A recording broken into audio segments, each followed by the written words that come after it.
Chapter 1848, Ancient Demon. Guild Leader, did you find something good?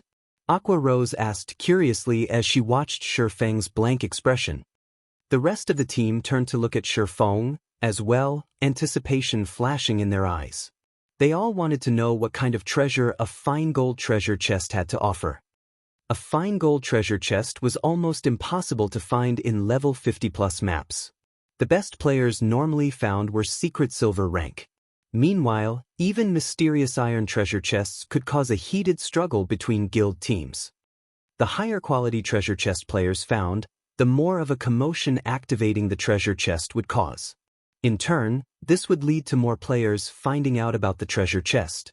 Moreover, after players acquired the items inside a treasure chest, there was a 2-hour period when the items would be guaranteed to drop upon death.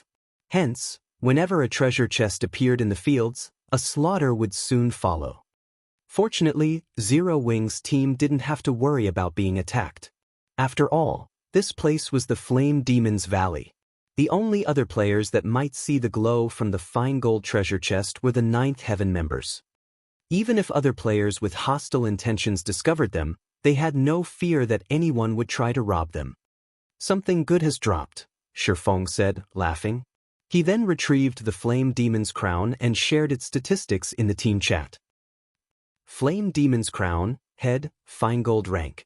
Equipment requirement, strength 800, agility 800, and intelligence 800 defense plus 100 additional passive skh dash. Flame Demon's body, allows the wearer to gain the body of a flame demon, increasing fire resistance by 200 and becoming immune to burning effects. Additional active skit dash. Flame Avatar, becomes immune to all flame damage for 1 minute. Cooldown, 10 minutes. After reading the Flame Demon's crown's details, the team lost their prior excitement. Guild Leader, this crown is a scam. Not only does it have such a high equipment requirement, but it doesn't actually offer any basic attributes. The only good thing about it is its high fire resistance, but it isn't worth sacrificing everything else. I feel the same. The monsters in harsh environments are generally very powerful. Although this crown can provide sufficient fire resistance to survive in these maps, without the basic attributes, you'll have a difficult time dealing with monsters. It would be much better to equip several pieces of equipment that provide less fire resistance but have significant basic attributes. Its defensive properties are even more important. No matter how I look at this crown, it doesn't seem to have any. Everyone quickly discerned the pros and cons of the Flame Demon's crown. Even level 50 common cloth armor had more than 100 defense. The Flame Demon's crown's defense was practically a useless decoration. In addition, losing the basic attributes from a piece of equipment would reduce a player's attributes by around 10%. This would cause at least a 20% reduction in combat power. Moreover, due to the lack of defense in the head section, others would have a weakness to exploit. If one were struck in the head, it was entirely possible that they'd suffer a fainted state. As God's domain continued to update, the equipment player's war would have greater importance. Equipment would play a role in a player's defense beyond basic attributes. Take 2 players with the same defense, for example. If one of these players wore chest armor while the other player did not, the player without a chest piece would receive more damage when struck in that area and suffer additional negative effects. If a player took a blow to the head, they would feel dizzy and powerless, and their reactions would become sluggish. If one were stuck in the arm, it would go numb and become difficult to move. There were subtle differences in the negative effects depending on the materials of their equipment as well. An attack's impact was one such example. During the early stages of the game, these negative effects were barely noticeable, but as players took on higher-leveled monsters, these negative effects would become more prominent. As a result, players would have to choose their equipment carefully. It wasn't enough to prioritize basic attributes. Players also needed to focus on their equipment's compatibility and defensive properties. Meanwhile, the Flame Demon's crown, made of fire with a pitiful 100 points in defense, clearly didn't have any. It was a costume piece at best. If one equipped the Flame Demon's crown during battle, they'd be asking for an early death. Shi Feng simply revealed a bitter smile as he stored the Flame Demon's crown. He had to admit that his guild members' standards had significantly improved. Their understanding of weapons and equipment was no longer limited to basic attributes. Unfortunately, they were still somewhat ignorant. This didn't particularly surprise Shi Feng. His teammates were still relatively low-leveled, after all. They still didn't fully understand resistances. They did not know just how valuable a piece of equipment capable of increasing fire resistance by 200 points was. Among the items in the fine gold treasure chest, the Flame Demon's crown was easily more valuable than the other items combined. By the time mainstream players had reached level 100 and beyond in the past, a Flame Demon's crown had sold for a whopping 5,000 gold. With that amount of money, one could purchase an epic equipment with poor attributes. Even so, players rarely sold their Flame Demon's crowns. Equipment that added 200 fire resistance was extremely rare. Most importantly, the Flame Demon's crown's Flame Demon's body allowed its wearer to become immune to burning effects. In other words, no matter how hot an environment was, players would not suffer any negative effects. They could maintain their combat power at its peak. Of course, due to the Flame Demon's crown's glaring weakness, it was only suitable for expert players.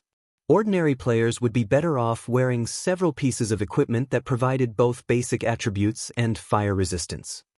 Ordinary players already fought to get their basic attributes up to standard and, as a result, struggled against monsters and in team dungeon raids. They would be asking for trouble by using a piece of specialized equipment like the Flame Demon's crown. However, expert players were different. They would easily have enough basic attributes even without wearing a headpiece. When fighting in sweltering environments, it was far more important for expert players to have high fire resistance. Hence, during the later stages of the game, the various large guilds' main force members had stopped focusing on basic attributes. Instead, they had prioritized resistances and physique. Moreover, the Flame Demon's crown was like an entry pass to the Flame Demon's Valley. As long as one had a Flame Demon's crown, they could travel anywhere within the valley. They wouldn't even have any issues exploring the Flaming Valley's core. Originally, Shi Feng had worried that he didn't have enough fire resistance to survive in the central area, but now that he had the Flame Demon's crown, he wasn't concerned. Now, only the Flame Demon King himself would be a problem. In God's domain, the Flame Demon King was categorized as a world boss. Counter to most expectations, world bosses were not much stronger than ordinary field bosses. The system did not grant world bosses any special traits either. However, they did have full control over their territories. While in a world boss's territory, players would be prevented from using magic scrolls and magic arrays. It wasn't even possible to use magical tools. At most, players could use their weapons and equipment skills. It was a nightmare for most players. After emptying the fine gold treasure chest, Shi Feng and the others continued towards the central region. After traveling for a little over an hour, they finally arrived before a fiery world. White-hot flames danced along the mountain range before them. The ring of mountains resembled a burning sun, making it difficult to look at. "This place is so hot," Blackie exclaimed as he looked at the flaming mountain range. Despite standing some distance away from the mountain range, he felt as if like roasting meat. Everyone on the team felt the sweltering heat. Even walking exhausted their stamina.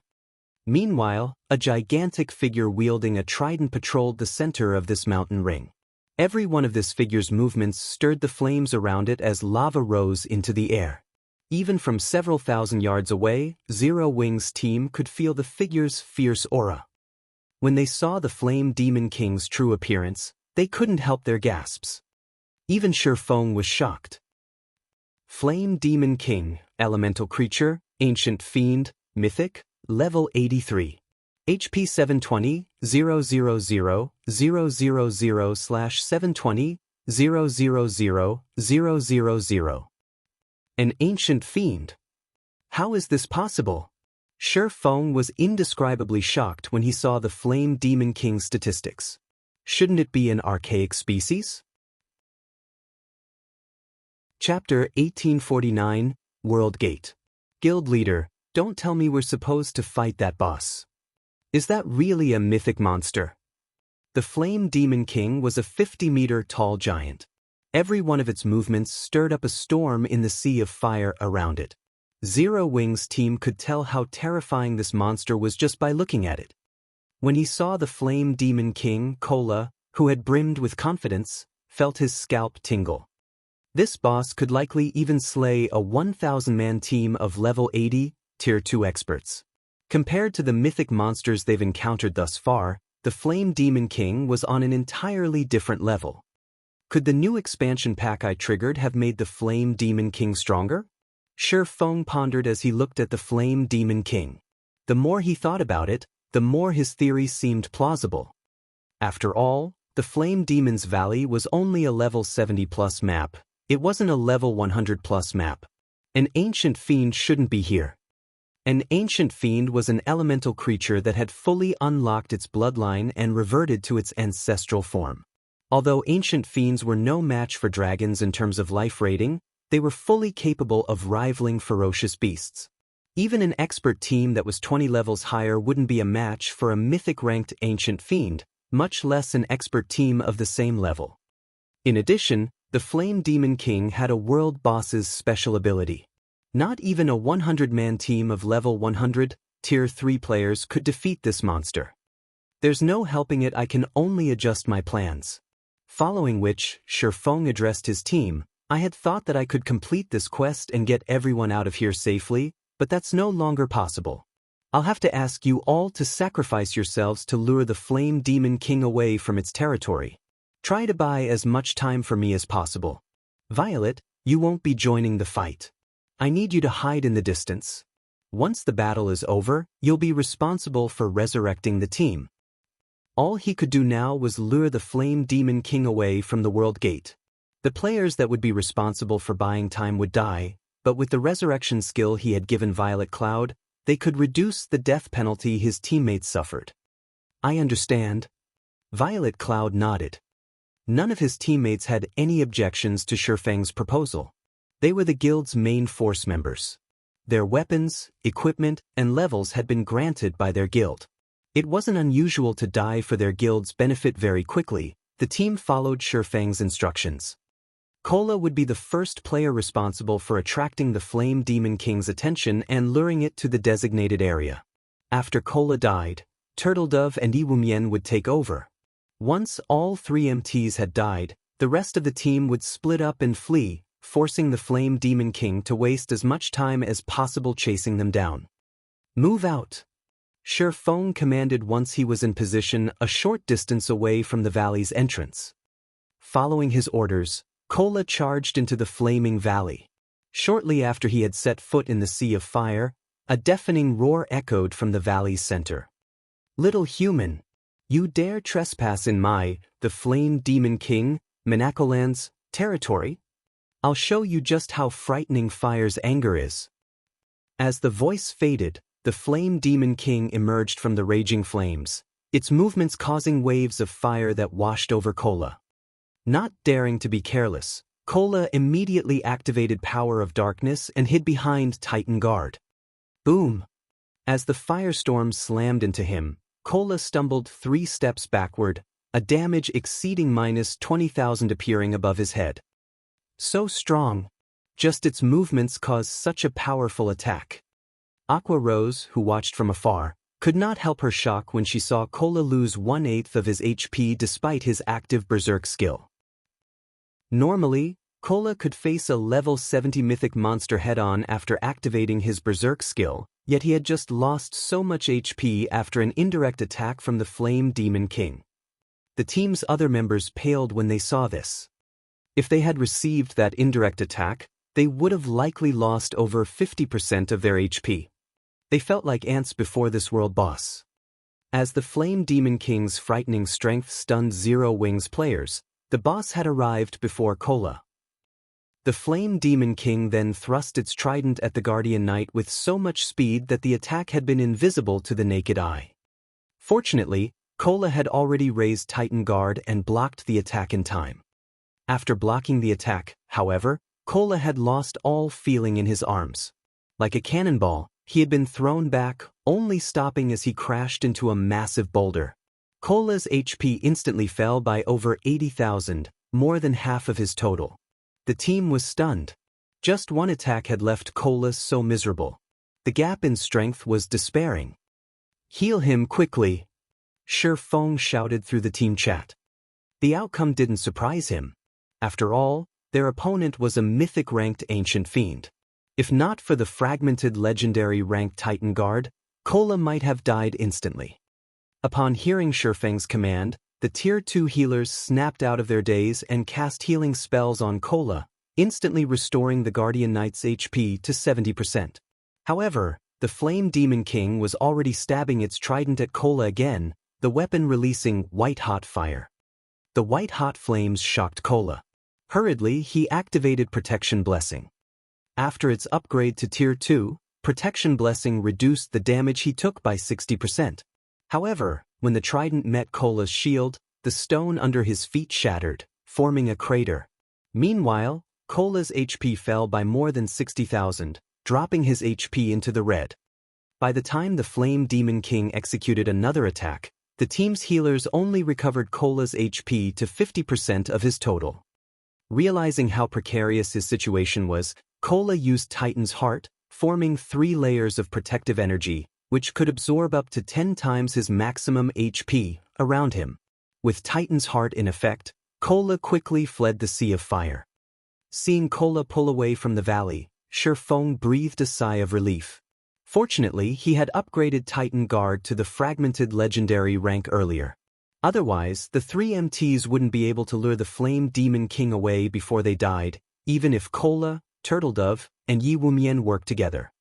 Afterward equipping the Flame Demon's crown, Feng activated Gale Domain and charged into the flames that could even melt fine iron. As expected of the Flame Demon's crown, it really is wondrously effective. When Feng soared through the fire, he only felt a little warm. He wasn't in any pain at all. Due to the additional 200 fire resistance the crown provided, he now had over 400 fire resistance.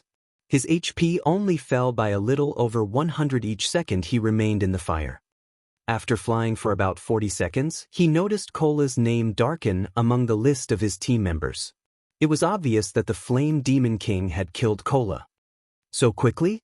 When Feng realized that he was still over 200 yards away from the stone gate in the center of the valley, his expression darkened. Kola was the sturdiest player in the team.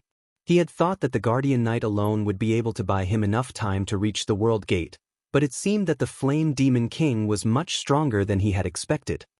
As soon as Feng reached the World Gate, he pulled out the Philosopher's Hand and used it to activate the stone doors. At this point, Turtledove had also fallen, and only Yi Wumian remained alive of the team's 3 MTs. "I need to hurry." Feng used the Philosopher's Hand's power to repair the broken magic arrays on the World Gate. As he did, a furious roar reached him from outside of the valley. "Despicable trespasser! You dare to open the World Gate!" As the voice faded, a pillar of fire rose from its origin, following which everyone but Feng and Violet Cloud's names went dark. This situation put immense pressure on Feng. He pushed himself to work faster. Faster!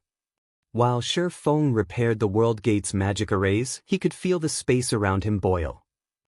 This meant that he was already standing within the Flame Demon King's sphere of influence. The ancient fiend's movement speed had completely exceeded his expectations. Despicable human!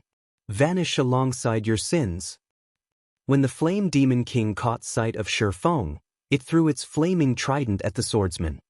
However, before the trident could reach Feng, he activated the aura of Earth's absolute domain. It's done! Using the period of invulnerability absolute domain granted him, Feng completed the final magic array. Following which, he placed a hand on the World Gate's main magic array and said, "Open, World Gate." Chapter 1850, Hidden Reward. With Feng's command, the divine runes on the gigantic pair of doors before him began to glow with a purple-gold light. A moment later, the divine runes released a beam of light that threatened to devour the Flame Demon King. "No!" Upon seeing the beam, the Flame Demon King, who was within 50 yards of Shi Feng, turned in a panic and tried to flee. However, the beam of light was much faster than the Flame Demon King. In the blink of an eye, the purple gold light enveloped the world boss, and the ancient fiend cried out in pain. In the next moment, the Flame Demon King began to shrink, and the flames around its body gradually extinguished. A short moment later, the world gate slowly opened. Some force sucked the valley's fire through the opening gates, and the Flame Demon King began to shrink even faster.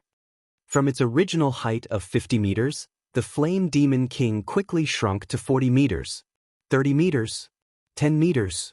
By the time the world gate was fully open, the black hole within had devoured every last flame in the valley.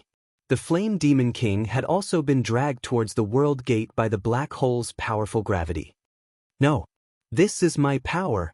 the Flame Demon King shouted, panicking as it used every shred of power to fight the black hole's pull. Seeing this, Shi Feng could not help but breathe a sigh of relief. He had no hope against a level 83 mythic-ranked ancient fiend right now. Fortunately, the world gate could remove things that didn't originate from the continent of God's domain. While the world gate had activated, the Philosopher's Hand had also undergone a transformation. The Philosopher's Hand had originally been made of translucent crystal, radiating an ominous feeling. Now, however, not only had the ominous feeling disappeared, but the translucent hand had also transformed into a blood-red bead. What pristine mana! As Shi Feng held the blood-red bead, he could feel incredibly pure mana emerge from it. This mana was even purer than that from the 7 luminaries crystals. Suddenly, Shi Feng heard the sound of a system notification. "System, congratulations! You have completed the epic-ranked main storyline quest, Philosopher's Wish, before level 80. Rewarding Philosopher's Hand, plus 40% EXP of current level, 5 legacy skill points, 30 free mastery points, 30,000 subclass proficiency points, and 1 subclass dark gold design." When the system notification ended, Shi Feng's experience bar rose to 52% of level 68. However, obtaining the complete Philosopher's Hand excited Shi Feng far more than the bountiful EXP. This was a bona fide legendary item. Any superpower in God's domain would easily go mad over this. Moreover, Shi Feng was surprised by the additional reward for completing the quest before reaching level 80. 5 legacy skill points were no small matter. In addition, the awarded 30,000 subclass proficiency points would save him a lot of time when upgrading his Forger subclass. After reaching the master rank, players would still need a ridiculous number of proficiency points to rise from a basic master to an intermediate master. While ordinary master lifestyle players might not have trouble earning the required proficiency points, it was a different story for Shi Feng. Shi Feng had many matters he needed to deal with, and he only had a small amount of time to invest in his forging. As a result, he didn't obtain forging proficiency points very quickly. However, the most valuable of the rewards had to be the subclass Dark Gold design. This subclass Dark Gold design wasn't like ordinary designs. Not only could it upgrade a design to Dark Gold rank, but the new design would be a player creation. It was common knowledge that becoming a master lifestyle player was incredibly difficult. Players needed to create completely new items, which had to meet certain requirements. To accomplish this feat, players needed a certain understanding of items and materials. This was also the case when players tried to rise from a basic master to an intermediate master. In fact, the promotion to an intermediate master was even more difficult since players would have to create 1 dark gold item or 3 fine gold items. This hurdle had been the end of the line for many basic master lifestyle players during Shi Feng's previous life. In the past, when one had referred to a master lifestyle player, they had generally meant basic masters. The majority of God's domain's master lifestyle players had been basic rank. After 10 years in the game, basic masters hadn't received as much attention from first-rate guilds, although they were still VIPs in second-rate guilds. At most, they would be treated slightly better than the average lifestyle player. Only intermediate masters had earned first-rate guilds' respect. Now that he had a subclass Dark Gold design, He had received a free pass to become an intermediate master. Of course, an intermediate master that reached the rank by using a subclass dark gold design wasn't as capable as a player that reached the rank through their own hard work and original items. The latter had solidified their foundation, while the former had none. A player who became an intermediate master, though their work would have a higher possibility of creating more dark gold items in the future, soon becoming an advanced master. On the other hand, the intermediate master that did not possess a sturdy foundation would struggle to advance. The only real benefit of using such a cheap method to become an intermediate master was the higher production success rates that came with the rank. Even so, many basic master lifestyle players had spent their entire life savings to get their hands on a subclass dark gold design during Shi Feng's previous life, since they had already reached their limits. As Shi Feng celebrated his additional rewards, the world gate began to close. By the time the world gate had shut, the valley was void of fire. Only the scorched earth remained. Despicable human. It took me hundreds of years to accumulate that power. And now it's all gone. You will pay for this with your soul. I will turn you into a puppet that will forever live under my command. The Flame Demon King bellowed as it glared at Shi Feng. Currently, the Flame Demon King was only 8 meters tall. It looked like an infant compared to its previous size. Its aura was also much weaker. Flame Demon King, elemental creature, mythic. Level 81. HP 32, 000/32,000,000. The Flame Demon King didn't even have the HP of a mythic monster anymore. A mana depletion debuff also graced its status bar, lasting for a whole hour. The world gate has robbed it of so much energy? Shi Feng was astonished when he saw the enraged Flame Demon King. The valley's flames had originated from a higher plane, containing unparalleled power. The fire had been highly sought after by fire elementals since they could increase the elemental's power. The Flame Demon King had only grown so strong because it had continuously absorbed these flames' power. Now that the world gate had returned these flames to their source, the Flame Demon King had lost the power it had accumulated over the years. With the energy that had bolstered its physical form gone, it was only natural that the Flame Demon King had weakened. Only, Shi Feng never thought that the Flame Demon King would grow this weak. Thinking up to this point, Shi Feng abandoned all thoughts of escape. This was a once-in-a-lifetime opportunity. When the time the mana depletion debuff ended, the Flame Demon King would recover its strength. Although it wouldn't be as strong as it had been, it would still be beyond current players' capabilities. Before the Flame Demon King could launch an attack, Shi Feng activated Power of Darkness, Phantom Kill, and Dragon Soul. A level 68 High Lord ranked Black Dragon should have 0 chances against a level 80 mythic monster, but now, the Black Dragon had the upper hand against the weakened Flame Demon King. While the Black Dragon kept the Flame Demon King busy, Shi Feng activated every skill he had to the weakened boss. Thunder Flame Explosion. Flame Burst. 9 Dragon Slash. Lightning Slash. Although the weakened Flame Demon King was still a world boss, whose ability prevented players from using external tools, it no longer mattered. The Flame Demon King's defense had drastically fallen, after all. Now, Shi Feng's normal attacks dealt over -30,000 damage, while critical hits dealt over -70,000 damage. Even the weakest of his skills inflicted over -100,000 damage. Even when the Flame Demon King used its powerful AoE attacks, Shi Feng, who had over 400 fire resistance, only took a little over -3,000 damage from each hit. The Flame Demon King's HP continued to fall. 80%, 50%, 20%. When the Black Dragon's duration was almost over, the Flame Demon King had around 10% HP remaining. Once the Black Dragon was gone, Shi Feng would have to fight the world boss head-on. I guess there's no other choice. Shi Feng sighed as he came to terms with his current predicament. A moment later, he retrieved the evil god's inheritance from his bag once more. Trying to escape a world boss was an extremely difficult task. This was especially true now that he had used all of his skills. Furthermore, it wasn't every day that he found himself in such a favorable position against a world boss. Die. Gritting his teeth, Shi Feng sacrificed his attributes to activate the evil god's inheritance. He then activated Godslayer. 5 pitch-black sword lights instantly pierced the Flame Demon King, leaving 5 deep grooves in the rocky ground before Shi Feng. Despicable human. If the World Gate hadn't taken my power from me, the Flame Demon King's eyes burned with rage as it glared at Shi Feng, but despite its fury, the Flame Demon King's HP didn't stop depleting before it eventually reached 0. Boom! As the Flame Demon King fell to the ground, its fiery body started to dissipate. A short moment later, only Shi Feng remained in the scorched valley. Chapter 1851 Flame Demon King's Loot.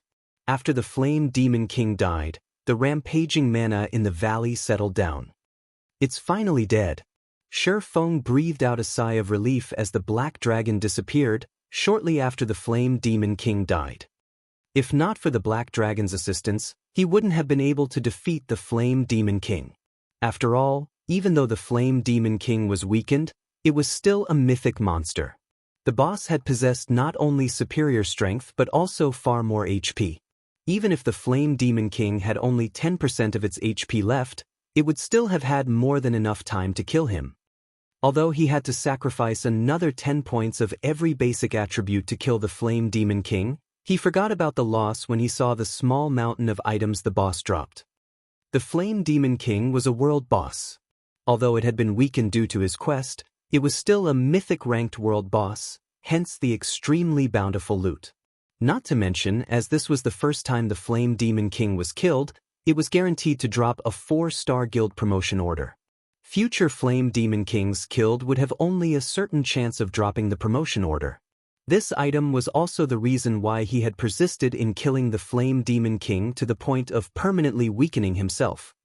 Currently, Zero Wing was a 3-star guild and held a significant advantage over other guilds. However, as the various superpowers started raiding level 50, 100-man Hell Mode team dungeons, it was only a matter of time before they became 3-star guilds as well. Meanwhile, compared to Zero Wing, the various superpowers would gain much more of an advantage from being a 3-star guild. Be it the Guild Employment Center or Guild Training Room, these two facilities needed guilds to reach a certain scale in order to display their usefulness fully. In other words, the larger a guild was, the better the guild could leverage these two facilities. In the case of Zero Wing, despite the rapid expansion it was currently undergoing in terms of member count, it was far from rivaling even first-rate guilds. The operations of the various superpowers spanned over a dozen kingdoms and empires. Their member counts naturally dwarfed Zero Wing's. Once these superpowers became 3-star guilds, their development speed would undoubtedly skyrocket. At that time, not only would these superpowers be able to nurture a large number of elite players, but the income their guilds generated would also increase substantially. If Zero Wing, a guild that ruled over only a single kingdom, wished to surpass these superpowers, which had become 3-star guilds, in terms of development speed, then there was only one way to do so: by getting promoted into a 4-star guild. Unlike a 3-star guild, the benefits offered by a 4-star guild did not manifest with the scale of a guild. Instead, these benefits were apparent in the finer details. Reaching the 4-star rank would not give a guild the privilege to construct any additional facilities. Instead, what a guild gained from the 4-star rank was the recognition of the Adventurers Association as a large-scale guild. At that time, the Adventurers Association would directly issue large-scale quests to the guild. These large-scale quests ranged from easy to very difficult. Even national-level quests were available. The rewards for these quests were extremely generous. Moreover, these quests also provided players with good opportunities to raise their ranks in the Adventurers Association. In addition to receiving large-scale quests, 4-star guilds would be designated a temporary rest area in every Adventurers Association on the continent of God's domain. While this rest area was relatively small, it allowed members of 4-star guilds to receive commission quests from every NPC town and city on the continent, not just from towns and cities where their respective guilds had residences. Due to this benefit, members of 4-star guilds could travel all over the continent to do quests, no longer hindered in their leveling speed and acquirement of resources by competition over a limited number of quests.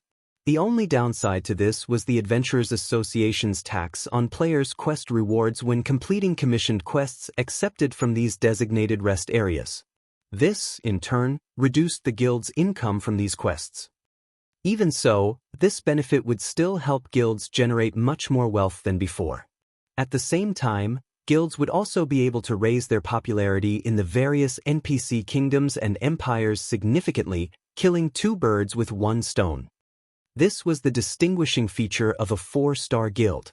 After reaching the 4-star rank, a guild's development would no longer be tied down to the territories they controlled. Of course, the consequence of this feature was also very obvious. The amount of competition guilds had to face would increase drastically. However, so long as Zero Wing managed to become a 4-star guild ahead of others, it would seize a significant advantage over the other guilds, hence Shi Feng's persistence in killing the Flame Demon King. Following which, Shi Feng started going through the Flame Demon King's loot. Just like he expected, there was indeed a 4-star guild promotion order among the dropped items. So long as a 3-star guild possessed 200,000 guild popularity, it could be upgraded into a 4-star guild using this promotion order. As expected of a world boss, its loot sure is bountiful. Shi Feng was inwardly astonished as he looked over the statistics of the other dropped items. The Flame Demon King had dropped over 100 items in total, the majority of which were rare materials, including the extremely rare 7 Luminaries crystal.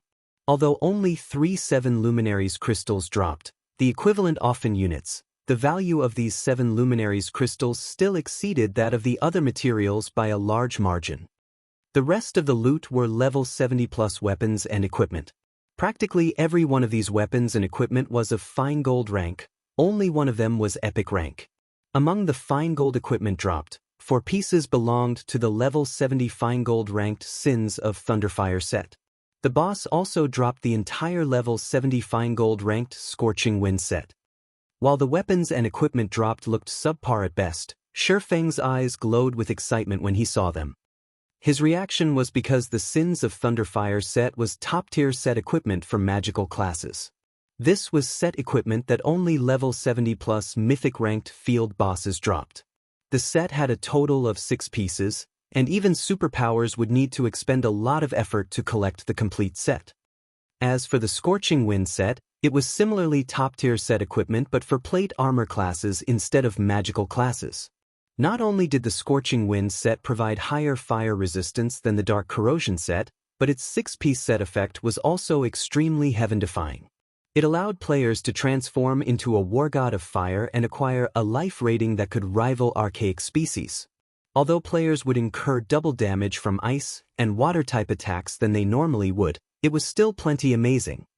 The Sins of Thunderfire set's 6-piece set effect was similar to the Scorching Wind set's, allowing its user to transform into a Thunderfire messenger.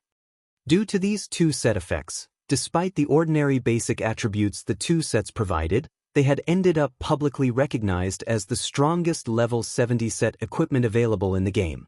Even level 70 Dark Gold set equipment could not rival them.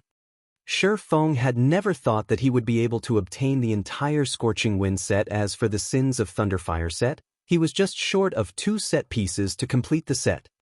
Once he geared 2 guild experts in these 2 sets, he would have himself 2 peak experts. As for the sole epic equipment dropped, it was a pair of cloth armor gloves named Hands of Fire. Not only did the gloves provide a significant amount of fire resistance, but it even increased the spell completion rate of players by 2%. It also had a skill that allowed its user to summon a Lord-ranked fire familiar, making this pair of gloves perfect for Magicka-class players that were not adept in melee combat.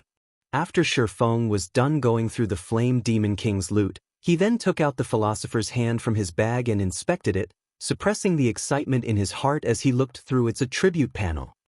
As he needed to deal with the Flame Demon King before, he had not had any time to inspect the fully recovered Philosopher's Hand.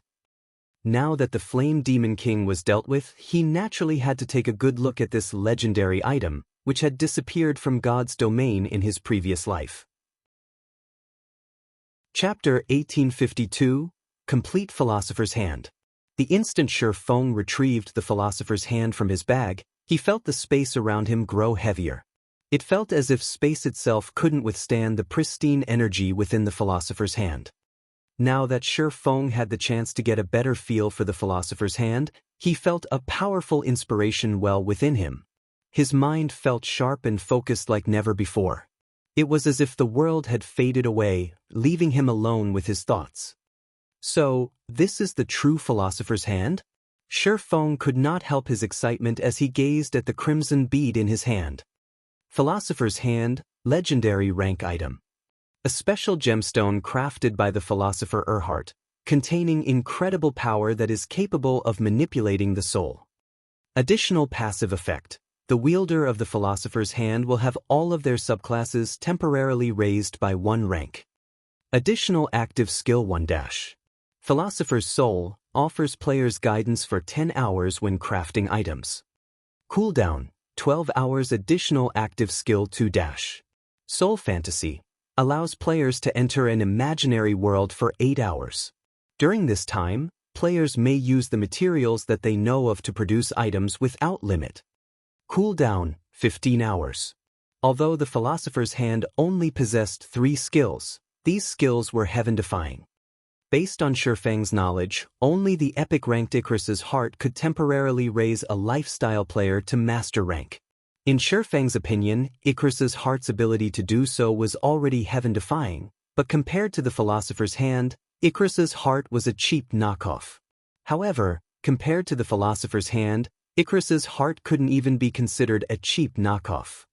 The fact that the Philosopher's Hand could unconditionally raise a player's subclass by 1 rank meant that it could transform a basic master into an intermediate master or an intermediate master into an advanced master.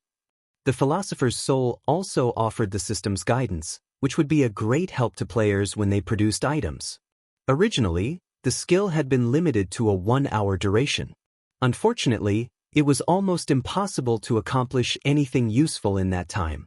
Crafting items was a time-consuming process, after all, especially complex items. How many items could players possibly make within 1 hour? Now that the skill's duration had increased to 10 hours, players could attempt to craft far more complex items with the system's guidance. Lastly, Soul Fantasy granted players access to the main god system's resource warehouse. After seeing the Philosopher's Hand's 2 active skills, Shi Feng finally understood why the item was capable of producing so many lifestyle masters. Regardless of the subclass, any lifestyle player would require materials to craft new items. Although some tools allowed players to participate in simulations, these simulations couldn't truly replicate the material's properties. At most, these simulations allowed players to get a feel of the production procedures. An actual attempt would still require real materials. Meanwhile, to reach the master rank, players needed very high-ranked items. Hence, the material requirements were quite high. However, high-ranking materials were not easy to obtain, and players would need these materials in large quantities. Experimenting with a few sets of materials would barely yield any results. Every lifestyle master was born of an astronomical resource investment. This was even true for the talented geniuses. Only, geniuses would need to spend fewer materials compared to ordinary lifestyle masters. However, with Soul Fantasy, players could experiment to their heart's content without worrying about lacking materials. Naturally, this would make new item creation very easy. I'm going to have a headache once I return. Shi Feng revealed a bitter smile as he looked at the Philosopher's Hand. While he had acquired the alchemy treasure, there was still the matter of how to use it.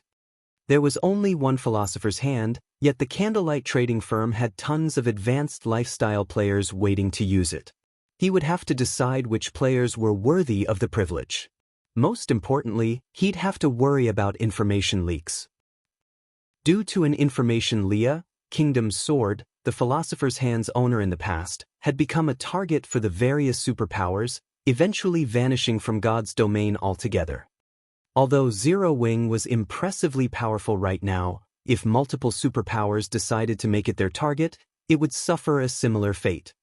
He needed to be extremely careful when using the Philosopher's Hand. Shi Feng stored the Philosopher's Hand and exited the Scorched Valley. When Zero Wings members, whom Violet Cloud had resurrected, saw Shi Feng emerge, they breathed a sigh of relief. Due to the Flame Demon King's outburst, the entire team had been annihilated in an instant. They had barely bought their guild leader any time.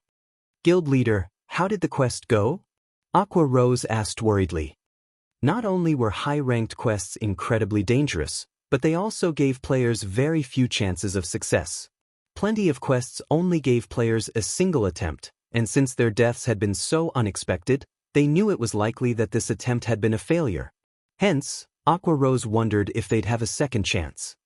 On the off chance that this quest didn't offer a second chance, Shi Feng would have to suffer the system's penalty. To ordinary guild experts, suffering a system penalty wouldn't be much of a problem. At worst, if the penalty were severe, they could just start over with a new account.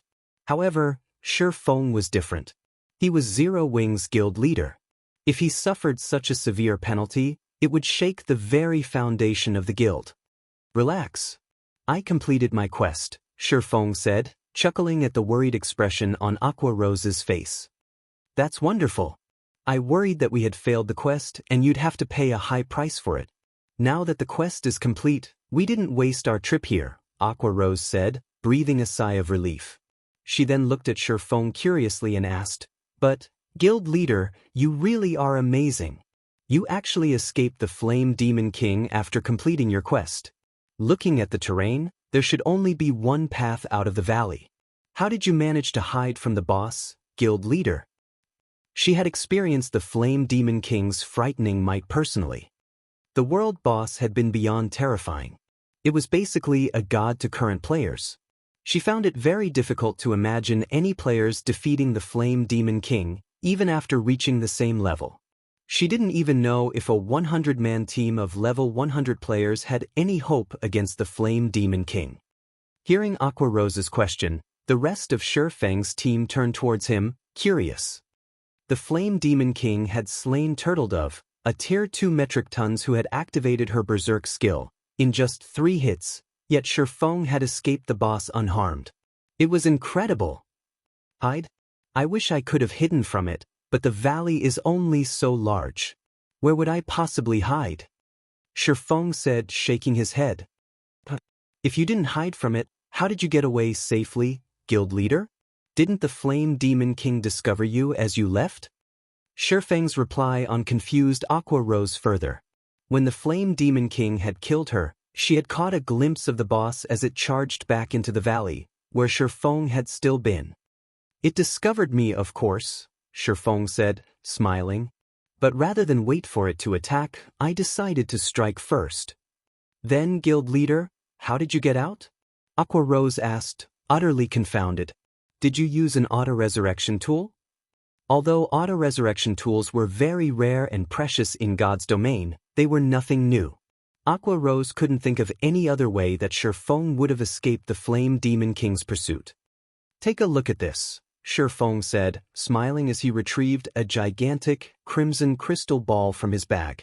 The fire-type mana within the crystal ball was so dense that the ambient fire-type mana automatically gathered around it. "Isn't that a flame core? But the fire-type mana in the core is incredibly dense. It's even denser than the flame cores we obtained from Great Lord-ranked flame demons." Looking at the gigantic flame core in Shi Feng's hands, Aqua Rose realized a possibility. Doubtfully she asked, "Could it be, guild leader? Did you kill the Flame Demon King?" Chapter 1853, Returning to White River City. Looking at the flame core in Shi Feng's hand, Cola and the others fell silent, incredulity flashing in their eyes. "Guild leader, are you for real?" They had all witnessed and experienced the Flame Demon King's might. Only Cola had been able to stand against the boss for any length of time. The rest of the team had been forced to flee to buy their guild leader the time he needed. While they considered the possibility of Shi Feng fighting such a boss, they knew that it would only be a matter of time before he died as well. As for Shi Feng slaying the Flame Demon King, that was simply impossible. However, the flame core before them was proof of the swordsman's claim. Moreover, the raging inferno that had consumed the valley was gone, not even a spark remained. For a time, they were utterly baffled. I have killed the Flame Demon King, but only its weakened version, Shi Feng explained, smiling. With the explanation, the team could, more or less, accept the fact that Shi Feng had killed the boss. Otherwise, they would have suspected Shi Feng of abusing some bug in the game. Right, Cola? How far are you from level 58 right now? Shi Feng asked as he turned to the MT. Level 58? After taking a look at his experience bar, Cola said, after my recent death, I'm 73% away from level 58. What about you, Summer? Shi Feng asked as he turned to alluring Summer, who wore an exquisite set of light blue robes. How far are you from level 59? I'm down to 6% of level 58. I'll need quite a few days before I reach level 59, alluring Summer said. Guild leader, what's going on? Aqua Rose asked, giving Shi Feng a strange look. She didn't understand why he suddenly asked about those two's levels. It's nothing. You two are a little low-leveled right now. Once we return, stop raiding dungeons and come level with me. Violet, you'll join us as well, Shi Feng said after giving the matter some thought. Now that he had the Scorching Wind set and Sins of Thunderfire set, it would be a waste to let them collect dust. Although the level 70 equipment requirement was quite high, it wasn't a problem without its solutions. Both Cola and Alluring Summer had equipment that reduced items' level requirements, though only by 5 levels. However, he had requirement gemstones which could reduce the level requirements by another 5 levels. Once they equipped the requirement gemstones, Cola and Alluring Summer could wear items that were 10 levels higher than them. Once they donned the set equipment, it would increase the overall strength of the guild's main force by a significant margin. We're low-leveled? Alluring Summer blinked in astonishment at her own level. She already had the highest level in the team. Even in an empire, she'd be the undisputed #1 player on the empire's ranking list. However, the comment didn't dampen Alluring Summer's excitement in the least. After all, she was going to level up alongside Shi Feng. Guild leader, we've rested already. Let's hurry and head back, Cola said impatiently after hearing Shi Feng's intentions. Their teammates looked on with a little envy. When leveling up with Shi Feng, not only would they rise in levels with astonishing speed, but they'd also improve their combat standards quickly. Following which, everyone used return scrolls to teleport back to White River City. Once they returned, Shi Feng had Aqua Rose organize a team to mine the Source Fire Vein, only selecting trustworthy players. He then contacted Melancholic Smile, instructing her to select trustworthy advanced lifestyle players from the Candlelight trading firm for the Philosopher's Hand. These players would be required to sign an extremely strict contract, since containing the secret of the Philosopher's Hand was of the utmost importance. He could not afford for the public to discover its existence. He'd only be able to relax after Zero Wing could properly protect itself. Otherwise, Zero Wing would definitely follow in the Kingdom Sword's footsteps. While Shi Feng rode an advanced horse carriage towards the Adventurers Association to promote Zero Wing to a 4-star guild, Gentle Snow contacted him. Guild leader, big trouble? Gentle Snow said anxiously. Not long ago, there was a system announcement in the Orc Empire, stating that Blackwater had captured the Crimson Flame Fortress. The Crimson Flame Fortress? Isn't that a transit hub to the Orc capital city? They actually managed to capture it? Shi Feng had already investigated the Orc Empire's various fortresses. Each fortress varied in its importance. The more important it was, the more orcs it would contain. The Crimson Flame Fortress was a crucial transit hub for the Orc Empire. Players heading for the Orc capital city or other kingdoms or empires through the Orc Empire would have to pass through this fortress. Because of this, the Crimson Flame Fortress was invaluable to the Orc Empire. According to player reports, over 700,000 orcs were stationed there, including 4 mythic orcs. One of these 4 mythic orcs even had a special bloodline, which made it far stronger than ordinary mythic monsters. In addition, the Crimson Flame Fortress was protected by powerful war weapons and defensive walls. Current players shouldn't be capable of raiding the Crimson Flame Fortress, even with Beast Emperor's help. We don't know how they managed to do it exactly, but based on the current reports, Blackwater has already dispatched a large number of players to garrison in the Crimson Flame Fortress. Blackwater has also officially announced the fortress's grand opening to the public on the Orc Empire's official forums. In addition, Blackwater has placed a bounty on every Zero Wing member. Right now, players gain 1 point for killing a normal member, 5 points for elite members, and 50 points for core members. These points can then be traded for coins or weapons and equipment. In addition, depending on how many points a player has collected, they can get discounts for the Crimson Flame Fortress's teleportation arrays.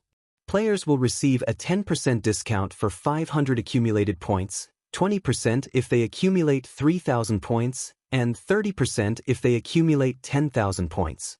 Those with over 10,000 points will even enjoy the benefits of a Blackwater core member. Shortly after this forum post was uploaded, a large number of players swarmed towards the Crimson Flame Fortress. The Orc Empire is in chaos. I doubt it will be long before this news reaches players in the neighboring kingdoms as well. Even more players will join this madness. I've also heard that a large number of dark players have set their sights on our members. As he listened to Gentle Snow's report, Shifeng's expression darkened. They're being so ruthless? Shifeng also could not help his surprise at Blackwater's generosity. To secure a share of the pie known as God's Domain, the Blackwater Corporation had invested heavily into the Blackwater Guild. That investment enabled the guild to offer its members even greater benefits than other superpowers. As a result, many expert players had sought to join the guild, especially when they had learned of its core member benefits. The benefits were so generous that even large guilds' upper echelons envied Blackwater's core members. However, becoming a core member in Blackwater wasn't easy. It wasn't enough to be an expert player. One also needed a list of noteworthy achievements. Moreover, Blackwater limited the number of core members the guild could have at a single time. With how many expert players Blackwater had, it was easy to imagine how difficult it was to become a core member. Even so, a vast number of players did everything they could to achieve that status.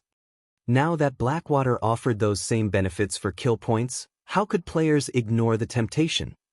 Moreover, by doing so, Blackwater could scout for true peak experts. Even if Blackwater couldn't convince these peak experts to bear the responsibility of a core member, the guild could persuade these experts to become allies. Guild leader, should we limit our guild members' activity within the Orc Empire? Gentle Snow suggested. No. Shifeng shook his head. We're already limited to a small area. If we reduce that further, our members in Silverwing Town won't be able to level up. Since Blackwater has already declared war against us, then we'll prepare for war as well. Post an announcement on the Orc Empire's forums, stating that Zero Wing will offer the same point system as Blackwater. But Blackwater has too many advantages over us. Even if we establish a similar system, I'm afraid that very few people will side with us, Gentle Snow said worriedly. Relax. I have a surprise for Blackwater, Shifeng said, smiling. Shifeng disconnected the call as the carriage arrived before the Adventurers Association. After alighting from the carriage, he walked into the building, brimming with confidence. Chapter 1854, Promotion to a 4-star Guild. Dark Knight Empire, Light Shadow City, Dark Souls main headquarters. Zero Wing is quite interesting. I don't know if this guild is brave or overestimates itself. It's provoked so many powers that nobody usually dares to. Not only has Lu Xingluo targeted Zero Wing now, but Blackwater also wants to exterminate the guild, Tigerbreaker said, smiling as he read the report he had just received regarding Blackwater's official declaration of war against Zero Wing. This latest move from Blackwater was particularly vicious. Not only could Blackwater's bounty destroy Zero Wing's members regardless of rank, but the guild would also be able to lure a large number of players to the Crimson Flame Fortress, earning considerable profits. In addition, it would have its pick of peak experts, killing 3 birds with 1 stone. Although Zero Wing's foundation was sturdy, Blackwater was on an entirely different level. It wouldn't be long before Zero Wing's economy crumbled. Alliance Master, should we proceed with our original plan? Pathless, the Tier 2 elementalist, quietly asked from beside Tiger Breaker. Of course, we had only accepted Starlink's commission, but now that Blackwater has joined the fray, not only are we going to proceed with our plan, but we'll also increase the number of participating members, Tiger Breaker said, snorting. We suffered quite a loss at Zero Wing's hands. It's time for Zero Wing to pay back that debt tenfold. Notify every adventurer team and tell them to send their experts to the Ore Empire. I'll take command of the operation personally. We'll teach Zero Wing to fear Dark Soul. Understood. Pathless nodded slightly, a hint of excitement flashing in his eyes. Since Dark Soul had grown famous, his and Tiger Breaker's adventurer team, the strongest in the Alliance, had rarely taken action. Normally, they left the toughest commissions to the Dark Hunters and Shadow Claw adventurer teams. White River City, Adventurers Association. As soon as Shifeng entered the building, he noticed players crowding the lobby, chatting about Blackwater and its Crimson Flame Fortress. Blackwater is amazing. It actually captured the Crimson Flame Fortress so quickly. Exploring the Ore Empire will be much easier now. I've also heard that the Crimson Flame Fortress can teleport players to any nearby locations like Zero Wing City. We'll be able to avoid the Ore's inspection points in the Empire's inner region and reach its core area. That's right. I've heard that the Empire's core area is basically a treasure trove. It has a lot of rare ores and herbs, and the monsters in that area provide far more EXP than in the inner region. If we can get into the Ore capital city, we'll have an even greater time. I've heard that the monsters in the regional dungeon have a chance of dropping magic crystals. I've heard that as well. The Ore capital city is an extremely rare Azura mode regional dungeon. Moreover, it's a level 50 to level 100 super large-scale regional dungeon. Including the fact that it's in a neutral map, it'll offer far better loot than any regional dungeon available right now. Zero Wing is in trouble this time. Now that Blackwater has made such a vicious move, I'm afraid Zero Wing will struggle to survive in the Ore Empire. I've heard that quite a few known and top adventurer teams were doing everything they could to garrison in Silverwing Town, but those that succeeded probably regret their decisions now. When the players in the lobby spoke about the Crimson Flame Fortress, their eyes glowed with excitement and anticipation. When they spoke about Zero Wing, their tone carried disappointment and pity. At this point, nobody had an optimistic view of Zero Wing's chances against Blackwater. After all, the difference between both sides was simply massive.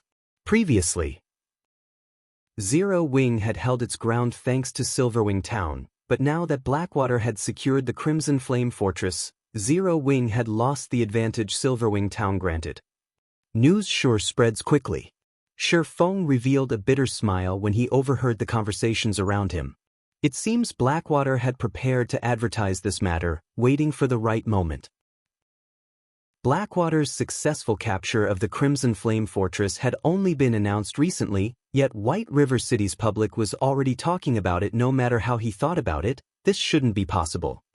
While it wasn't unusual that the various major powers' upper echelons had learned of the situation very quickly, they had intelligence members everywhere, but the same couldn't be said for ordinary players. Most ordinary players only learned about other countries' news through other players.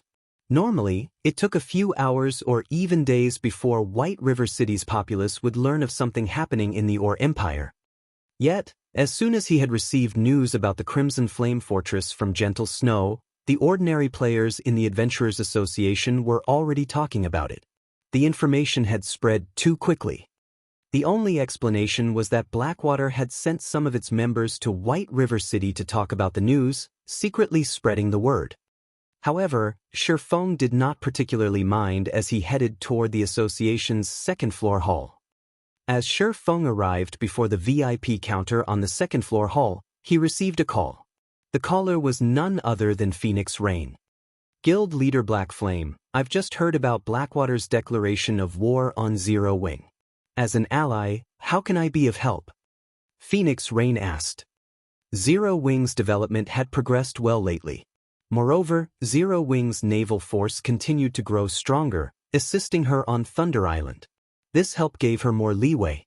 Now that Zero Wing was in such a predicament, she had to pay back the debt she owed. Since Phoenix Pavilion Master has offered, I won't shy away. I've been informed that Blackwater has been quite close with Nine Dragons Emperor recently.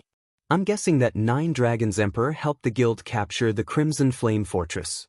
I hope that you can help me hinder Nine Dragons Emperor as much as possible, Shifeng said, his gratitude obvious in his voice. That won't be a problem. I'll send some people to cause him some trouble. We'll make sure that Nine Dragons Emperor has no time to assist in the Ore Empire, Phoenix Rain said, nodding. However, Blackwater and Beast Emperor are still allies. Their combined forces should not be underestimated. I can have Blue Phoenix lead a team of experts to assist you.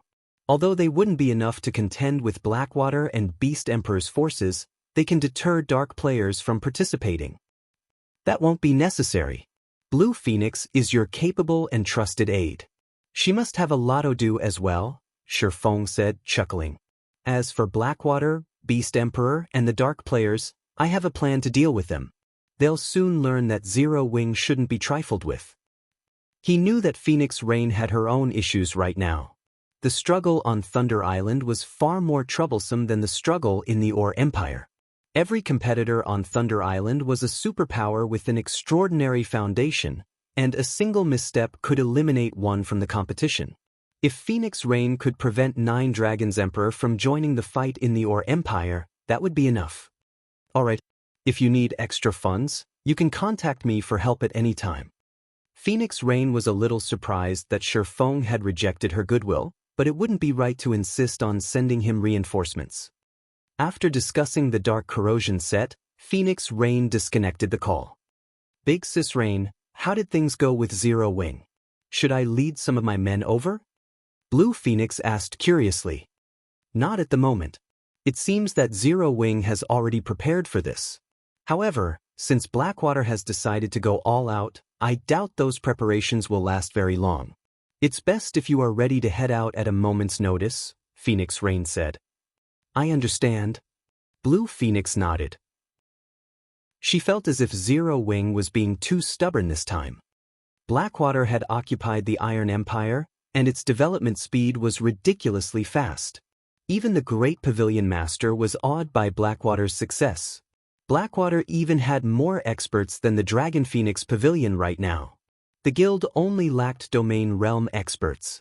However, while Blackwater didn't have Domain Realm experts, it had countermeasures for such monstrous players. Otherwise, it wouldn't have been able to remove the super first-rate guilds that had occupied the empire. Meanwhile, inside a VIP room of White River City's Adventurers Association. Lord Protector, how may I be of service today? An NPC senior administrator asked Shifeng respectfully. I wish to promote Zero Wing to a 4-star guild. Here is the promotion order, Shifeng said. He then retrieved the 4-star guild promotion order and placed it on the table for the senior administrator to inspect. Chapter 1855, Town Level Guild. Promotion to a 4-star guild? That won't be a problem, the NPC senior administrator said as he turned his eyes towards the purple golden token on the table. Once he saw the token, however, a look of surprise flashed across his face as he asked, Lord Protector, do you really intend to use this advanced 4-star guild promotion order? Is something wrong with it? Shifeng asked. Although he had noticed that the 4-star guild promotion order he had acquired was a different color than those he had seen in his previous life, it was a 4-star guild promotion order. He hadn't paid it much attention, assuming that the promotion order was slightly different since it had dropped from a world boss. Lord Protector, advanced 4-star guild promotion orders were produced when the Adventurers Association had first established. There are only 22 of these advanced promotion orders in existence scattered across God's Domain's continent. They are considered a trial for adventurer guilds, and the more advanced promotion orders an adventurer guild collects, the higher its status will be, enjoying greater treatment in the Adventurer Association once it becomes a 4-star guild. If an adventurer guild collects 3 advanced 4-star guild promotion orders, it will be treated as a city-state level guild. If an adventurer guild collects 7 advanced promotion orders, it'll be treated as a kingdom-level guild. Currently, you already have 1 advanced promotion order. If you collect another 2, the Adventurers Association will recognize your guild as a city-state Lord Protector. However, if you promote your guild now, you will lose the opportunity and will have to climb the ranks slowly, starting as a town-level guild. Are you sure that you want to use this advanced 4-star guild promotion order now? After listening to the senior administrator's explanation, Shifeng looked at the purple gold token on the table, a little surprised. So, the Adventurers Association has this kind of method to elevate a guild status. Shifeng understood what the statuses the senior administrator had mentioned represented. Other guilds would only come to learn and value the information after they were promoted to 4-star status. Once guilds reached 4-star status, they'd open a path in the Adventurers Association, gaining a temporary residence in every Adventurers Association across the continent of God's domain. From then on, members of 4-star guilds' base of operations wouldn't be limited to 1 or a few locations.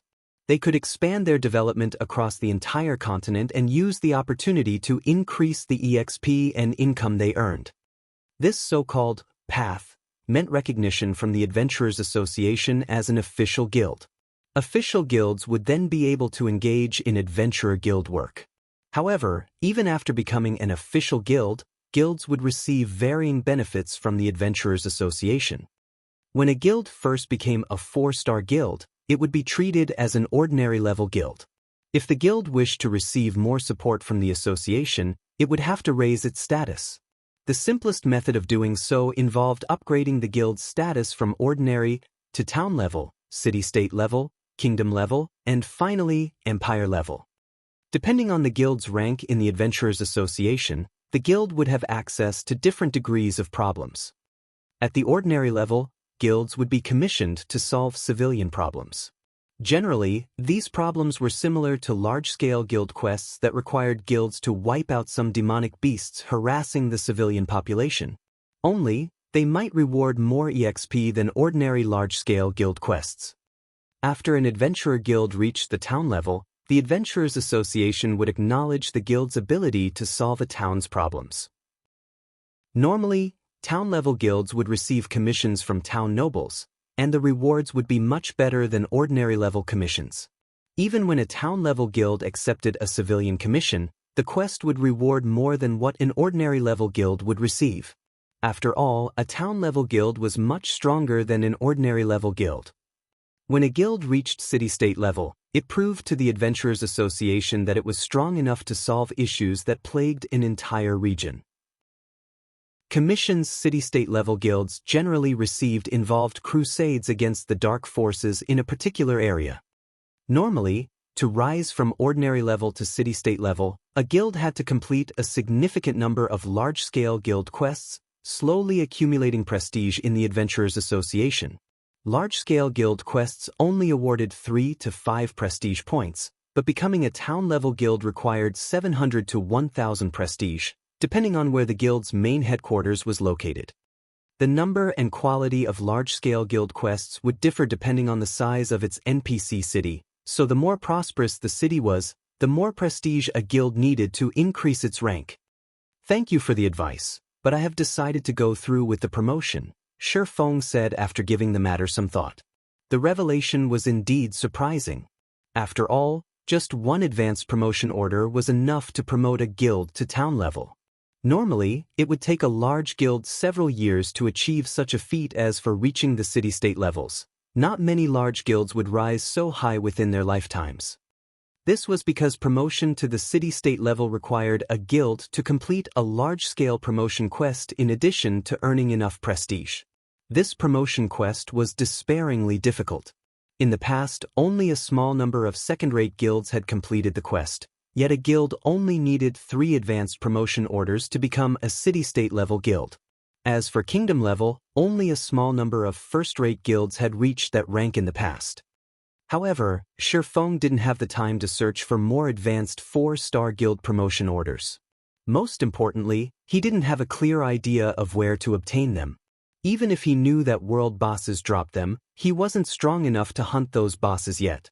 He had only slain the Flame Demon King thanks to his quest. If he tried to raid a mythic-ranked world boss, he'd only be asking for a beating. Since Lord Protector has decided, the processing fees and guild residence reconstruction fees come to a total of 60,000 gold. However, due to your status, we can offer you a discount of 10,000 gold, dropping your total to 50,000 gold, the senior administrator said after making some calculations. 50,000? Doesn't a normal promotion to 4-star status only cost 12,000 gold?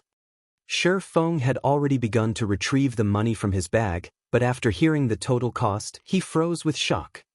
As you are using the advanced 4-star guild promotion order, the promotion will require more work than usual. We also have to notify the various cities' nobles and announce the officialization of the Zero Wing Guild. Hence, the procedural fees are slightly higher, the senior administrator said. How fraudulent! The senior administrator's statement rendered Shi Feng speechless. However, when he thought about how Zero Wing would instantly become a town-level guild, he considered the cost relatively low. This was basically spending money to save time. Following which, he obediently took out 50,000 gold and handed it to the NPC. While he had seen to his quest, Phoenix Rain and Unyielding Heart had paid off the materials they had purchased, earning him another 120,000 gold. Otherwise, he wouldn't have been able to afford the promotion fees. Once the NPC confirmed Shi Feng's payment, a series of system notifications reached Shi Feng's ears. Chapter 1856, Shock. Star Moon Kingdom Region System Announcement. Congratulations to Zero Wing for becoming Star Moon Kingdom's first 4-star guild. Rewarding 1 set of intermediate guild defensive magic arrays, 3,000 gold in guild funds, and 50,000 guild popularity. Guild emblem upgraded to Mysterious Iron rank. Star Moon Kingdom Region System Announcement. Congratulations to Zero Wing for becoming the first guild to own a 4-star guild residence. Rewarding 100 Adventurers Association prestige and 20,000 guild popularity. Guild battle flag upgraded to bronze rank. Upon hearing the system announcements, Star Moon Kingdom's players couldn't help but gasp. I'm not hearing things, am I? Zero Wing actually became a 4-star guild? Zero Wing is amazing. I haven't even heard of a 3-star super guild, yet Zero Wing has already been promoted to a 4-star guild. Zero Wing's members are so lucky. I've heard that joining a 3-star guild will help new players quickly become elites. The Bronze Guild emblem even increases the buffs when you're in a party with other guild members. A 3-star guild receives more high-ranked quests than a 2-star guild, too. What kind of benefits will a 4-star guild enjoy? I don't know, but the benefits are definitely going to be better. Moreover, Zero Wing's guild emblem has been upgraded to Mysterious Iron rank. The buffs the emblem provides will be much stronger. Maybe I should try my luck with joining Zero Wing. As expected of Zero Wing, Blackwater has just declared war on the guild, yet Zero Wing has retaliated with such power. Blackwater will likely find Zero Wing a difficult opponent. There's no doubt about that. I just received some insider information from a friend of mine. He just got his Mysterious Iron guild emblem from the guild residence, and he says it's much stronger than before. The bronze emblem only provides 3% more HP and 1% more attack power, but the Mysterious Iron version provides up to 2% to all basic attributes, attack power, defense, and EXP gain. As long as 6 or more guild members are within 150 yards, players will enjoy the maximum buff. There's no need to be in the same party. Right? There's also the bronze-ranked guild battle flag. That's basically a treasure for raiding dungeons. As long as you purchase it, you can plant it in a dungeon, and all guild members within 200 yards will receive a 10% increase to all attributes for 5 minutes. After seeing the system announcements, Star Moon Kingdom's independent players engaged in a heated discussion on the official forums. Many players had abandoned the thought of joining Zero Wing after Blackwater's declaration of war, but now that Zero Wing was a 4-star guild, it offered even better benefits. When these independent players learned about these benefits, they began to reconsider their positions. Zero Wing's new benefits were simply too tempting, especially the guild emblem. Previously, the Bronze Guild emblem had offered free teleportation between guild residences and increased attributes when in a party with other guild members. Not only did the Bronze Guild emblem save Zero Wing's members money, but it also made it easier to grind monsters. Now that the guild emblem had been upgraded to Mysterious Iron rank, its effects had more than doubled. Moreover, the guild now had access to the Bronze Guild battle flag. With the battle flag's help, Zero Wing's members would have a much easier time with dungeon bosses. After all, not every player in the game had the opportunity to learn a berserk skill. Meanwhile, the guild battle flag's buff was akin to a mini berserk skill for the entire team. Meanwhile, the various major powers soon learned of Zero Wing's latest promotion. So, this is what Black Flame was talking about? Phoenix Rain could not help but shake her head and smile as she read the latest report regarding Zero Wing. Sure enough, Zero Wing hasn't changed. It is always full of surprises.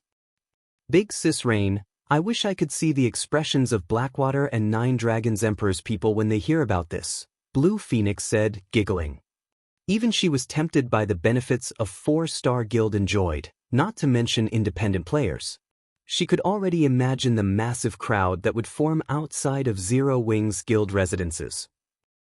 Zero Wing would definitely increase its strength in a short time. Moreover, with the Mysterious Iron Guild emblem and Bronze Guild battle flag, she could already foresee Zero Wing's members improving significantly in a short time. After all, both items would drastically reduce the difficulty of raiding team dungeons. Players that had struggled to increase their attributes could now raid these dungeons, acquiring better weapons and equipment.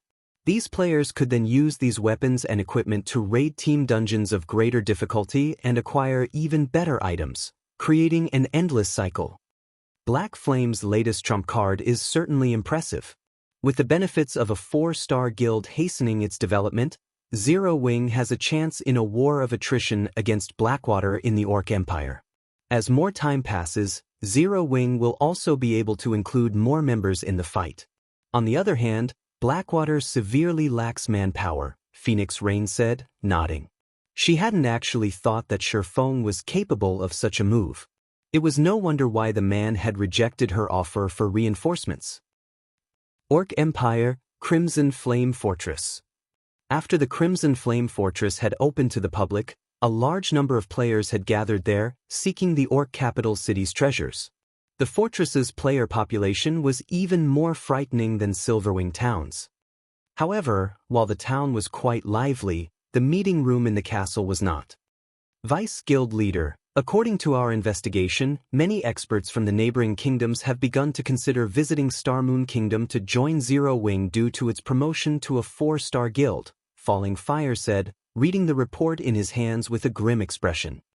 All 20-plus guild upper echelons inside the meeting room were deathly silent as they looked at the woman in the seat of honor. The woman had long, light red hair draped over her shoulders, and she wore a suit of sacred crimson armor.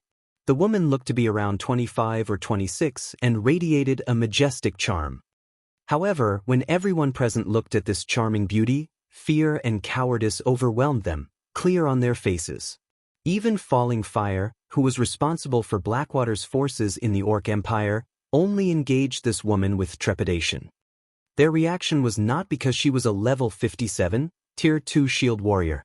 Rather, it was due to her identity as one of Blackwater's Vice Guild leaders and her title as the Iron Valkyrie, granted by the Secret Pavilion. Wuxia. Despite her age, Wuxia had become a master-level expert in the Blackwater Corporation's dojo. She was also one of the corporation's heirs. After joining God's domain, she had displayed monstrous talent. First, she had defeated over 50 experts on the God's domain experts list. Then, she had challenged several old monsters from the various super guilds before leading Blackwater's forces to dominate the Iron Empire, relying on her vicious tactics until she secured the guild's position as the Empire's overlord. Now, to secure Blackwater's hold of the Orc Empire, she had arrived to oversee the guild's development personally. She was also responsible for the plan to target Zero Wing. Then, Can anyone here tell me why we only learned about Zero Wing's promotion after the fact? Xuan Wuxia asked softly as she swept her gaze over the people before her. Chapter 1857, Airport. The atmosphere inside the quiet meeting room became even tenser at Xuan Wuxia's question. After the silence continued for some time, a young man, who was a level 56, Tier 2 assassin, stood up. Vice Guild Leader, my subordinates did not do their job properly and failed to notice Zero Wing's actions in time. Afterward, I'll have them transferred. No, I'll send them packing right away. The assassin youth said nervously. Blackwater has no need for incompetent people. When everyone present heard the intelligence team leader's decision, they did not express any opinions about it, neither did they feel surprised by it. After all, the vice guild leader before them was extremely vicious in her actions. Moreover, her viciousness wasn't limited to her enemies but extended to her allies as well. Xuan Wuxia did not tolerate mistakes from her subordinates. A subordinate that slipped up would incur terrifying consequences. Not to mention, Zero Wing's promotion to 4-star guild was a huge incident, yet the intelligence team spying on Zero Wing had actually failed to get any hint of it. Well said. Xuan Wuxia smiled, clapping her hands as she walked up to the assassin youth. In that case, you can also get lost now. Following Xuan Wuxia's words, everyone in the room received a notification that the assassin youth had been expelled from the guild and was no longer a member of Blackwater. Vice Guild Leader. When the assassin youth saw the expulsion notice, he turned to Xuan Wuxia in shock. He had never thought that she would actually remove a managerial figure like himself just like that. Just as the assassin youth was about to say something more, Xuan Wuxia suddenly unsheathed the sword hanging from her waist and sent a dark purple arc cutting at him. Before the assassin youth could even react, his vision started darkening. A moment later, the assassin youth's body collapsed to the ground, and multiple weapons and equipment dropped beside his body. After the assassin youth died, his corpse slowly disintegrated, transforming into dark purple smoke. The smoke then flowed into Xuan Wuxia's sword. Everyone inside the room could faintly hear agonizing screams coming from the purple smoke. Suddenly, fear permeated the entire room. Everyone present looked at Xuan Wuxia with a dumbfounded expression. The assassin youth, named Greyblade, was the vice commander of the Empire Branch Guild's main force. At the same time, he was the head of the Branch Guild's intelligence department. Despite his high position, Xuan Wuxia had actually expelled him after just a few words. She had even killed Greyblade without hesitation. This situation evoked an unprecedented fear in everyone. They could tell that Greyblade had not died an ordinary death. Otherwise, the assassin youth wouldn't have dropped over half of the weapons and equipment he wielded and let loose such soul-piercing cries. He also definitely did not lose just one level. Once Greyblade resurrected, his account would most likely be crippled. After Xuan Wuxia sheathed the glowing purple sword she wielded, no one inside the meeting room dared to look at her in the eye. Everyone simply lowered their heads and fixed their eyes on the floor, deeply afraid of becoming the next Greyblade. Snow Scar, you'll take over his job from now on. I believe you won't disappoint me, right? Xuan Wuxia said as she looked toward a cloaked and thin level 56, Tier 2 berserker standing by the entrance of the room. Vice Guild Leader, please rest assured. The Heavenly Eagle Legion I lead definitely will not disappoint you, the berserker addressed as Snow Scar said respectfully as he lowered the hood of his black cloak. Upon hearing the name, Snow Scar, everyone present turned automatically to look at the berserker. When they saw the man's appearance, they could not help but gape in shock. Snow Scar? Isn't he the #1 berserker of the super first-rate guild Puzzled Star? Falling Fire was also surprised when he saw Snow Scar. Everyone present was no stranger to this name. Puzzled Star was a super first-rate guild that had contended against Blackwater over the Iron Empire. Meanwhile, among Puzzled Star's forces, the berserker named Snow Scar had given Blackwater plenty of headaches. Yet now, Snow Scar had actually joined Blackwater. It simply wasn't feasible to nurture the necessary masters within the amount of time remaining to take control of the secret stone fortress. Hence, the only option he had left was the Hell Tank. With sufficient Hell Tanks, although these wouldn't allow Zero Wings members to roam the Ore Empire uncontested, defending the secret stone fortress should not be a problem. I understand. I'll have our guild members focus on raiding these dungeons, Aqua Rose said, nodding.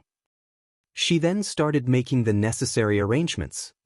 Meanwhile, after Shifeng was done assigning tasks, he went to White River City's teleportation hall and teleported to Star Moon City, then headed to the capital's City Hall. Lord Protector, how may I be of service to you today? An NPC senior administrator greeted Shifeng as soon as he entered the building. Hello, I wish to construct an airport linked to Star Moon City in Silverwing Town. Here is my airport's construction certificate, Shifeng replied as he retrieved an ancient parchment from his bag.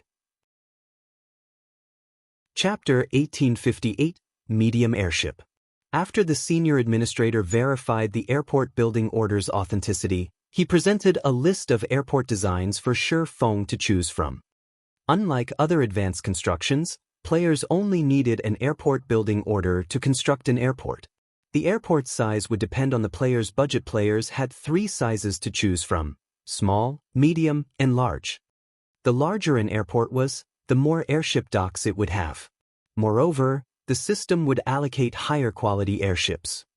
How expensive! As Shifeng examined the various airports' prices, he felt like a poor bastard. The cheapest airport on the list the senior administrator had provided cost 50,000 gold to construct, whereas the most expensive small airport cost 150,000 gold. Needless to say, the medium and large airports cost even more. Although he had known the minimum price for constructing a small airport, he hadn't expected such a large price disparity between the cheapest and most expensive small airports available. Of course, the most expensive small airport was worth every coin. The 50,000 gold airport looked shabby next to the 150,000 gold option. The 50,000 gold airport only had 4 small docks, which were only available to ordinary small airships. The 150,000 gold option had 6 small docks, and all 6 housed small bronze airships. Not only were small bronze airships 30% faster than ordinary small airships, but their load capacity was also 50% higher. The profits a small bronze airship could generate was more than double that of an ordinary small airship. However, after deducting the promotion fees he had paid earlier, he only had a little over 90,000 gold on hand. It was obviously not possible to construct the best small airport available right now. Moreover, if he wished to become the Secret Stone Fortress's advanced manager, he needed to fork over another 60,000 gold. He still had 2 days left before he had to pay the 60,000 gold for the Secret Stone Fortress. Although he could earn a lot of money through the guild's territories and selling the rare materials from the Ice Crystal world, he should have barely enough money for the cheapest airport and the required fees for the Secret Stone Fortress with the total profits. It seems I have no choice but to go with the cheapest option for now and rebuild a better one once I have the money to do so. Shifeng could not help his sigh as he read the list. As long as players qualified to build an airport in a town, they could build whatever kind of airport they wished. However, once an airport had been constructed, it couldn't be upgraded. If players weren't satisfied with their small airport and wanted to construct a medium airport, they'd have to remove the current construction and build the desired airport from scratch. In other words, players would have to pay the full price for a medium airport, rather than the price difference. This was why even super guilds didn't dare to expand their airports casually. Lord Protector, as you are the first heaven-blessed individual in Star Moon Kingdom to construct an airport, we have 2 additional small airport models and 1 medium airport model we can offer. May I know if you are interested in seeing them? The senior administrator asked, smiling at Shifeng, who was deep in thought. Let me take a look. Shifeng's eyes glowed with interest when he heard the NPC's offer. This additional recommendation was the equivalent of a bonus reward. Naturally, he wouldn't ignore the potential opportunity. The senior administrator then retrieved a second list, handing it to Shifeng. Although the list only had 1 page, listing only 3 airport variations, descriptions covered the page. Only a fraction of the descriptions included simple introductions, while rules and regulations took up the majority of the page. Model 024, small airport.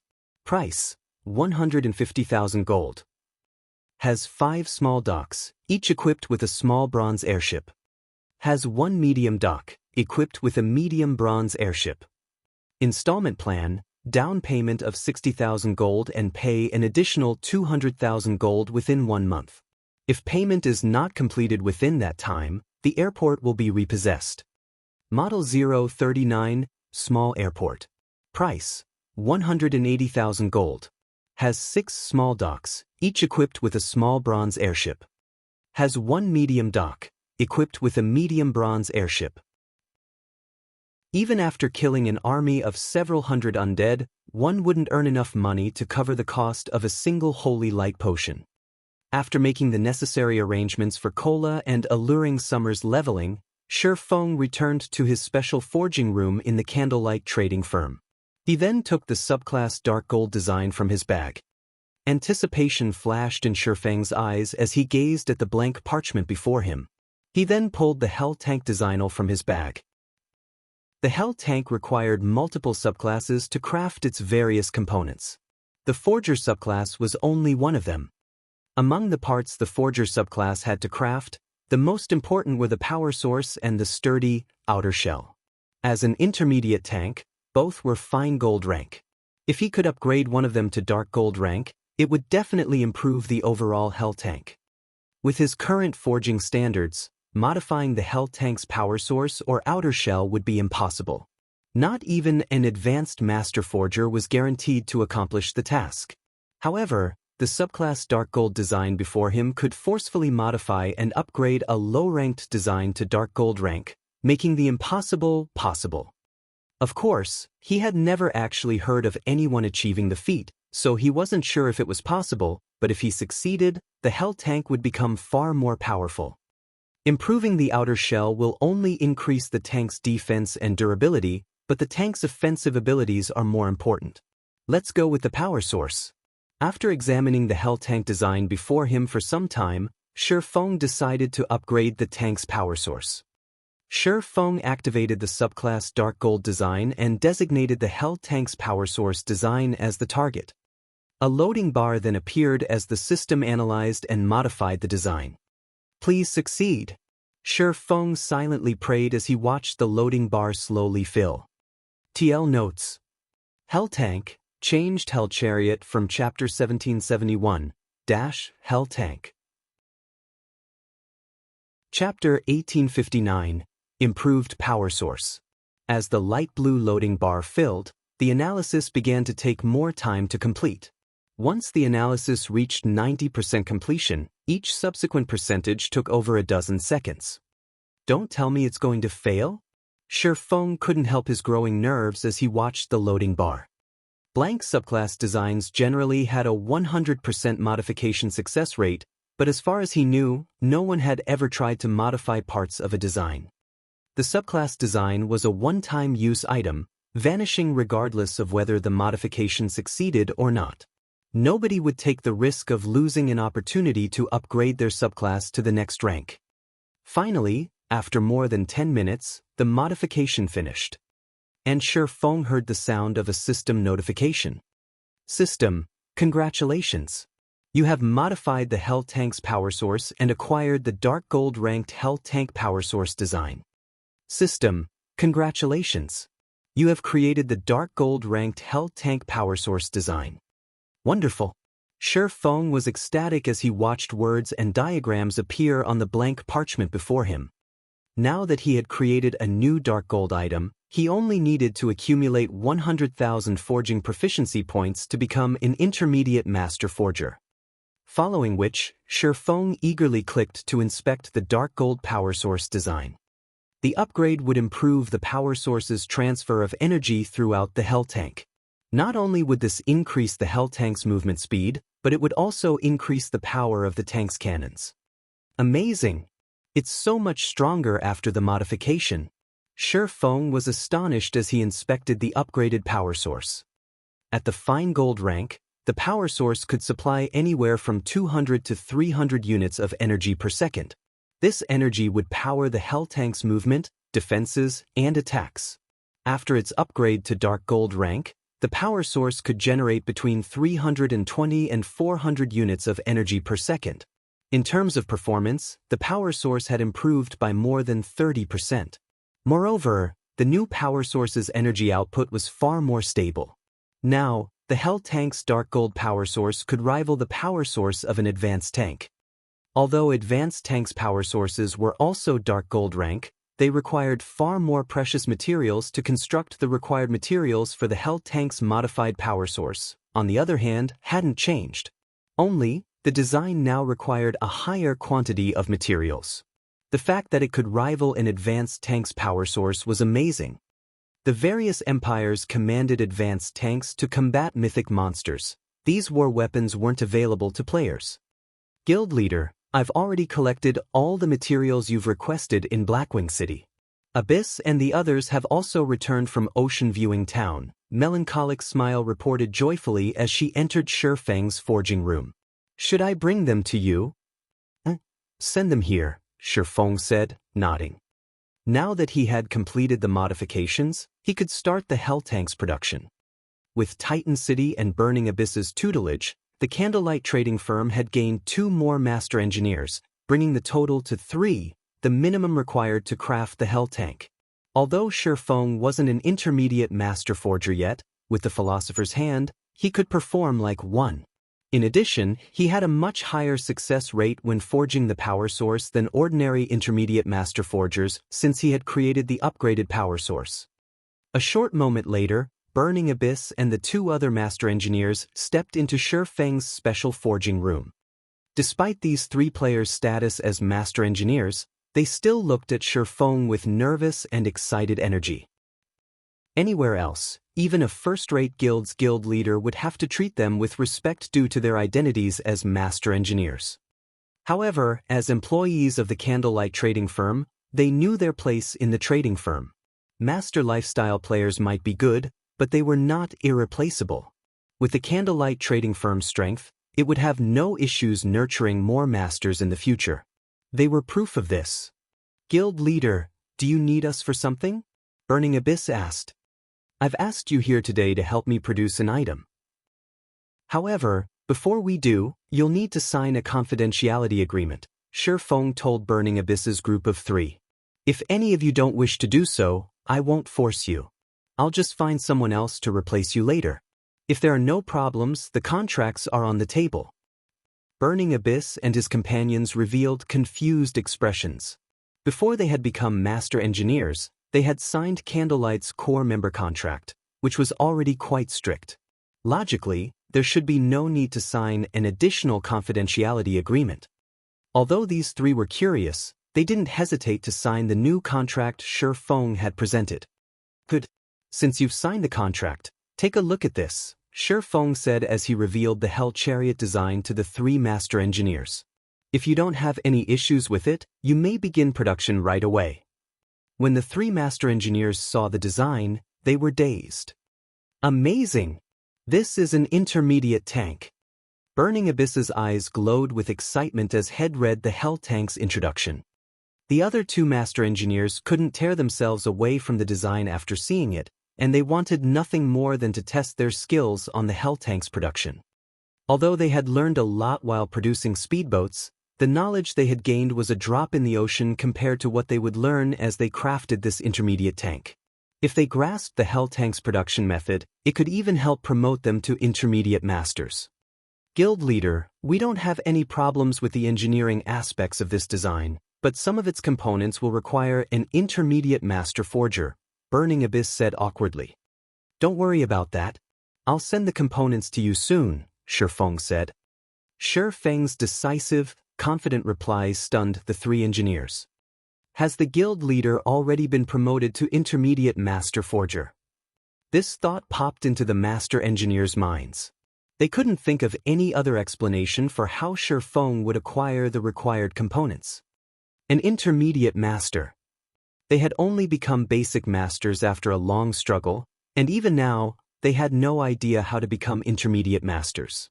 They didn't even know if they could reach the intermediate master rank, yet Shifeng had just hinted that he had already become one. Alright, you guys should get to work on the basic components. I'll have the forging components sent over soon. Naturally, Shifeng knew what these three were thinking, but he didn't bother to refute their assumptions. Although he wasn't an official intermediate master, he wasn't far from becoming one. After all, he only lacked sufficient proficiency points. He could easily deal with that by investing time into forging items. Following which, Burning Abyss and the others went to another special workshop and started to craft the necessary basic components. As for Shifeng, he activated the Philosopher's Hand's Philosopher's Soul. He then began to refine the Titan ore and the various other materials Melancholic Smile had delivered. After 8 straight hours of work, Shifeng had finally crafted all of the Hell Tank's forged components. Although he had failed multiple times and wasted a lot of materials, the losses were within his expectations. Burning Abyss and his engineers had long since completed their part, and once they received the forged components, the trio carefully began to piece it all together. As Shifeng watched the 3 master engineers combine the individual components and transform them into a full-fledged tank, he could not help his growing excitement. The Hell Tank was crimson and 4 times the size of a tank in the real world. The Hell Tank took up nearly half of the special forming room like some gigantic, slumbering beast. Chapter I-860 New Hell Tank.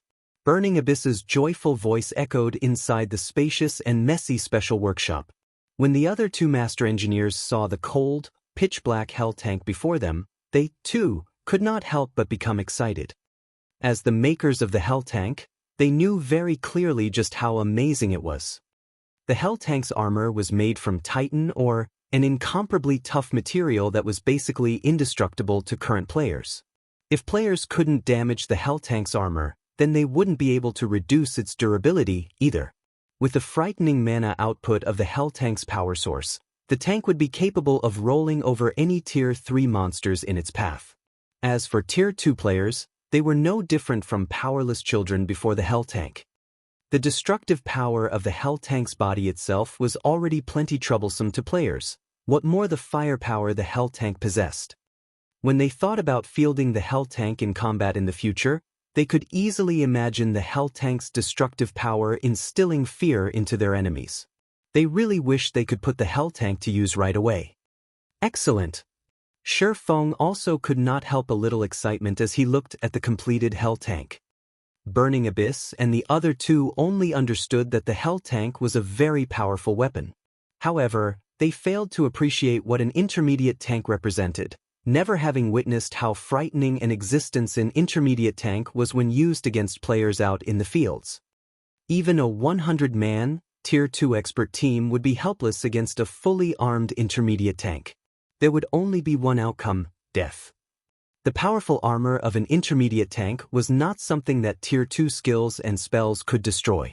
Only Tier 3 attacks stood a chance of damaging an intermediate tank slightly. Hence, for Tier 2 players, going up against an intermediate tank would be akin to raiding an invincible monster. However, the immunity to Tier 2 attacks and below still wasn't the most amazing aspect of an intermediate tank. The crucial detail about an intermediate tank was its speed and power. If one had an intermediate tank, one could basically move unhindered, so long as one did not come across Tier 3 or above players and monsters or players that wielded war weapons. After verifying that the production was a success, Shifeng arrived before the Hell Tank and stored it inside his epic-ranked spatial bag. This scene stupefied Burning Abyss and his fellow master engineers. The Hell Tank wasn't an item that could be stored whole in a player's bag space. If players wished to store it there, they would have to disassemble it first into smaller parts because not only did the Hell Tank occupy too many bag space slots, but its weight was also extraordinary. Normally, several players would be required to lug it around. Currently, even the most expensive 1,000 slot bag sold on the market could hold only 1/10 of the Hell Tank. If one wanted to store the entire Hell Tank in a single bag, said bag would need a capacity of 10,000 slots. However, this was still not the most crucial point. The deciding factor was the weight. Carrying a Hell tank required at least 5 strength-focused Tier 2 players. Nevertheless, Shi Feng had actually stored the entire Hell tank all by himself. What Burning Abyss and the other two did not know was that epic-ranked spatial bags existed in God's domain. Take Shi Feng's spatial bag for example. Not only could it store 12,000 slots worth of items, but it also had a built-in warehouse that allowed the storage of non-bag space items. In addition, items stored inside the spatial bag wouldn't add to the load of players. Hence, Shi Feng was able to store the Hell tank without problems. After collecting the Hell tank, Shi Feng had to inspect its attributes. As the Hell tank was a war weapon, its attribute panel could not be inspected while it was present in the outside world. At most, one would see only its name when inspecting it. Only after storing it in a bag space could one inspect it. Hell tank, intermediate tank equipped with a dark gold rank power source. Maximum capacity, 20 people increases movement speed by 210%. Possesses upper rank Tier 2 defensive capabilities. Durability 400 additional skill 1 dash. Magic shield. Constructs a Tier 3 magic barrier that can absorb up to a maximum of 3 million damage for 24 minutes. Each use costs 18 magic crystals. Cooldown, 10 minutes. Additional skill 2 dash. Hell cannon, 1,700 yard range. Deals a devastating blow at the Tier 3 standard to a 35-yard radius. Each use costs 90 magic crystals. Cooldown, 14 seconds additional skill 3 dash. Flame spears, creates 14 flame spears. Each flame spear carries power at the peak of Tier 2 and has a 150-yard attack range. Cooldown, 7 seconds. It's improved by so much? Shi Feng hid his astonishment as he looked at the attributes of the Hell tank. The original Hell tank was already top tier among intermediate tanks. However, upgrading its power source to dark gold rank had improved it significantly in every aspect. Not only did the higher mana output bring a 30% increase to its movement speed, but it also amplified the magic runes carved on the Hell tank's armor, boosting the Hell tank's defensive capabilities from Tier 2 to upper rank Tier 2. With this, even Tier 3 attacks would barely damage the Hell tank. Aside from that, the upgraded power source had also strengthened the Hell tank's firepower slightly and reduced its energy consumption somewhat. Overall, the Hell tank's combat power had improved by at least 40%. Although it still wasn't comparable to an advanced tank, it also far superior to an ordinary intermediate tank. Guild leader, now that we've completed the first Hell tank, may we start production on the second one? Burning Abyss asked carefully as he looked at the silent Shi Feng. He was already captivated with the Hell tank at this point. The engineering techniques involved in the Hell tank's production were superior to the production techniques for the ships he had made thus far. One could say that tanks were his current romance. Right now, all he wanted to do was mass-produce the Hell tank and research the theories behind its production so that he could create his own tank in the future. However, the materials required to produce the Hell tank were simply too staggering. Just the engineering materials needed were already extremely difficult to acquire, not to mention the forging materials. Without permission from the guild, the Hell tank was not something he could produce as he wished. Of course, currently, what you all need to do is produce the Hell tank's engineering components from the materials on hand. If you run out, you can ask Melancholic for some more. I'll also try to have the forging components delivered to you as soon as possible, Shi Feng replied, nodding. After seeing the Hell tank's strength, he was even more certain of its necessity. Although Melancholic's smile had collected barely enough materials for 3 or 4 Hell tanks, which would be hardly sufficient to accomplish anything major, he had already mobilized the entire guild's power to collect the necessary main materials. It wouldn't be long before they acquired more Titan Oregon. Upon hearing Shi Feng's command, the 3 master engineers grew even more excited. Without hesitation, they rushed back to their respective workstations and resumed producing the engineering components. As for Shi Feng, he returned to his special forging room and crafted the forging components. He wanted to fabricate as many Hell tanks as possible before the airport's completion. Like so, 2 days passed by in the blink of an eye. During this time, Zero Wings members were continuously raiding the dungeons Shi Feng specified and collected a large amount of Titan Oregon, including the other rare materials Melancholic Smile sourced from other kingdoms and empires, which were integral to the Hell Tanks production. Shi Feng and the others had managed to build 5 more Hell Tanks. Now, a total of 6 Hell Tanks were sitting inside the Candlelight Trading Firm's underground warehouse. Looking at the 6 Hell Tanks, Shi Feng found them to be a spectacle to behold. Shi Feng's forging proficiency had also increased rapidly during this period. Including the proficiency points the system awarded him before, he had over 70,000 forging proficiency points accumulated. He now needed just a little over 20,000 points to officially reach the intermediate master rank. As Shi Feng was considering producing the components for the 7th Hell Tank, he suddenly received a system notification. System: the construction of Silverwing Town's airport is completed. Please check and ratify the construction work. Chapter 1861, Airport Opening Time's Up Already. After reading the system notification, Shi Feng promptly stopped his work, contacted Cream Cocoa, and instructed her to take his place. He had worked constantly over the past 2 days to produce the Hell Tank. He had also used the Philosopher's Hand to help Cream Cocoa and Melancholic Smile forge the Hell Tank's components. After all, he was Zero Wings guild leader. He didn't have a lot of spare time to commit to the Hell Tank. Now that the 2 women had become basic master forgers, the Philosopher's Hand could help them perform as intermediate master forgers as well. As the 2 women forged more components, their forging standards improved. Likewise, their production success rate increased. Although they weren't nearly as skilled as Shi Feng when crafting the Hell Tank's upgraded power source, their success range was tolerable. With this, Melancholic Smile and Cream Cocoa could work on the Hell Tank's forged components as long as they had materials, even if he wasn't around. When Hell Tanks were used on a battlefield, they weren't very effective unless an army had a certain number of them. However, once they had a sufficient force, players wouldn't be able to compare to their destructive power. Hence, production of the Hell Tanks must continue without pause.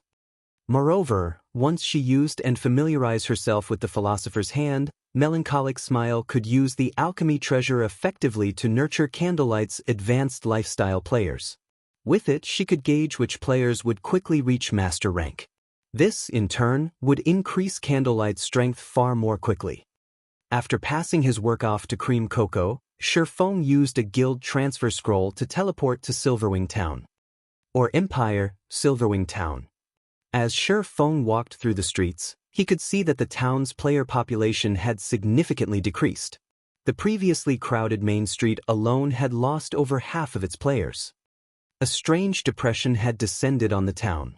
It was nowhere near as lively as it had been. Sure enough, the Crimson Flame Fortress's allure to elite and expert players is quite strong.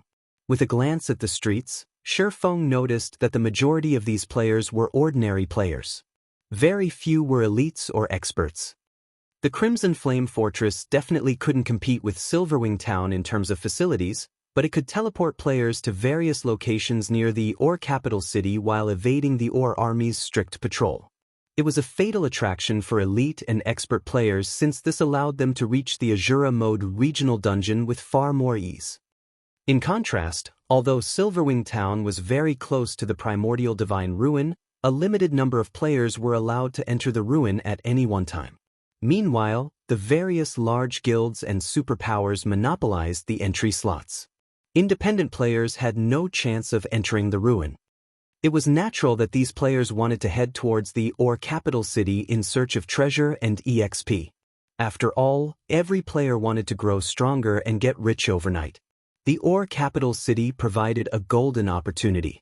Even if players failed to find amazing treasure, they could acquire enough magic crystals in the regional dungeon to earn a small fortune, selling them to the various large guilds in bulk. Although the various team dungeons had a chance of dropping magic crystals, they didn't drop many, and the drop rate was painfully low. In contrast, even the Ore capital city's level 50+ Lord-ranked monsters had a considerably high drop rate. And these Lord-ranked monsters were common in the regional dungeon.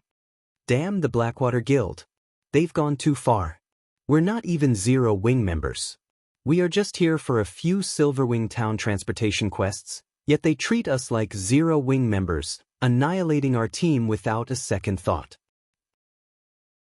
This is Zero Wing's territory. Isn't the guild going to do anything about this? Does Zero Wing even have the leeway to? Right now, Zero Wing's teams are constantly fighting Blackwater's members and the Dark players. There have already been several hundred skirmishes within Silverwing Town's vicinity. However, Blackwater is simply too ruthless. It used its point system to attract large numbers of elite and expert players to fight for it. Now, Blackwater's forces outnumber Zero Wing by many times. Zero Wing just doesn't have enough manpower to protect every corner of its territory. I've heard that Zero Wing has suffered more than 20,000 casualties already. Where would Zero Wing find the time and manpower to deal with the highway robberies? I've also heard that Aqua Rose personally led an expert legion to stop Blackwater's members in order to protect its territory. In the end, nearly half of Zero Wing's main force members and more than 2,000 Zero Wing experts died in that battle. Meanwhile, Blackwater lost a little over 2,000 experts and 3,000 elites. In the end, as Blackwater had too many people, and since bounty hunters had begun to join the fight, Aqua Rose's legion was forced to retreat. Now, Zero Wing has limited its movement around the town. It seems Silverwing Town isn't hospitable anymore. Let's just try our luck in the ore capital city. Hearing the players leisurely chat on the street, some of the nearby independent players couldn't help their deep sigh. Silverwing Town wasn't declining because its facilities had fallen behind the times, but because of Blackwater's ruthlessness. The guild gave independent players no hope of making a living in Silverwing Town. They're targeting the town's independent players now? Feng was surprised as he overheard the conversations. Has Blackwater's leader in the Ore Empire been replaced? Guilds rarely involved independent players when they fought each other in God's domain. Not only was the act morally bankrupt, but it would also leave a bad impression of the guild. Most importantly, it would turn independent players against the guild. Yet, Blackwater ignored these consequences and attacked independent players. It had even gone as far as to charge protection fees. The vicious methods the guild employed wasn't typical of Blackwater's previous pattern. Previously, Blackwater had operated arrogantly. Although it had tried to use overwhelming power to force its opponents to submit, the guild had only pointed its blade at its enemies. The guild hadn't involved bystanders. However, Feng didn't give the matter much thought as he made his way towards the new airport. Regardless of what Blackwater actions, there was one thing he could be sure of: the guild was his enemy. Although Blackwater's new tactics were unexpected, now that the airport was complete, he could begin to take action. Very quickly, Feng arrived in the town's eastern outer area. Since this area didn't have any particularly important buildings, very few players normally visited this side of town. Since Silverwing Town had deteriorated, even fewer people wandered this way. However, the gigantic magic barrier that enveloped the airport was extremely eye-catching, so a few passing players had stopped to examine the massive barrier. Recently, over a dozen level 100 NPC guards had gathered at the mountain-like barrier's entrance, attracting even more attention. Lord Protector, I am the guard team's Knight Captain Fleisch. I will be responsible for guiding you once we're inside. Fleisch, a Tier 3 Knight Captain, respectfully introduced himself as Feng arrived. I'll have to trouble you then, Feng said, nodding as he followed Fleisch into the magic barrier. The moment he entered the magic barrier, a luxurious, spacious airport appeared before his eyes. Icy cold, metallic airships, radiating a manufactured aura, filled the airport, which could practically rival the medium airports he remembered from his previous life. The only difference was the airport's size. It was just a little smaller. Lord Protector, this is a special model small airport. It has a total of 5 small docks and 1 medium dock. Each dock comes with its own airship. The airport's operation will require 150 people and 50 people to guard it. The 5 small airships will require 25 intermediate machinists to fly, and the medium airship will require 8 advanced machinists. Once the personnel has been assigned, the airport can open to the public, Fleisch explained as he guided Shi Feng through the airport. As you are a city protector, we can help recruit these people for you. However, you will have to pay a monthly employment fee of 4,000 gold. Alright, let's go with that. Shi Feng had, more or less, learned about airport's personnel requirements during his previous life. Finding the required staff to operate the airport was relatively easy, but finding the appropriate machinists wasn't. The machinist subclass was quite special and rare. It required one to have the engineer, forger, and magician subclasses. Ordinary players already had plenty of trouble developing one subclass, let alone 3. Moreover, one needed to know how to merge the 3 subclasses' techniques. It would take far more time to nurture a machinist than other subclasses as well. With how suddenly he had acquired the airport, he hadn't prepared for this aspect.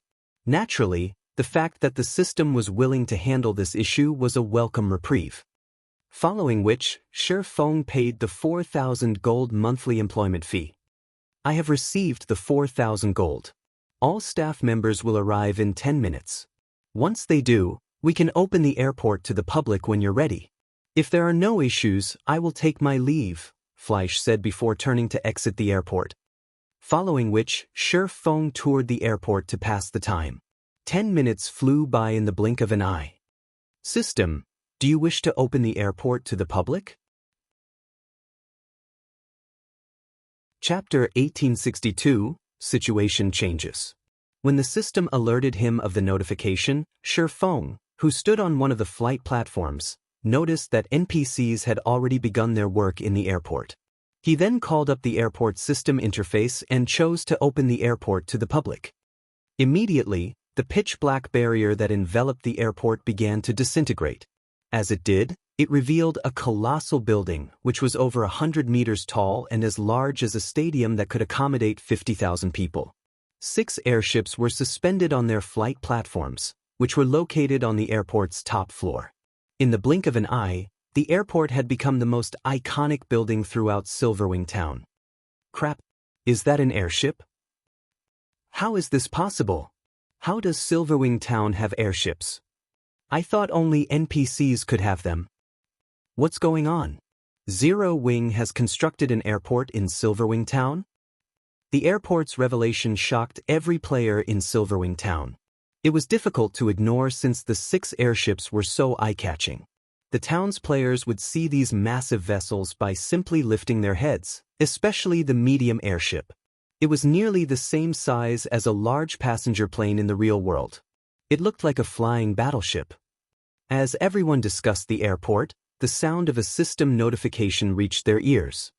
Or Empire Region System announcement. Congratulations to Silverwing Town for being the first to construct an airport in the Or Empire. Rewarding Silverwing Town 30,000 popularity and 1 city passage order. The system announcement repeated 3 times, confirming players' suspicions. Are you kidding me?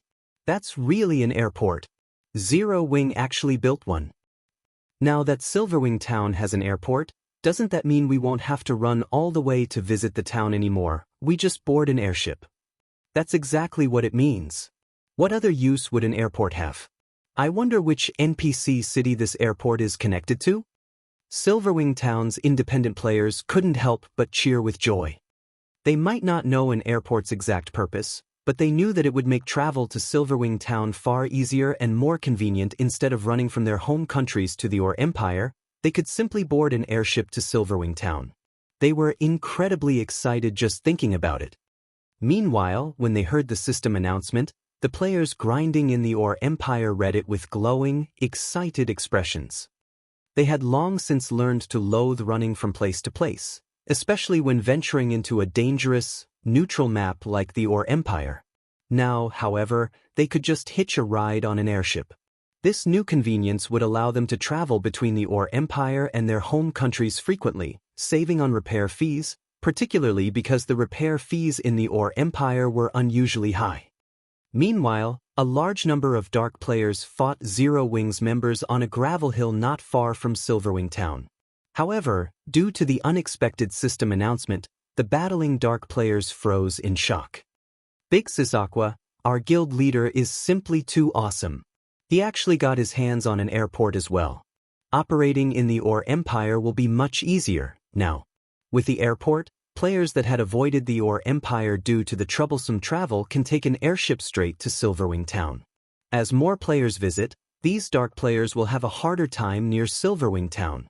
Moreover, with so many independent players, it'll be impossible for Blackwater to continue suppressing Silverwing Town, Turtledove exclaimed as she watched the dark players slide to a halt. Since so many dark players had gone overboard, even Zero Wing's main force members, such as herself, had been forced to take action. Not only were there so many of these dark players, but there were also a few extremely powerful experts among them. They moved stealthily as well, making them incredibly challenging to defeat. This had given their team a huge headache. However, with Silverwing Town's new airport, their problems could be easily solved. It wouldn't be long before the news of the airport reached the neighboring countries. The dark players' momentum continued to increase because normal players had such difficulty visiting the Ore Empire. We're going to take the Ore Empire's entire southeastern region, Shi Feng announced, gesturing at the southeast section of the map before him. Chapter 1863, Expansion Plan. After Shi Feng was done speaking, the originally lively meeting room promptly fell silent.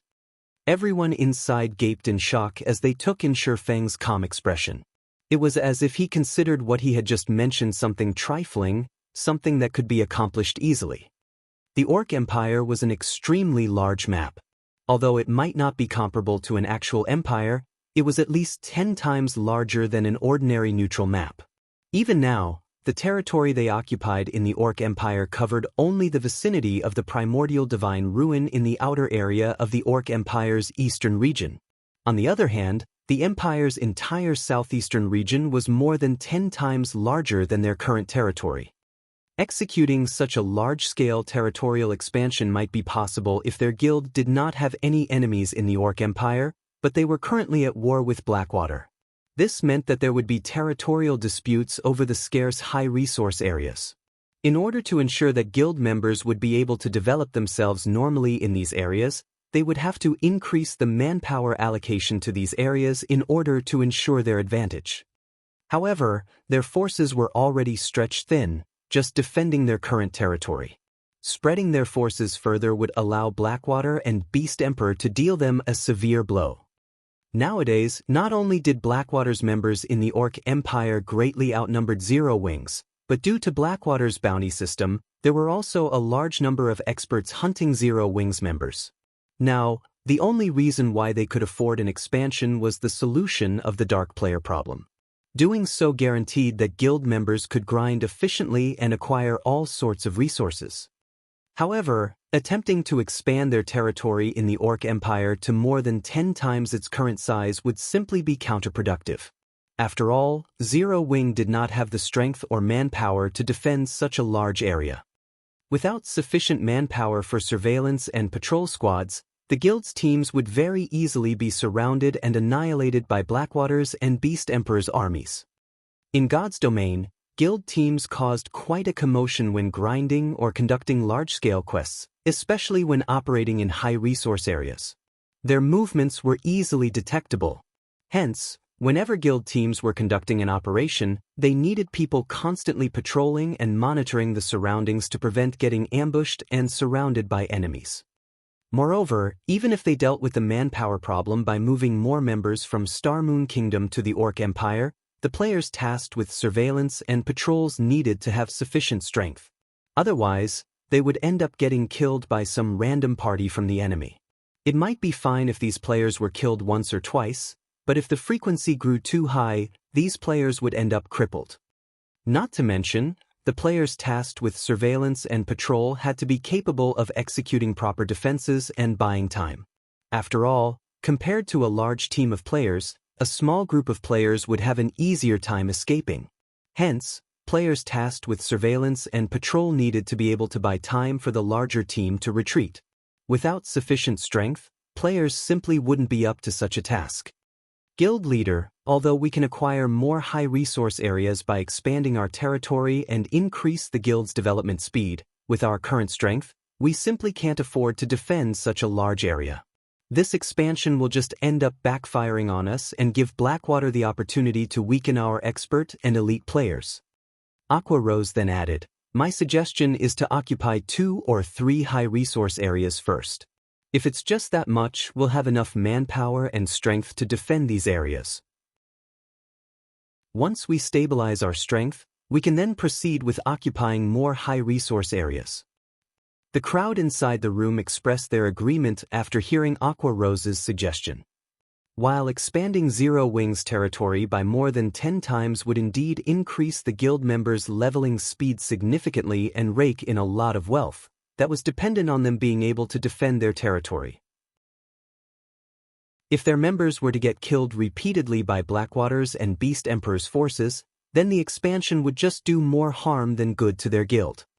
While it is indeed good to take things step by step, we simply do not have the time for that right now, Shifeng said, shaking his head. If we go by the current number of members we have in Silverwing Town, your suggestion is indeed excellent.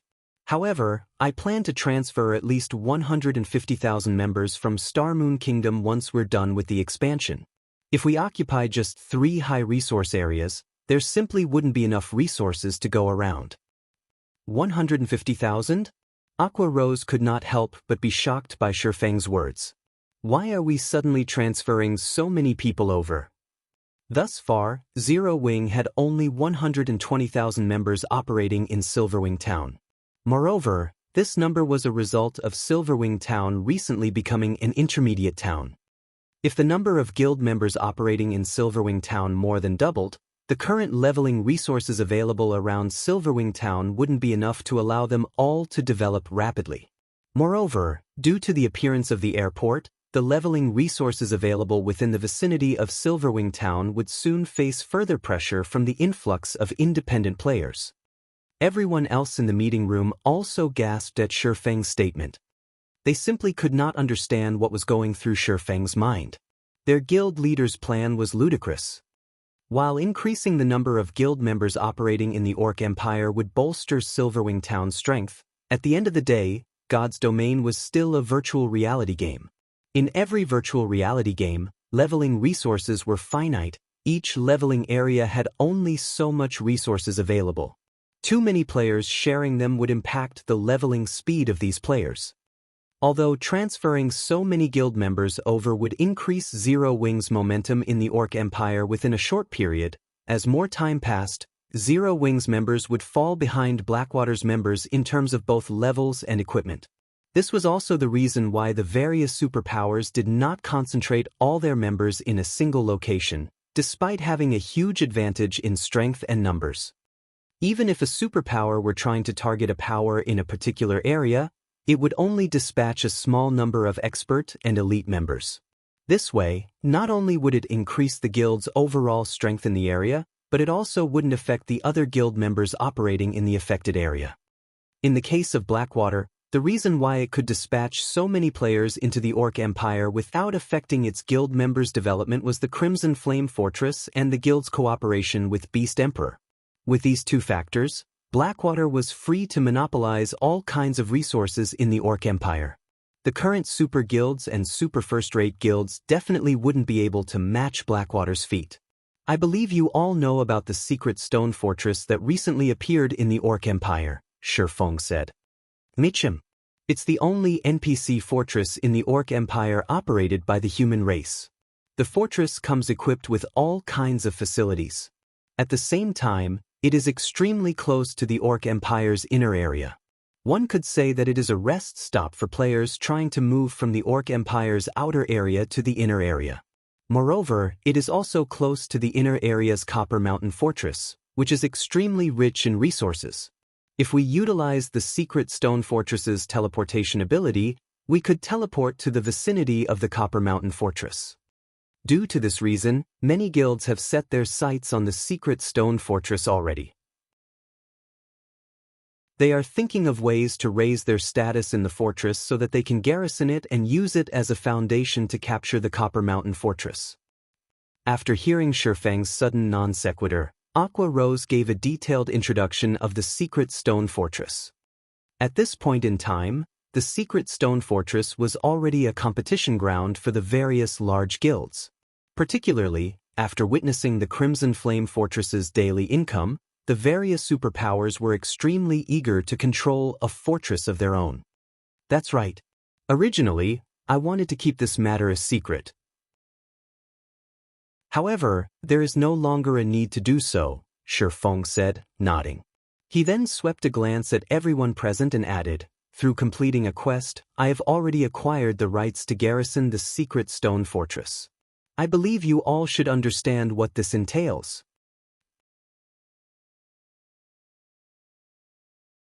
Chapter 1864, Crazy Operation.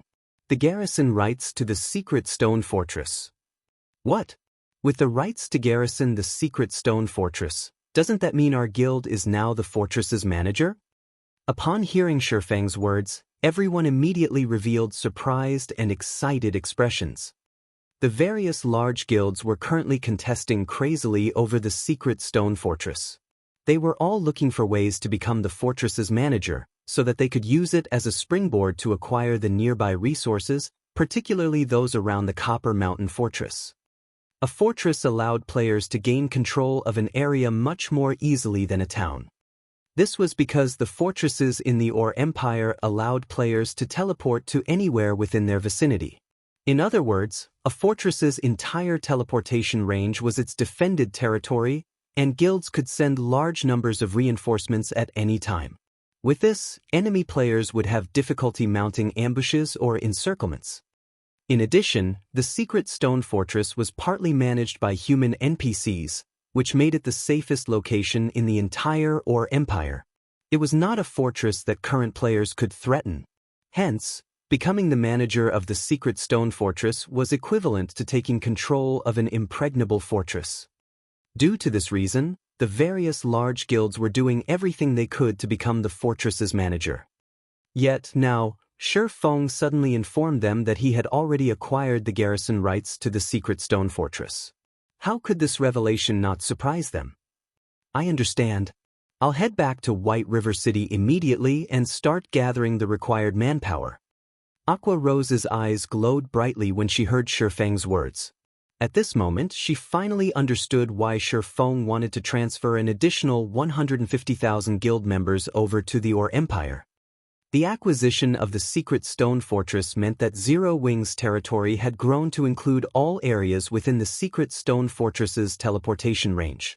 The current number of guild members they had in the Ore Empire was naturally insufficient to fully take advantage of all that territory. Moreover, with the increase of so many guild members in the Ore Empire, Zero Wing's strength in the Empire would also skyrocket. Hold on for a second. Wait till you're done listening to my plan, Shifeng said. He could not help but shake his head and laugh when he saw Aqua Rose's eagerness to occupy the secret stone fortress now. Having a large number of guild members garrison the secret stone fortress is only the first step. Our true goal is the Dark Witch's Tower, in the southeastern region of the Ore Empire.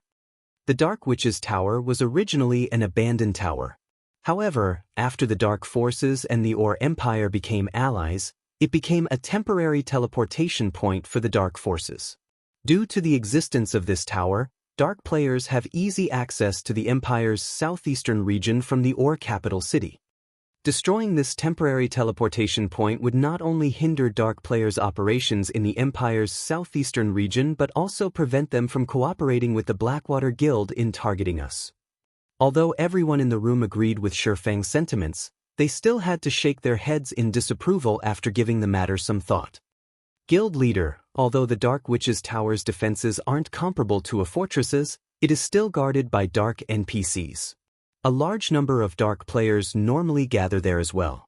The various superpowers have also thought about destroying this gathering point before, but Beast Emperor simply isn't giving them any chances. He has dispatched a large number of evil beasts and evil demons to guard the place long-term. Unfortunately, their hatred was useless. Not only did Dark NPCs guard the Dark Witch's Tower, But there was also the presence of Beast Emperor's minions. Current players couldn't do anything about the place.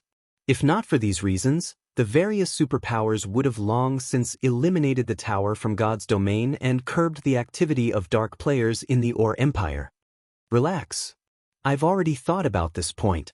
When the time comes, Aqua, you'll lead an army of 100,000 players and 200 miniature ballistas to assault Beast Emperor's ancient rock city.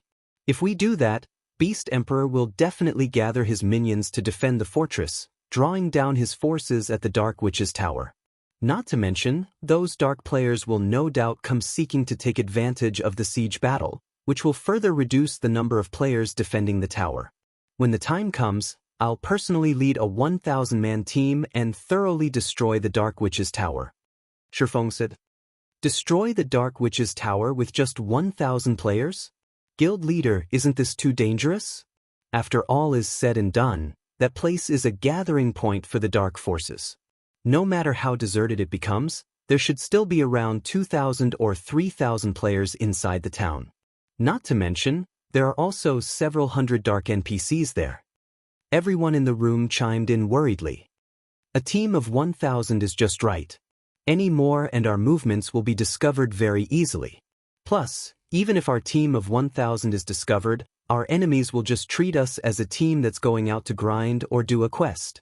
They will never think that we are actually going to destroy the Dark Witch's Tower, Shifeng said, shaking his head. For the operation this time, the key point will be whether the main army will be able to lure away the evil beasts and evil demons. The more monsters lured away, the higher my side's chances of success. Guild leader, leave it to me. I'll definitely make our movements known. I'll let Beast Emperor and Blackwater think that we're going for a final stand.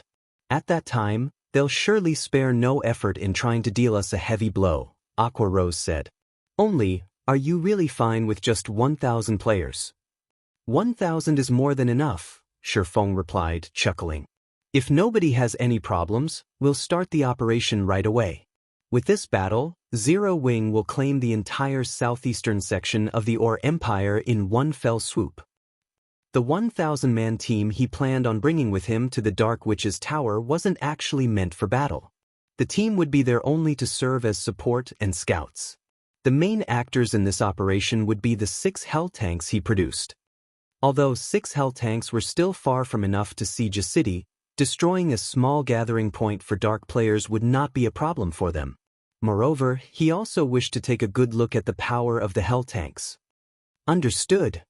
Everyone felt their blood boil with excitement at Shifeng's words. Although they weren't sure whether Shifeng was actually capable of destroying the Dark Witch's Tower, they had been waiting a long time for such a large-scale war. The fights they fought before had been scuffles at best. They had also been suppressed by the dark players and Blackwater's members all this time and had long since gotten fed up. Now that they had an opportunity to fight on a real battlefield, they more than welcomed it. Immediately, everyone took action according to Shifeng's arrangements. As for Melancholic Smile, she hurried back to Starred Moon Kingdom and started gathering the guild's elite and normal members, readying them to head toward the secret stone fortress. For a time, the entire Zero Wing Guild was a beehive of activity. This situation befuddled the spies the various large guilds planted in Zero Wing. They all wondered what Zero Wing was trying to do this time. After getting a thorough understanding of the situation, they all involuntarily fell into a daze. What's going on? Zero Wing is actually planning on making a last stand against Beast Emperor and attack Ancient Rock City? Is Zero Wing insane?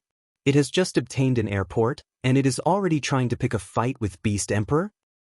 News of this situation quickly spread into the ears of the various major powers of Star Moon Kingdom and sent the kingdom's players into an uproar. As for Shifeng, he had arrived at the secret stone fortress by himself. Currently, although the secret stone fortress had yet to be fully open to the public, players belonging to the various major powers had already gathered here. These players easily numbered more than 100,000. Including the independent players that had come here to rest, the fortress's total player population already exceeded 500,000. After taking a look at the general situation inside the fortress, Feng made his way to the fortress's administration building. Lord Claude, I have already collected the 60,000 gold according to our agreement. Once Feng met up with Claude, he handed over 60,000 gold to the NPC. Excellent. This is indeed 60,000 gold. With this, we'll finally have enough funds to reconstruct the secret stone fortress, Claude said, smiling as he looked at the bag of coins in his hand. He then took out a golden token and said, "Here is the secret stone fortress's token. From now onward, you are the secret stone fortress's advanced manager. I hope you can contribute more towards the fortress's development in the future."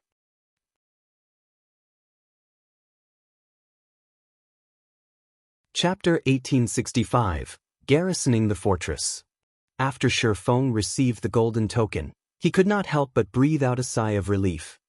During this period, due to the decrease in Silverwing Town's population, the town's income had declined considerably.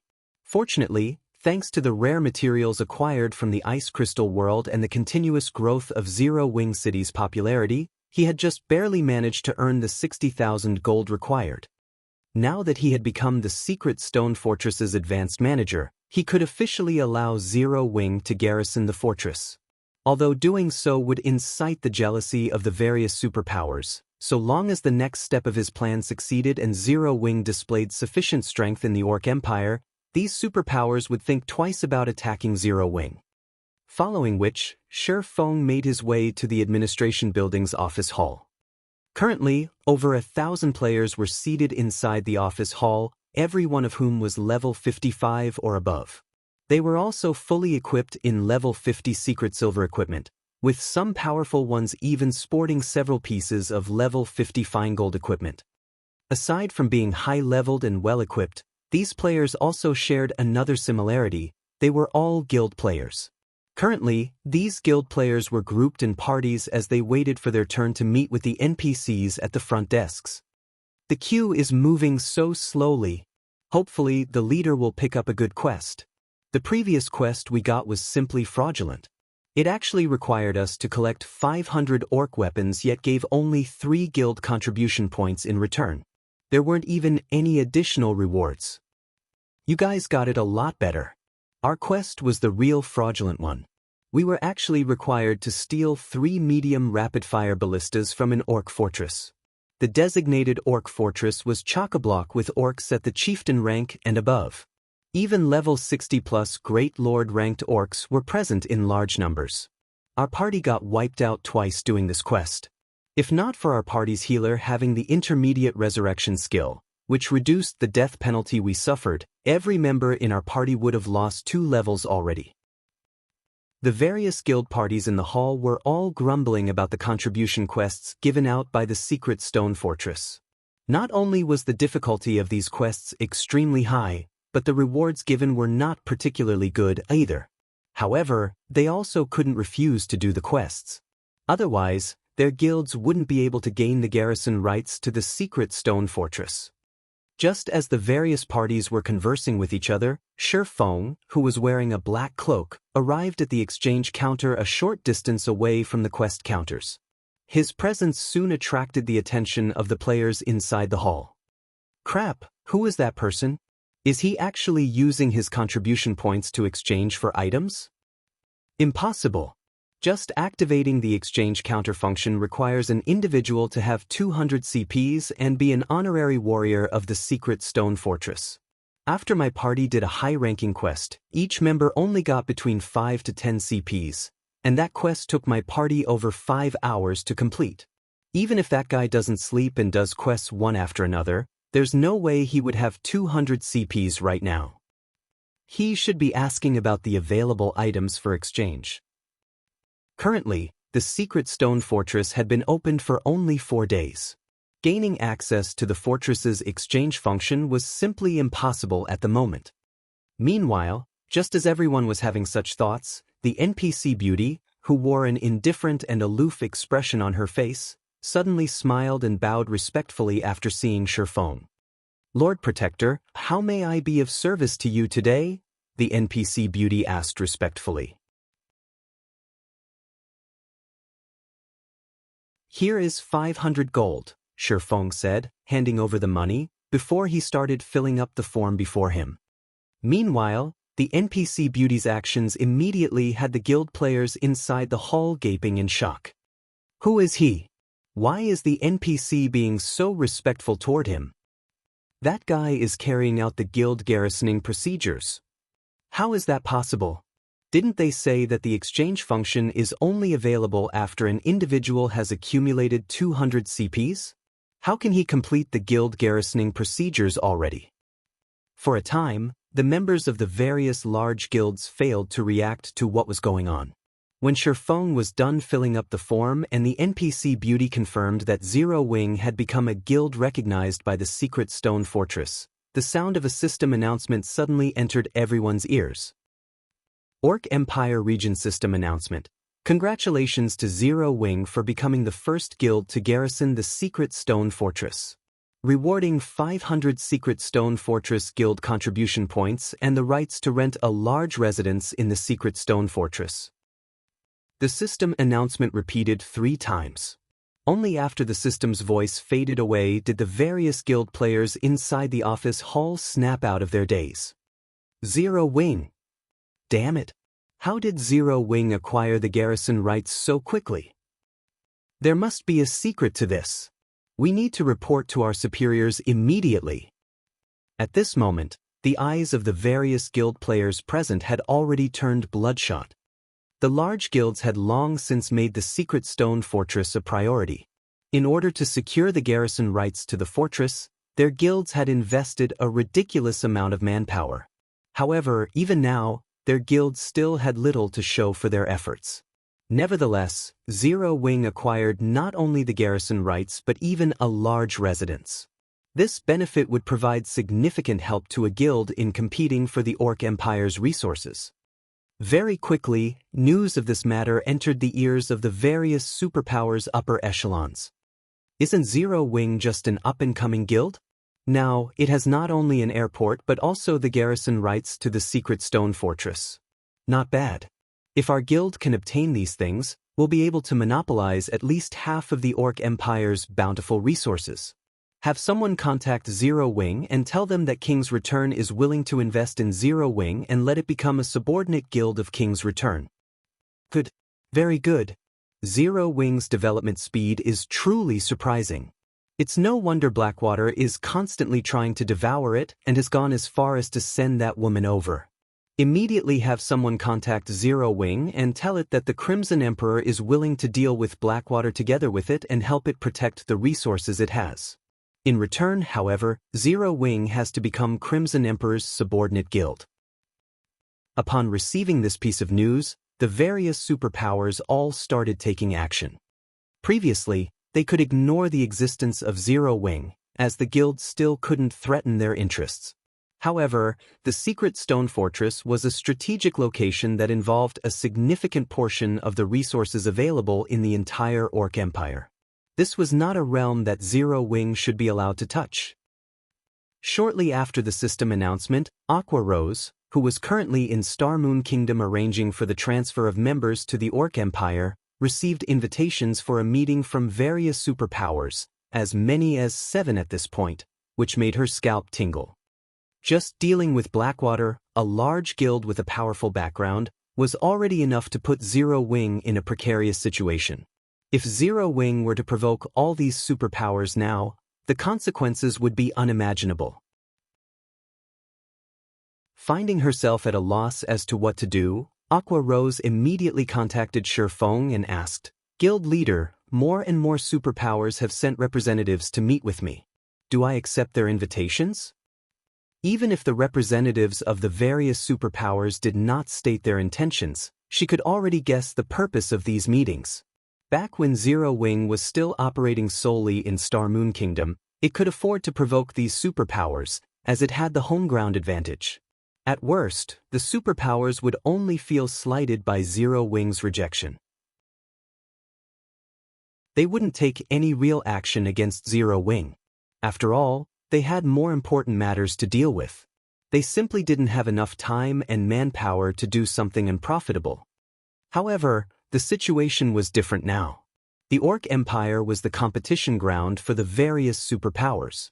Meanwhile, the matter regarding the secret stone fortress involved the future of the entire Orc Empire. Hence, these superpowers would not take Zero Wing's refusal lightly. If the various superpowers got serious, they were very likely to destroy Zero Wing. After all, if they could not acquire the secret stone fortress, then they wouldn't allow others to acquire it either, much less leave Zero Wing to monopolize it. Chapter 1866, Stepping Stone. They sure moved fast, Shifeng said, chuckling when he saw the anguished expression on Aqua Rose's face. He had long since anticipated that the various superpowers would make such a move. Previously, Zero Wing had already incurred the envy of the various superpowers over Silverwing Town. However, as Silverwing Town couldn't affect the overall situation at the Orc Empire and Zero Wing's territory there was still relatively small, the various superpowers weren't that concerned about Zero Wing. The secret stone fortress, though, was different. Every location within the teleportation range of the secret stone fortress could be considered the fortress's territory. Not to mention, the secret stone fortress was the safest fortress for human players in the entire Orc Empire. The fortress was also relatively close to the Copper Mountain Fortress, presenting a stepping stone for the capture of the Copper Mountain Fortress. One fortress already provided an extensive territory. One could easily imagine what kind of temptations two fortresses held. In particular, seeing Blackwater occupy the Crimson Flame Fortress made the various superpowers even more anxious to obtain a fortress of their own. Now that Zero Wing had acquired the garrison rights to the secret stone fortress, it would be strange for the various superpowers not to take action. Guild leader, you still have the leisure to laugh? Aqua Rose exclaimed, thunderstruck. If we meet them now and refuse to cooperate with them, it would be tantamount to declaring ourselves their enemy. So, it's best not to meet them for now, Shifeng said. But if we don't meet with them, I'm afraid the end result would still be the same. Aqua Rose felt that Shifeng's proposal wasn't a good idea either. In fact, maintaining their silence would most likely annoy the various superpowers even more. That's why I said that we won't be meeting them for now, Shifeng pointed out, chuckling. How are things coming along on your side? I'm almost ready. I'll be able to have our members transfer over in half an hour or so, Aqua Rose said. Another half hour? After giving the matter some thought, Shifeng said, that's too long. For now, you should return to Silverwing Town and leave the transfer for Snow to handle. Once you're back, immediately gather an army and head for Ancient Rock City. So soon? Aqua Rose asked in surprise.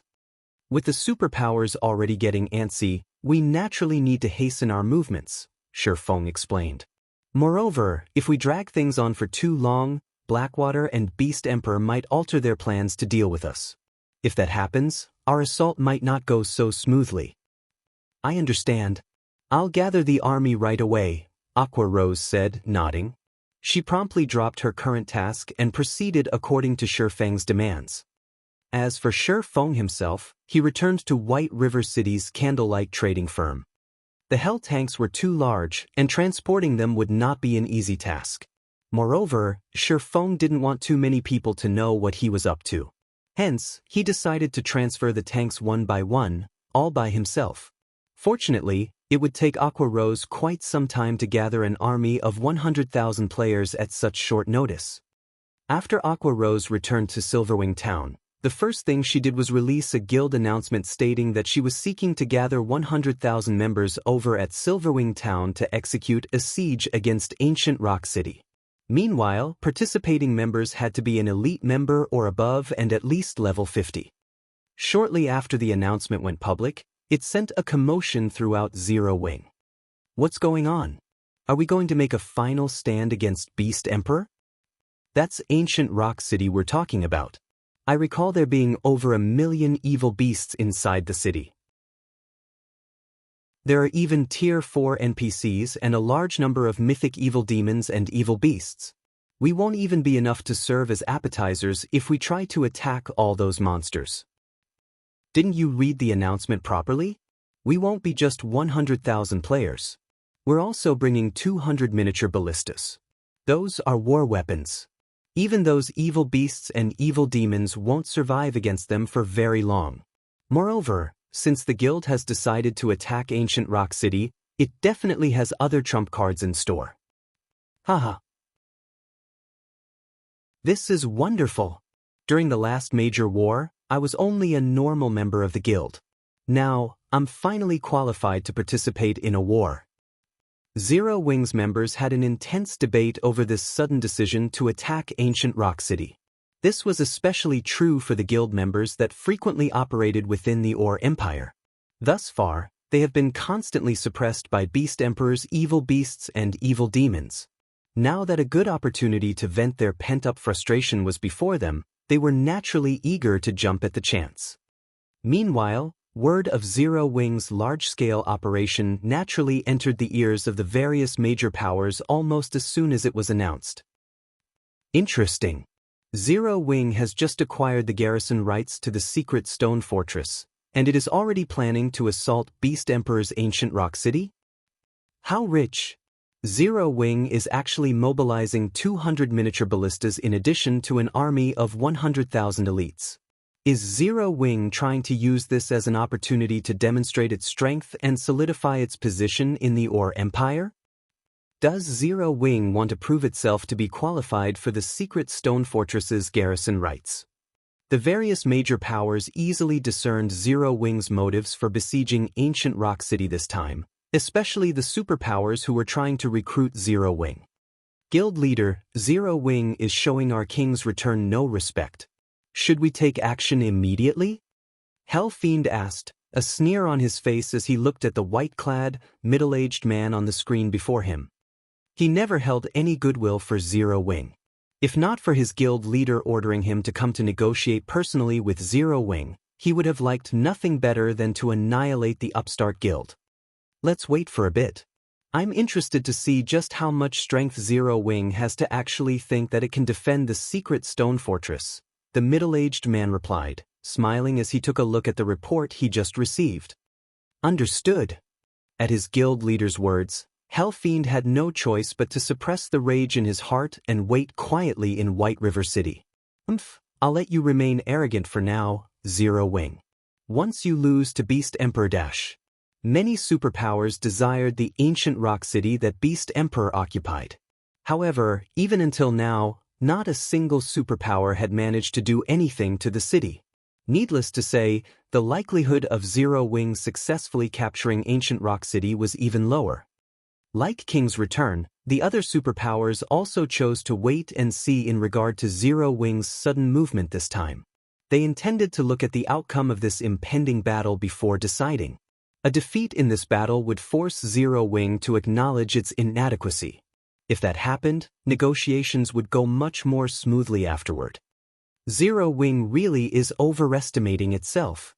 Nine Dragons Emperor, who was currently in the Black Dragon Empire, could not help but laugh when he received news about Zero Wing's intentions.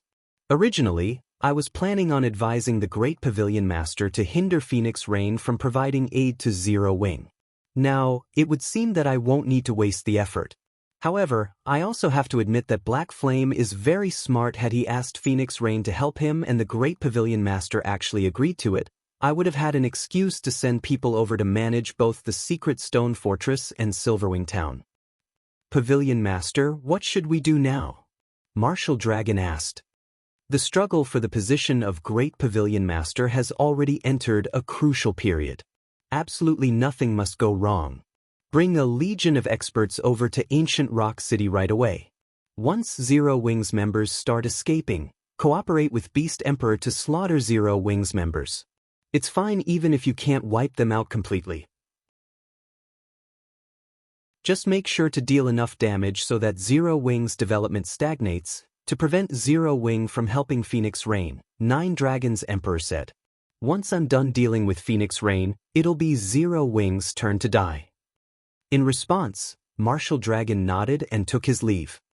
Meanwhile, inside the Evil God's branch temple in Ancient Rock City. Good. Very good. You want to use me as a stepping stone to raise your position in the Or Empire. Beast Emperor flared up in rage after finding out about Zero Wing's actions. Since you are so eager to die, I'll fulfill your wish. Immediately notify all apostles and have them transfer their evil beasts and evil demons over. If Zero Wings members dare come to Ancient Rock City, I'll make sure none of them leave this place alive. At this moment, even a fool could tell what Zero Wings' goal was. Just as Beast Emperor and his allies were making their move, Aqua Rose finally finished organizing an army of 100,000 players. Guild leader, just like you guessed, Beast Emperor has already recalled the evil beasts and evil demons to Ancient Rock City. By the looks of it, he plans on smiting us, Aqua Rose said, smiling. Good. Let's begin our operation. Xianxia commanded, nodding.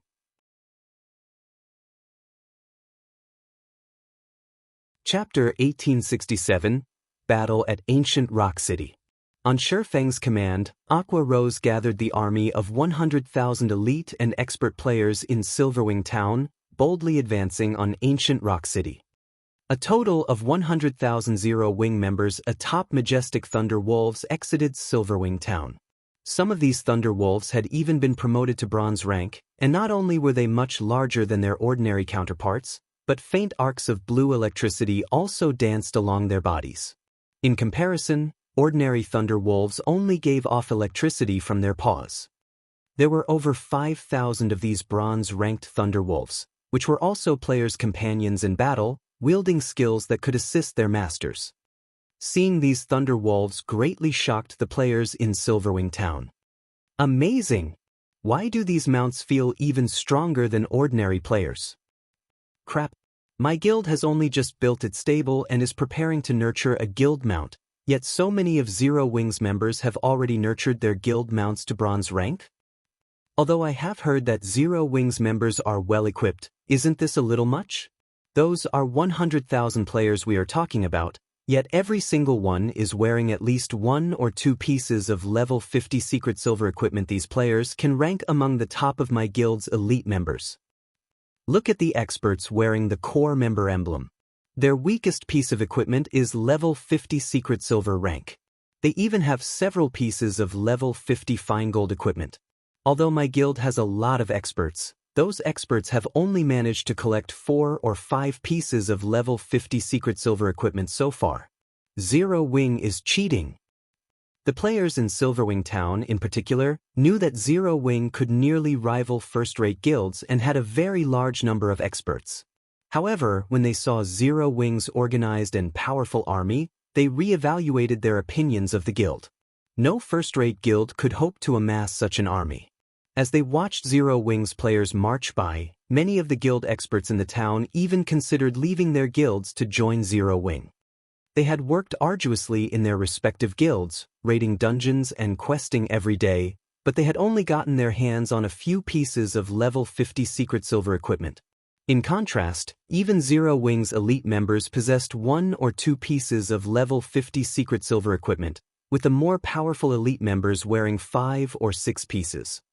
However, the most enviable part about Zero Wing's members had to be the Thunder Wolf. Previously, when the various large guilds had yet to acquire a stable of their own, they hadn't understood how valuable the Thunder Wolf was. However, now that some large guilds had their own stable and had begun to nurture their own guild mounts, they finally understood. The majority of the large guilds that acquired a stable were fortunate if they acquired a 3-star mount. However, a 3-star mount had less than a 30% chance of becoming. As for a 4-star mount, encountering one was simply too difficult. Moreover, even if they managed to find one, they wouldn't be able to capture it. Meanwhile, as the Thunder Wolf was a 5-star mount, it had the potential of becoming a mysterious iron mount in the future. There was even a small chance that it could grow into a secret silver mount if nurtured properly. As Zero Wing's army depart for Ancient Rock City, many players curiously followed. Not many players had witnessed a battle of tens of thousands of players, let alone a siege war of this scale. They would definitely regret missing out on this rare opportunity.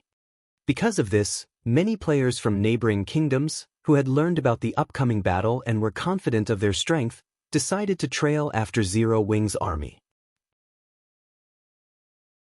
In the face of Zero Wing's army, the various ores and monsters on the path to Ancient Rock City were little more than momentary distractions. Even when level 65 Grand Lords appeared, the fierce attacks of several dozen miniature ballistas easily shot them down. When the Dark players who had intended to take advantage of the situation and assault Zero Wings members saw this, their mouths twitched. They then abandoned any thought of ambushing Zero Wings' army. Such power could easily annihilate an army of 10,000 players. Not even expert players would escape 200 miniature ballistas. After all, while a Tier 2 expert might be able to dodge one miniature ballista's attack, dodging 200 simultaneous AoEs would be utterly impossible. Even a Tier 3 expert would most likely fall in the face of such a large-scale attack. As Zero Wings' army arrived at the foot of Ancient Rock City, the tension among the spectating players reached its peak. Some spectating players had even started to tremble. The scene before them was simply too spectacular.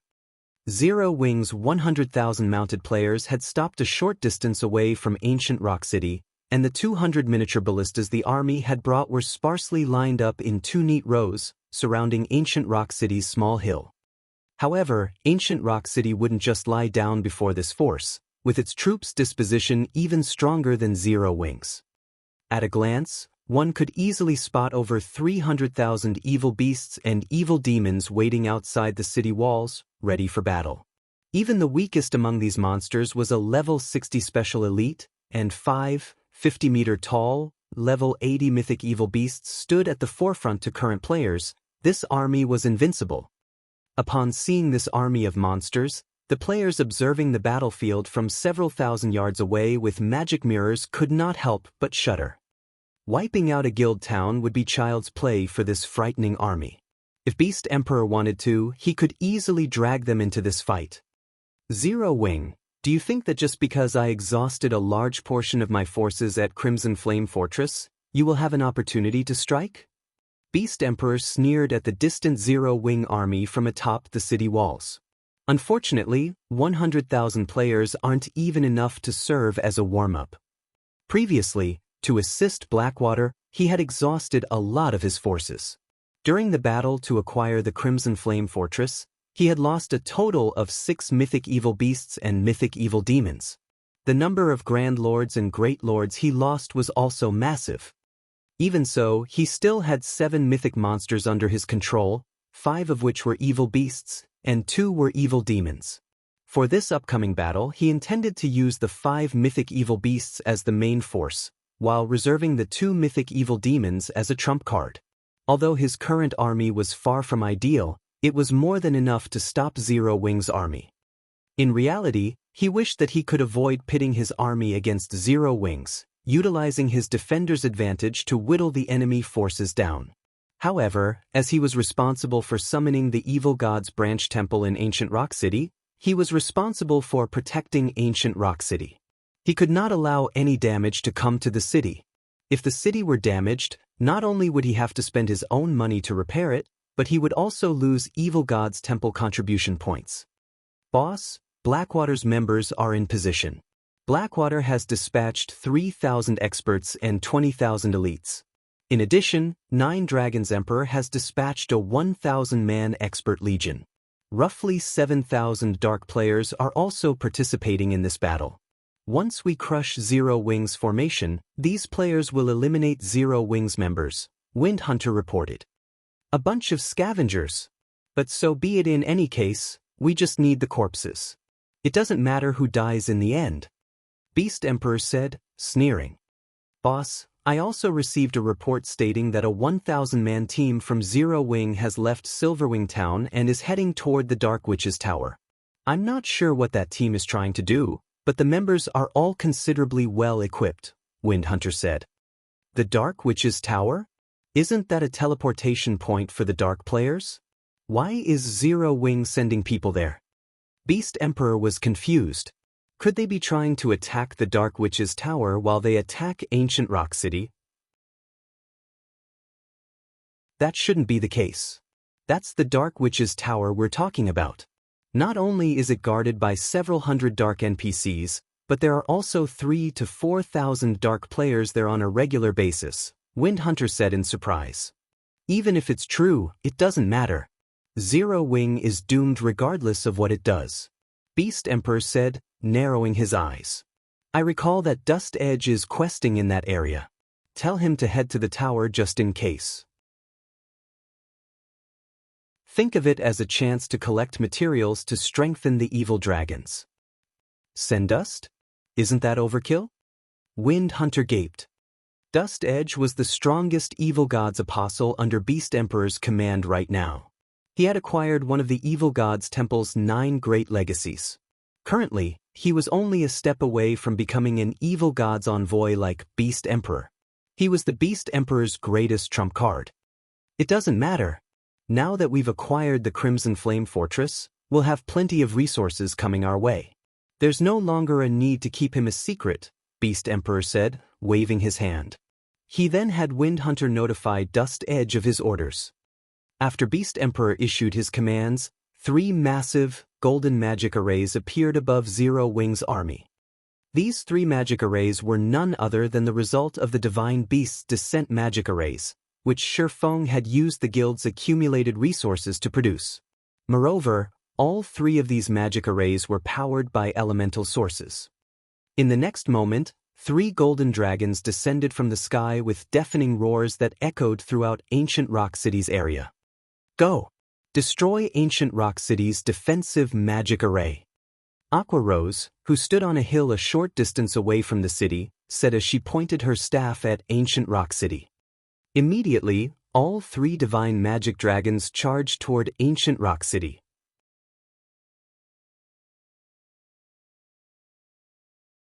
Chapter 1868, Barrier Destroyed.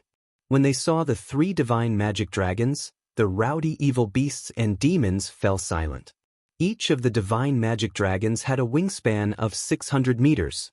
Just a flap of their wings would be more than enough to kill hundreds of players. Even the spectating crowd could feel their auras from several thousand yards away. The ambient mana on the battlefield also gathered to the divine magic dragons, and just a flap of their wings caused powerful storms to brew. Pitch-black spatial tears appeared as their wings passed. Even many of Zero Wing's members were shocked to see the divine magic dragons. Although most of the Zero Wing members had seen the battle videos depicting these dragons, they had never seen one up close. The combined pressure 3 divine magic dragons exuded was so powerful that even Tier 2 experts felt their bodies grow heavy and their chests constrict, not to mention Tier 1 players. The divine magic dragons are so powerful. Is this the power of a dragon? I knew our guild must have had a trump card. 1 divine magic dragon was already enough to suppress 3 mythic evil beasts. Now that we have 3 divine magic dragons, I can't wait to see how Beast Emperor and his minions stand against us. Many of Zero Wing's members had still been afraid of the evil beast and demon army before them. After all, there were 5 level 80 mythic evil beasts standing between their army and Ancient Rock City. Even if they had 200 miniature ballistas on their side, they would still pay a horrific price to get through these monsters. However, now that they had 3 divine magic dragons on their side, the battle had turned in their favor. While everyone struggled with their shock, under Aqua Rose's command, the 3 divine magic dragons flapped their wings and flew toward Ancient Rock City. Although the 5 evil earth dragons tried to stop the divine magic dragons, the divine magic dragons were too fast. Under Shadow Sword, Flying Shadow, and Minor Wind's control, the 3 divine magic dragons easily avoided the mythic evil beast's attacks and sent their glowing, dark purple claws smashing into Ancient Rock City's defensive magic array. Boom. The 3 divine magic dragons' claws struck the defensive magic array simultaneously, the force behind their powerful attacks instantly creating 3 intense storms that spread around them. Meanwhile, the magic barrier protecting Ancient Rock City shook violently, dimming considerably. Seeing this, Beast Emperor's expression darkened. The various major powers' upper echelons, who watched via magic mirrors, were astonished.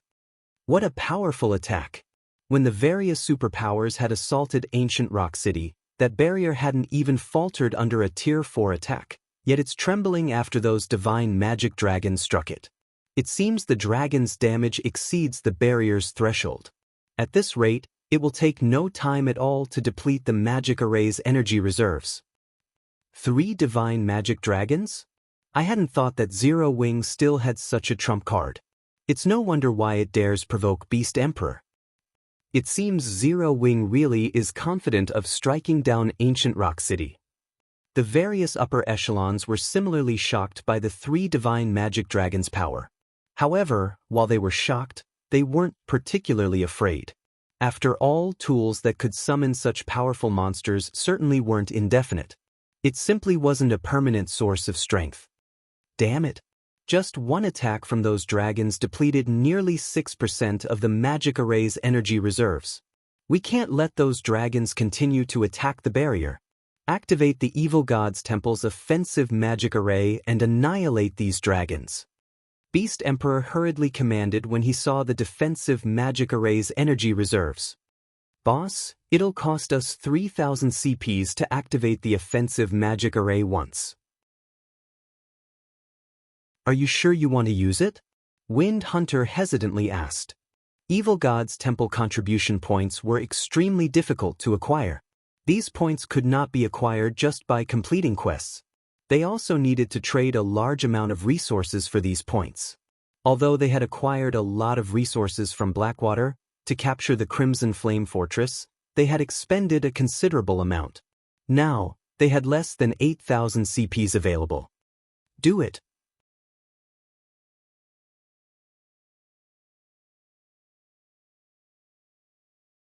In the blink of an eye, all 3 breath attacks plowed into the barrier around ancient Rock City.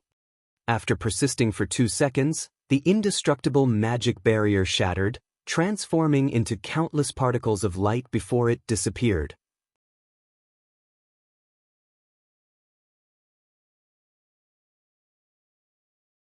As the evil beasts and evil demons died one after another, the energy reserves of Zero Wing's defensive magic array also declined rapidly. This forced Aqua Rose to replenish its energy repeatedly using magic crystals. For a time, the sounds of roars, slaughter, and explosions became the main theme of this hilly land. In this battlefield, an individual's strength was extremely insignificant. Only the magical class players capable of using large-scale spells were slightly more useful than the average player. The magnificent battle stupefied the spectating players. The dark players who had been planning to ambush Zero Wing's army simply stood still right now, none of them daring to join the fray. After all, the level of this battle exceeded their understanding of battles between players. In this conflict, individual techniques were absolutely meaningless. If they dared charge into the battlefield, let alone reaching Zero Wing's army, just crossing the miniature ballista's field of fire was already plenty difficult. With the defensive magic array up, they wouldn't even get to touch Zero Wing's members. They would only become live targets for Zero Wing's members if they entered the fray now. Meanwhile, as Zero Wing's army was fighting a war of attrition with Beast Emperor, Shifeng's team of 1,000 arrived at a location a short distance from the Dark Witch's Tower. The Dark Witch's Tower stood next to a small lake inside a valley. The environment around the tower was considerably good. In fact, this place was originally a nice town. Unfortunately, an undead Great Wizard had targeted the town and turned it into a place of death. The Great Wizard had also specifically constructed the Dark Witch's Tower here to research death magic. As more time passed, the town here became a locus for the dark forces. At this point, it was already a resting place for dark players in the Ore Empire. When Shifeng's team moved within 3,000 yards of the Dark Witch's Tower, sirens in the town suddenly rang, putting every player inside the town on high alert. Someone actually dares approach the gathering place of us dark players. It should be a team that lost their way. With so many of us dark players here, who would possibly dare approach this place willingly? Lost their way? Whatever. This is a good opportunity. I haven't completed my kill quest for today. It's not a bad idea to use these players as a sacrifice. The dark players inside the Dark Witch's Tower all started laughing and chatting merrily, convinced that this team of players was a bunch of fools to have actually stumbled upon the Dark Witch's Tower. After all, These players had not investigated which places normal players should avoid in the Or Empire. As the Dark Forces were relatively weak on the continent of God's domain, the Dark Forces gathering spots in neutral maps would all have alarms set up to help the gathering spots' residents to take precautions to protect themselves. These alarms would give out a warning when over 100 normal players or NPCs entered a certain range of the gathering spot. They really came. A black-clad man covered in bandages, who was enjoying a glass of wine in the town's bar, could not help but smile when he heard the town's alarms going off. He then turned to look at the beautiful woman dressed in dark blue robes sitting beside him and asked, "Will Commander Spirit take action first, or shall I do the honors? Although I very much wish to repay Zero Wing for what it did to my adventurer team, I am more curious about how capable the treasured apostle nurtured by Beast Emperor is," Veiled Spirit replied, smiling as she looked at the bandaged man beside her. Nowadays, Beast Emperor was extremely famous among dark players. After all, he controlled an army of evil beasts and evil demons, a force that nobody could afford to underestimate. Meanwhile, although Dust Edge himself did not possess much fame, Beast Emperor had praised him highly and even agreed to cooperate with Dark Soul so long as the Alliance provided Dust Edge with as many resources as possible. Seeing as Beast Emperor was willing to invest so many resources in a single person, it was obvious just how much Beast Emperor valued Dust Edge's potential. Beast Emperor and Dark Soul had been acquainted with each other for quite some time already, yet Dark Soul had yet to dig up any information on Dust Edge even now. Zero Wing's arrival presented Veiled Spirit with a good opportunity to witness Dust Edge's abilities. She naturally wouldn't let it go to waste. "Fine, then let's treat this as the beginning of the mutual trust between our two sides," Dust Edge said, nodding. He then raised his wine glass and added, "They should be very close to reaching the town walls now. Let us head out as well." After saying so, Dust Edge stood up and left the bar. Veiled Spirit and the dozen or so subordinates that came with her followed after him.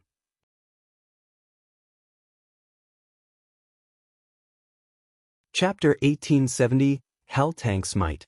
A large number of dark players had gathered in the Dark Witch's Tower's watchtower, gazing down at Zero Wing's members as they fell into formation in the distance. What? They actually planned to attack the Dark Witch's Tower? They're insane. Hundreds of NPCs guard the town, not to mention the defense turrets and arrow towers.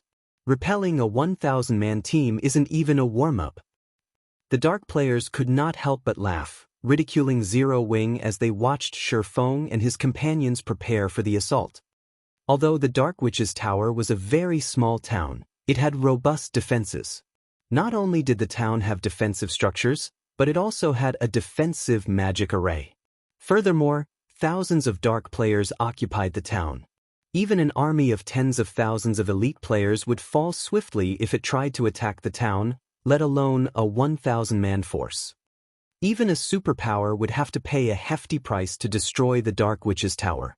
This was why most superpowers simply ignored this dark player hub. But look at their guild emblems. They seem to be Zero Wing's members, a Tier 2 ranger stated, surprised, after using Eagle Eyes. Isn't Zero Wing attacking Ancient Rock City? Why has it come all the way here to attack the Dark Witch's Tower? They must have gotten the wrong memo from their superiors, a level 56 assassin said, laughing. But since they're here, we can have some fun. Blackwater has offered a generous bounty for Zero Wing's heads.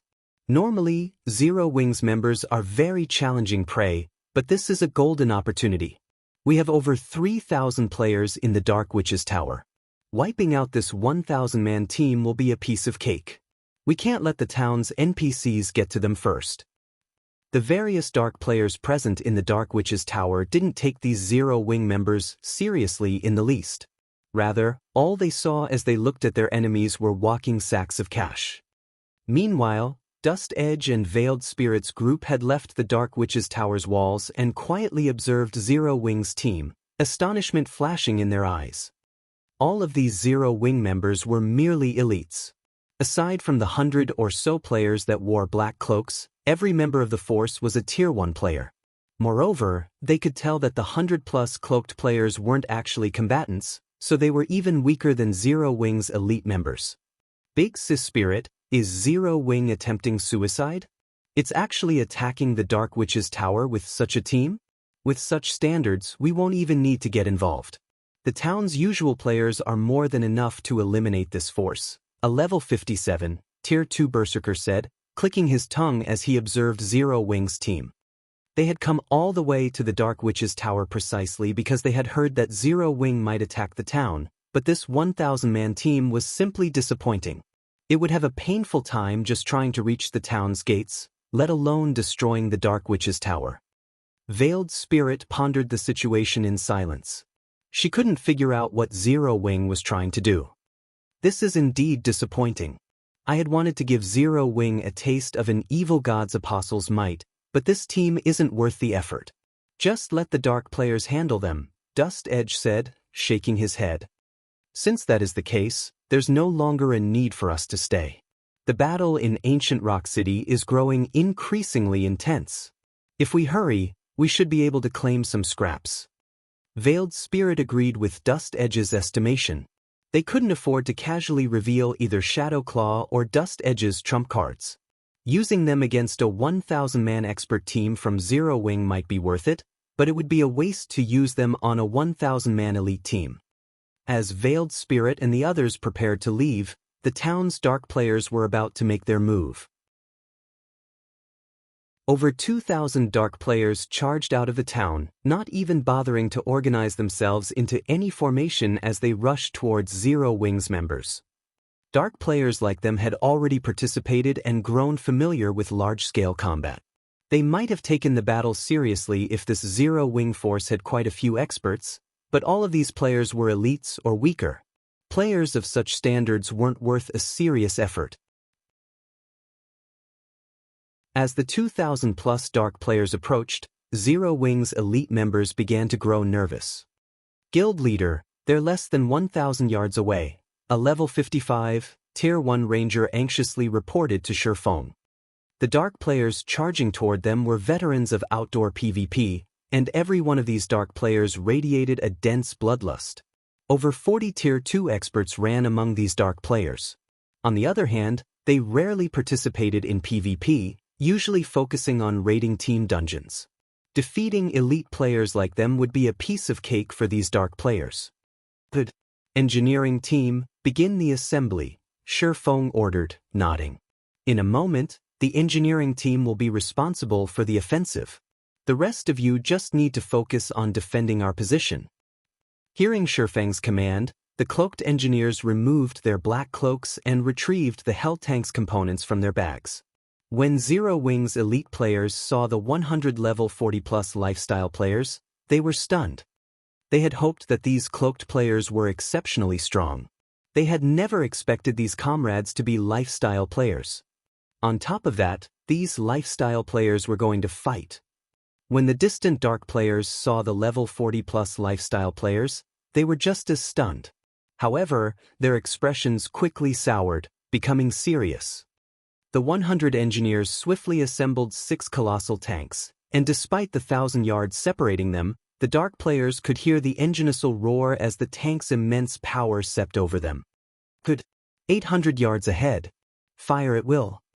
Shifeng issued the command once the 6 Hell Tanks were ready for battle. Under Shifeng's command, the engineers' eyes glowed with excitement as they operated their Hell Tanks. They then aimed the Hell Cannons at the dark players and fired. Suddenly, a crimson, two-fold magic array appeared before each Hell Tank's gun barrel. Boom! Immediately, the 6 Hell Cannons released balls of crimson light. These crimson light balls reached the dark players almost instantly. By the time the dark players reacted, the light balls had descended on the disorderly crowd. Boom! The moment the crimson light balls struck, 6 towering pillars of fire rose up amidst the dark player army, each encompassing a radius of 35 yards. The towering flame pillars were clearly visible from several thousand yards away. As the flame pillars faded, they revealed 6 lava pits on the battlefield, glowing with a red light. Every player that had been caught in the AoEs had transformed into streaks of white light before disappearing. With a single round of attacks, over 600 dark players had been removed from the battlefield.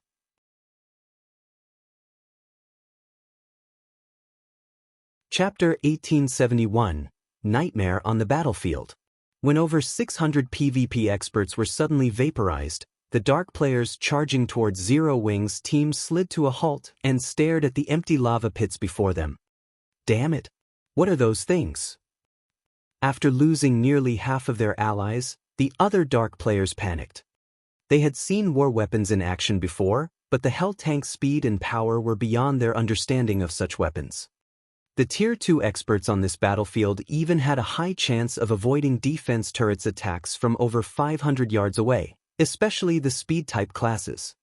Yet, despite the nearly 800 yards between them and their quarry, the Hell Tank's balls of light had rained down on their heads by the time they had realized that they were under attack. The power of the Hell Cannon's attacks was simply horrific, easily rivaling the power of Tier 3 large-scale destruction spells. Even a Tier 2 metric tons would have to activate a life-saving skill to survive such an attack. These dark players felt as if they stood within 6 magic towers' attack range. The dark players that had chosen to remain in the Dark Witch's tower to watch the battle had lost the laughter in their eyes. Now, their gazes only contained fear as they watched the 6 Hell Tanks. Veiled Spirit, who stood in the watchtower, couldn't help but frown at the scene. The speed and power of the Hell Tank's attacks were horrific. Expert players were no more than ants before the monstrous vehicles. Those war weapons were basically mobile magic towers. How does Zero Wing have such powerful war weapons? We're doomed. We don't have any war weapons. How are we supposed to deal with those things? What's there to be afraid of? We may not have war weapons, but the Dark Witch's tower does. Moreover, the town has a defensive magic array. If Zero Wing's war weapons get near the town's NPCs will bombard them with the defense turrets. Besides, with how powerful those attacks were, those war weapons definitely have long cooldowns. Once our people get close to the weapons, not only will we kill Zero Wing's members, but we'll also use the war weapons for target practice. Although the might of the Hell Tank's cannons had shocked many people, some more experienced experts retained their cool and analyzed the vehicle's weaknesses, developing a plan to combat the war weapons. Very quickly, the other dark players also came to realize the Hell Tank's weaknesses. Instead of retreating, they resumed their charge in an attempt to reach the Hell Tanks. Although they had never used a war weapon themselves, they knew that all war weapons shared a single flaw: they were vulnerable at short range. Like the miniature ballistas bombarding ancient Rock City, once hostile players drew near, the war weapons could be destroyed with a few attacks, regardless of how much destructive power they possessed.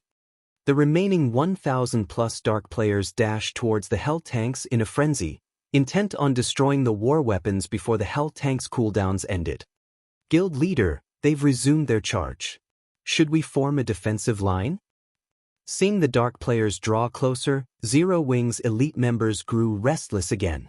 The Hell Tank's power gave them some hope of victory, and as long as they protected these massive weapons, they could defeat these dark players. But despite the dark players closing the distance to 200 yards, Shi Feng hadn't given the command to defend the war weapons. If they allowed these dark players to engage the Hell Tanks in melee combat, they'd be doomed. No. Let them come. Shi Feng waved a hand, signaling for his companions to hold their positions. Following their guild leader's orders, Zero Wing's elite members had no choice but to stand their ground, watching as the dark players approached. 200 yards. 150 yards. 100 yards. Brothers, we're almost at the war weapons. Once we destroy them, victory will be ours. Ranged players, attack with everything you've got once you're in range. The dark players couldn't help their excitement as they reduced the distance between them and the Hell Tanks to 50 yards. At this time, Shi Feng raised his longsword into the air. He then pointed it at the approaching dark players and shouted, "All Hell Tanks, move out. Leave none of them alive."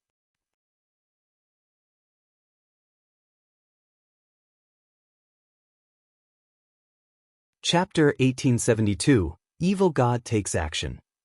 Once the Hell Tanks had wiped out the attacking dark players, Shi Feng instructed his guildmates to loot the battlefield. The dark players that operated in the Orc Empire were very well equipped on average. Otherwise, they wouldn't have dared to join the glory battlefield that was the Empire. Fortunately, Shi Feng could use the weapons and equipment these dark players had dropped as compensation for the magic crystals the Hell Tanks had expended and to make a small profit. Naturally, he wouldn't leave the items for other players to loot. However, Zero Wings members only took action sometime after Shi Feng had given the order. They had still been stunned at the Hell Tanks' performance. Before these Hell Tanks, Tier 2 experts were a joke. They couldn't even escape the Hell Tanks' destruction. Despite the 1,000-plus surviving dark players fleeing for their lives in every direction, the 6 war weapons annihilated them all. Zero Wings members watched the war weapons, their eyes sparkling as if they gazed at a piece of top-tier equipment. These tanks are amazing. I can't wait to see how these dark players plan to maintain their arrogance around Silverwing Town now that we have these tanks. I wonder if the guild will give a similar tank to the guild teams? If every 1,000-man legion had 5 or 6 of these things, we'd be unstoppable in the fields. Keep dreaming. How could the guild casually afford to arm a guild team with such powerful tanks? I'd be satisfied if my team had just one of these tanks, not to mention 5 or 6. While Zero Wings members cleared the battlefield of items, they softly discussed the guild's new war weapons. When Shi Feng overheard these discussions, he couldn't help his bitter smile. The necessary materials to produce the Hell Tank were extremely precious. He had already depleted the materials the guild had fought to collect to craft the 6 Hell Tanks before him. If he wanted to produce more, he would have to rely on guild members to collect the necessary materials from team dungeons. After all, team dungeons had cooldowns, and not every team dungeon dropped the necessary materials. Grinding for the necessary materials wouldn't be possible. However, his team members' comments did remind him of something. He could arm the Zero Wing teams that patrolled around Silverwing Town with the Hell Tanks. Although doing so would cost a lot of magic crystals and rapidly deplete the Hell Tank's durability, it would significantly increase Silverwing Town's security. Current players were no match for these war weapons, and several Hell Tanks could end a battle of several thousand players within minutes. After his team had cleaned up the battlefield, Shi Feng ordered the 6 Hell Tanks to bombard the Dark Witch's tower. Now that more than half of the dark players in the town had died, the remaining dark players posed no threat. All they had to do was destroy the town's defensive magic array. Then they could storm the town and destroy its magic array core and teleportation device. Once those had been destroyed, they would rend the Dark Witch's tower powerless. Zero Wings coming. What should we do? Meanwhile, the dark players who had watched the battle from the town's watchtower wore ugly expressions as they gazed at Zero Wings members. Over 2,000 expert players had died in just a few minutes. To make matters worse, not a single one of them had killed any of Zero Wings players. This was utterly terrifying. These dark players had been confident that Zero Wings members couldn't touch the Dark Witch's tower, much less destroy the town. However, after witnessing the Hell Tank's destructive power and their ridiculous movement speed, they realized that the town's defense turrets and arrow towers would be useless against the enemy war weapons. So, this is the trump card Zero Wing has hidden all this time? Even Veiled Spirit was a little afraid as the 6 tanks approached the town. Although she had prepared a trump card, in the form of a magic array that enhanced players' power, she wasn't certain that any player at this stage of the game could stop those tanks, regardless of their buffs. Not bad. It's no wonder why Zero Wing only sent a 1,000-man elite team here. It turns out that they've prepared such a move. Dust Edge gave the Hell Tanks a bright smile. I hadn't thought that those players were worth my involvement, but it seems that they just barely qualify. You have a way to defeat them? Veiled Spirit asked curiously as she gave Dust Edge, who brimmed with confidence, a look. Of course, I can also use this opportunity to show you your collaborator's strength, Dust Edge said, nodding. However, I will require some sacrifices. Do you mind if I trouble you to capture some? Sacrifices? Veiled Spirit repeated, confused. I'm talking about players. I need a large number of players. The more the better. Since this is a hub for the dark forces, these NPCs won't mind if players slaughter each other. And the remaining players in the Dark Witch's Tower aren't particularly valuable anymore, anyway, right? Dust Edge asked, chuckling as he eyed the dark players as they tried to flee from the town. I'll also need to borrow 2 of your peak experts. My subordinates? Veiled Spirit frowned, turning to Dust Edge with a frosty expression. Although she did not know why he needed sacrifices, it definitely wasn't for something good.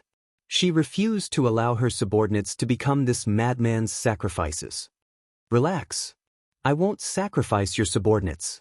Rather, I want to grant them peerless strength.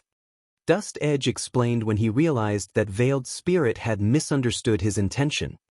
That won't be a problem. Veiled Spirit agreed. She then instructed her subordinates to gather the feeling players in the Dark Witch's Tower. This time, she had brought 300 experts with her, each of which was incredibly powerful.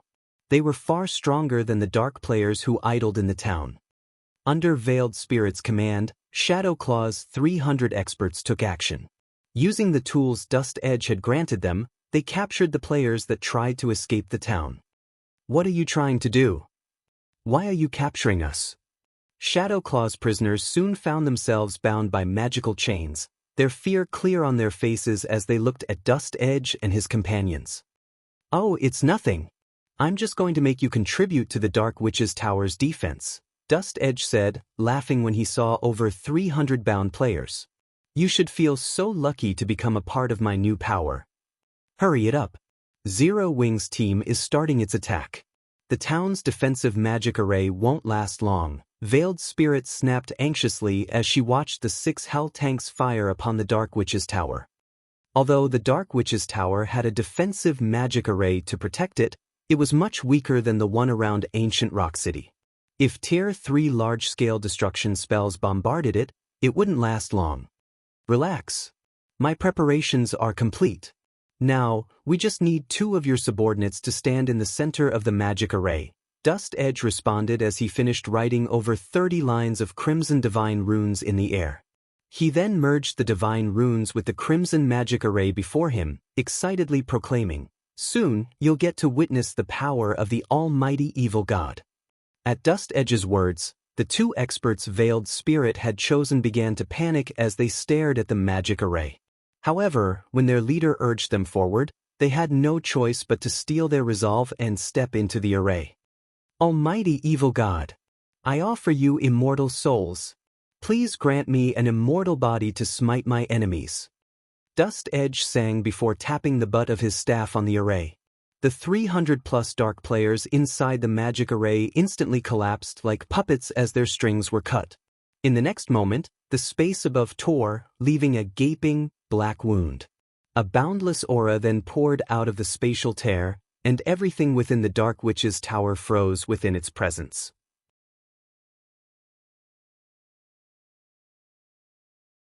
Chapter 1873, Evil Dragon's Power. The appearance of the spatial tear above the Dark Witch's Tower immobilized every player inside the town. It was as if time around them had stopped. What kind of monster is in there? Veiled Spirit and the others could not help but be frightened when they felt the horrific pressure flooding out of the spatial tear.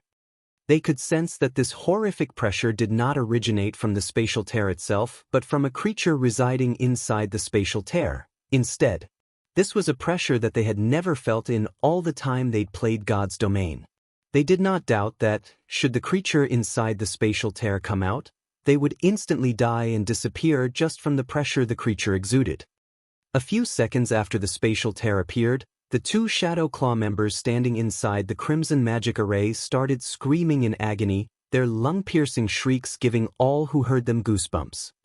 Dust Edge, didn't you say nothing would happen to them? Veiled Spirit questioned, a chilly expression appearing on her face as she glared at Dust Edge. The 2 members she selected were peak experts of Shadowclaw. They were also one of the few Tier 2 experts the adventurer team had. If their accounts were to get crippled due to this incident, Shadowclaw would sustain a tremendous blow. Relax, they'll be fine. In fact, once the ritual is over, they'll feel much better than before.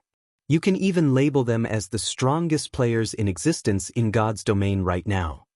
Dust Edge explained, laughing as he looked at the two Shadow Claw members in the magic array. Veiled Spirit was utterly confused by Dust Edge's words. Just as she was about to demand a clearer explanation from him, the two people standing inside the magic array suddenly started transforming. Originally, the two people were already tall and robust men. Now, however, their muscles started bulging rapidly like balloons. Very quickly, their bodies lost their human form. A pair of dark gray wings sprouted out of their backs, and silver scales covered their bodies. The transformation process continued for roughly 7 seconds and produced two 10-meter-tall dragons. The two dragons then let loose deafening roars that echoed throughout the town. Dragons? Veiled Spirit and the others could not help but be stupefied by this sight. They could clearly feel that the two dragons before them were different from the pseudo-dragons they had come across before. Although the two dragons before them were only level 56 the same level as the players themselves they could feel a pressure coming from the dragons that was a result of a difference in life ratings. This meant that the two dragons before them were not pseudo-dragon creatures but real dragons. They're still not at the level of real dragons. However, they have been given new life by the evil god. Although their life ratings are not at the standard of dragons, they should be at the level of archaic species. You can call them evil dragons, Dust Edge said as he looked at the two evil dragons. With a hint of excitement in his tone, he continued, unlike lowly evil demons, evil dragons are players. They are somewhat similar to the dark mutation you guys have, but the transformation is more thorough than dark mutation. Moreover, it is also much stronger. At this moment, they are already at the Tier 3 standard. They possess greater power and life force than even Tier 3 NPCs of the same level. Of course, this is not their peak strength, yet my power is still incomplete right now. I'll need many more resources to unlock my strength. Once I have fully grasped this power, I'll be able to make them even stronger. Evil dragons? Veiled Spirit was shocked as she looked at the massive creatures before her. No wonder Beast Emperor is willing to nurture you at all costs. Dark mutation was something she was very familiar with. However, dark mutation raised only a player's combat power. The improvement was not sufficient for a qualitative transformation. The two players that had turned into evil dragons, however, had undergone a qualitative transformation. Not only had their tiers increased by 1, but even their life ratings now rivaled that of archaic species. In other words, the two players before her already possessed the strength of level 56, Tier 3 archaic species. This was simply frightening. A Tier 3 archaic species was originally already extremely difficult to deal with. After all, the attributes such a monster possessed were simply too much for current players to handle. The only saving grace was that the combat standards of monsters were relatively low on average. They also grasped very few skills. If players cooperated properly, defeating such a monster was still possible. However, a player transformed into a Tier 3 archaic species would be an absolute nightmare for current players. Not to mention, said player would be able to control their new body as if it were their own. Let alone a 100-man team of Tier 2 experts, even a 1,000-man team of Tier 2 experts would be no match for such a player. Just thinking about meeting such a player on a battlefield made Veiled Spirit shudder in fear. The destructive power of such a player would far exceed that of a Tier 4 mythic monster controlled by players. How do you two feel right now? Are you still accustomed to your bodies? Veiled Spirit asked the two evil dragon players curiously. When players transformed their bodies using dark mutation, they would initially have trouble adapting to their new bodies. Now that the two players before her had taken on a form that was nothing like the human body, chances were high that they would have great difficulty controlling their bodies. I've never felt better. Even without concentrating, I can easily grasp the movements in my surroundings. I can even hear the conversation of two players that are hiding behind a wall 200 yards away. Indeed. Those two are actually planning to report our actions here to other dark players. Those two players are simply tired of living." After saying so, the two evil dragons flapped their wings, their massive bodies transforming into a powerful gale as they flew toward the two hidden players. By the time the two hidden players noticed the two evil dragons' movements, the latter had already crossed a distance of 30 yards. Before the two expert players could move 30 yards away from their original hiding spot, the two massive evil dragons had already appeared before them and swiped their claws at them. In the next moment, Dust Edge and Veiled Spirit's group heard a loud bang coming from the evil dragon's direction. The ground the two level 55, Tier 2 experts stood on shattered instantly. As for the two experts themselves, they had died on the spot. "What power?" Veiled Spirit gasped involuntarily. "Too strong. Too fast." Two Tier 2 experts were actually killed just like that. Even level 56 mythic monsters weren't capable of executing such a clean and swift attack. Meanwhile, the other Tier 2 experts of Shadow Claw also shrank back reflexively. Their reaction was because they'd imagined themselves in the place of those two Tier 2 experts and realized that they wouldn't fare all that much better than those two players, either. They would almost certainly suffer the same fate as that unfortunate duo. Good. Very good. After witnessing the two evil dragon players killing two Tier 2 experts instantly, Dust Edge turned to look at Veiled Spirit and said proudly, "This is the evil god's temple's true power. What do you think? As long as you all have this power, let alone the Or Empire, even taking control of human empires won't be a problem." Indeed. Veiled Spirit nodded in agreement with Dust Edge's words. She, too, felt that the partnership between Dark Soul and Beast Emperor held great promise. As long as Dark Soul had a large number of evil dragons under its command, removing Crimson Emperor and Unyielding Soul from the Dark Knight Empire would be a piece of cake. "Alright, now that you two have warmed up, it's about time we go greet our guests," Dust Edge said, smiling as he turned to look at Zero Wings members, who were close to destroying the Dark Witch's Tower's defensive magic array already. At Dust Edge's words, the two evil dragon players promptly turned to look at the approaching hell tanks, sneers appearing on their faces. Previously, they had still felt somewhat fearful of the hell tanks. Now, however, it was a different story. Following which, the two evil dragon players flapped their wings and swiftly flew out of the town's magic barrier and straight toward the hell tanks.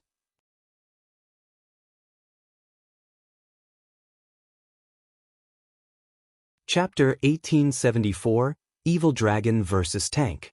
As the two dark gray evil dragons ascended, leaving the Dark Witch's Tower, their massive frames, powerful roaring, and the intense pressure they radiated due to their upgraded life ratings quickly attracted Zero Wings' attention.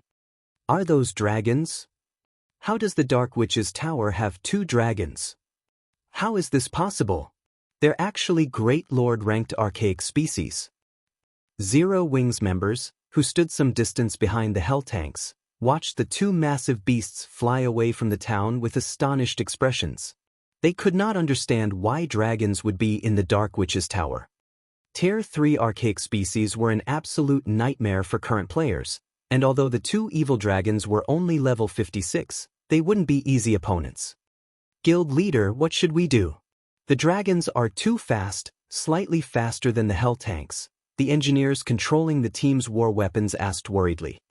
As engineers, they were familiar with the hell tanks' flaws. Although the hell tanks were extremely powerful against players, they were fairly useless against monsters. Monsters had much higher HP and defense, and if they pitted a hell tank against a great lord of the same level, it would take a considerable amount of time to defeat the monster with the hell cannon and flame spears.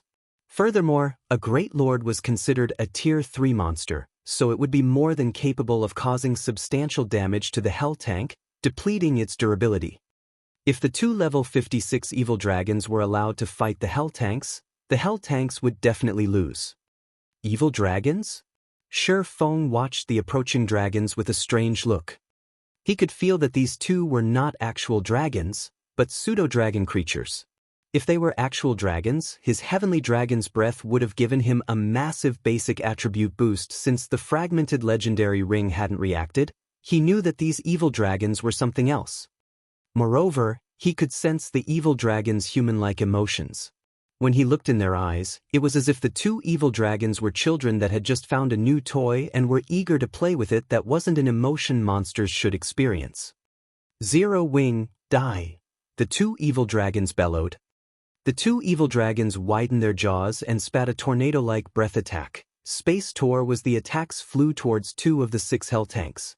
Since the attacks had been launched from a close distance, the hell tanks couldn't dodge in time. Boom! As the two tornadoes dissipated, they revealed the massive craters the attacks had torn in the ground, each encompassing a 50-yard radius with a 5-meter depth.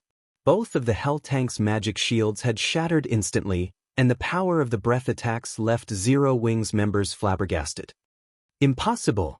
The dragons actually spoke? Are players controlling them? That can't be right. Even if they are controlled by players, they shouldn't be able to speak. Their destructive power is insane. They actually broke the magic shields that not even hundreds of Tier 1 and Tier 2 players could destroy. Everyone was shocked as they watched the hell tanks' magic shields shatter and the battlefield's new craters. The evil dragon's breath attack was clearly stronger than the hell tank's hell cannons, but the watching players were more confused by the dragon's ability to speak. Moreover, the dragon's words had been meant for Zero Wing. NPCs and monsters definitely weren't capable of such a thing. So, this is the power of the evil dragons? Veiled Spirit, who stood in the town's watchtower, was just as shocked by the evil dragon's power. With such great destructive power, these evil dragons would be of immense help when sieging a town or city. If Dust Edge could mass-produce such beings, the evil god's temple would truly be invincible in the Ore Empire. Ha! Wonderful! Destroy Zero Wing's tanks and teach those players how foolish they really are. Dust Edge's eyes glowed with excitement as he watched the evil dragons. The two evil dragons were still incomplete, yet they had displayed such frightening prowess. Once he collected the remaining materials and perfected the magic array, he could create even stronger evil dragons. A measly guild like Zero Wing would pose no threat to the evil god's temple, and the temple would claim the Ore Empire for its own. The two evil dragons nodded in response to Dust Edge's command, elation filling their hearts. The hell tanks, which had slaughtered thousands of dark players like helpless sheep, were now at their mercy. This newfound power was intoxicating. The two evil dragons flew toward the two hell tanks, which had lost their magic shields, and assaulted the war weapons with claw swipes. Crap! They're coming! The engineers controlling the hell tanks panicked and tried to move out of the dragon's way, but the creatures were too fast before the hell tanks could adjust their trajectory. The evil dragons had reached them, reaching towards the vehicles with their massive claws. Boom! The earth beneath the two tanks shattered as dust and dirt flew into the air due to the shockwave. As the dust settled, a new shocking scene was revealed. Dust Edge, Veiled Spirit, and their dark companions had assumed that the hell tanks were finished, but the two tanks were safe and sound. The evil dragon's claws had only left a few white scratches on their armored shells. How are they so tough? The two evil dragons stared at the tanks in astonishment. When their claws struck the hell tank's armor plating, they felt as if they had scratched an indestructible wall. Their claws even stung from the impact. Even the engineers were stunned. They hadn't realized that the hell tanks had such ridiculous defense. The evil dragon's claw attacks had only reduced each of the hell tanks' durability by 2 points.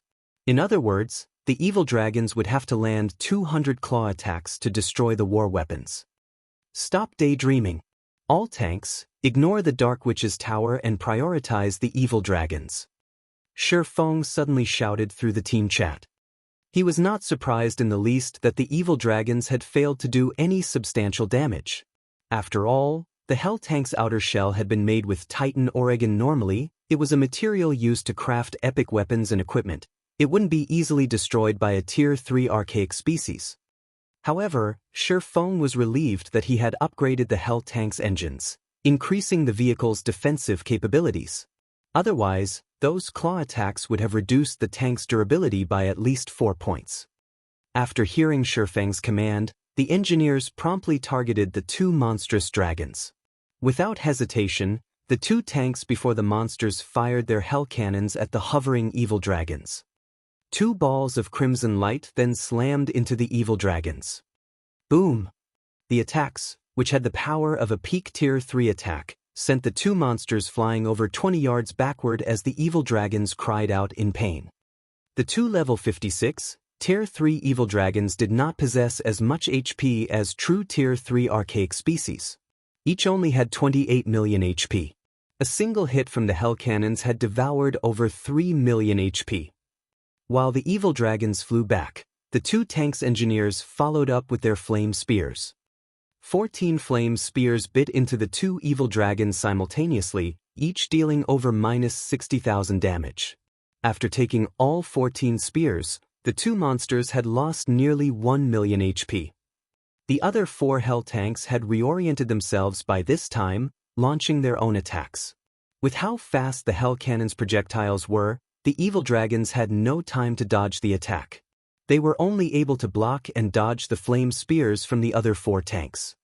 In the end, the two evil dragons had lost more than 1/3 of their total HPs after suffering a round of attacks from all 6 hell cannons. To make matters worse, they were now injured, slightly affecting their combat powers. How is this possible? Dust Edge's eyes nearly fell from their sockets when he saw the massive dent in his dragon's HPs and the unscathed hell tanks.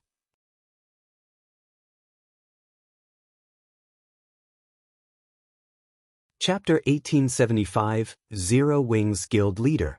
Everyone was stunned as they watched the considerably injured evil dragons. Amazing! These hell tanks are so powerful. Now that the evil dragons are injured, we have a chance of winning. If the guild makes the hell tank available for exchange, I'll purchase one even if I have to go bankrupt. That thing is insane. Even a dragon is helpless against it. If I can use this hell tank when grinding and questing in the fields, I won't have to fear other players at all. Zero Wings members cheered as they looked at the two collapsed evil dragons. When they had first seen the evil dragon's prowess, they had thought they were doomed, but they had learned that not only did the hell tanks have the strength to overwhelm players, but the weapons could even contend with the horrific evil dragons. Normally, even a 100-man expert team would have to take the long way around a Tier 3 archaic species, yet these hell tanks had allowed a small number of players to fight two such monsters.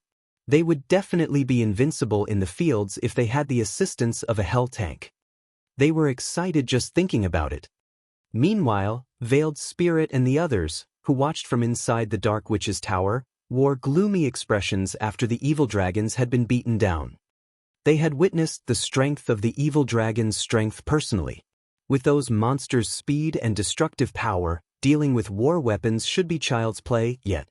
Just how did Zero Wing get its hands on those tanks? Their defense is ridiculous.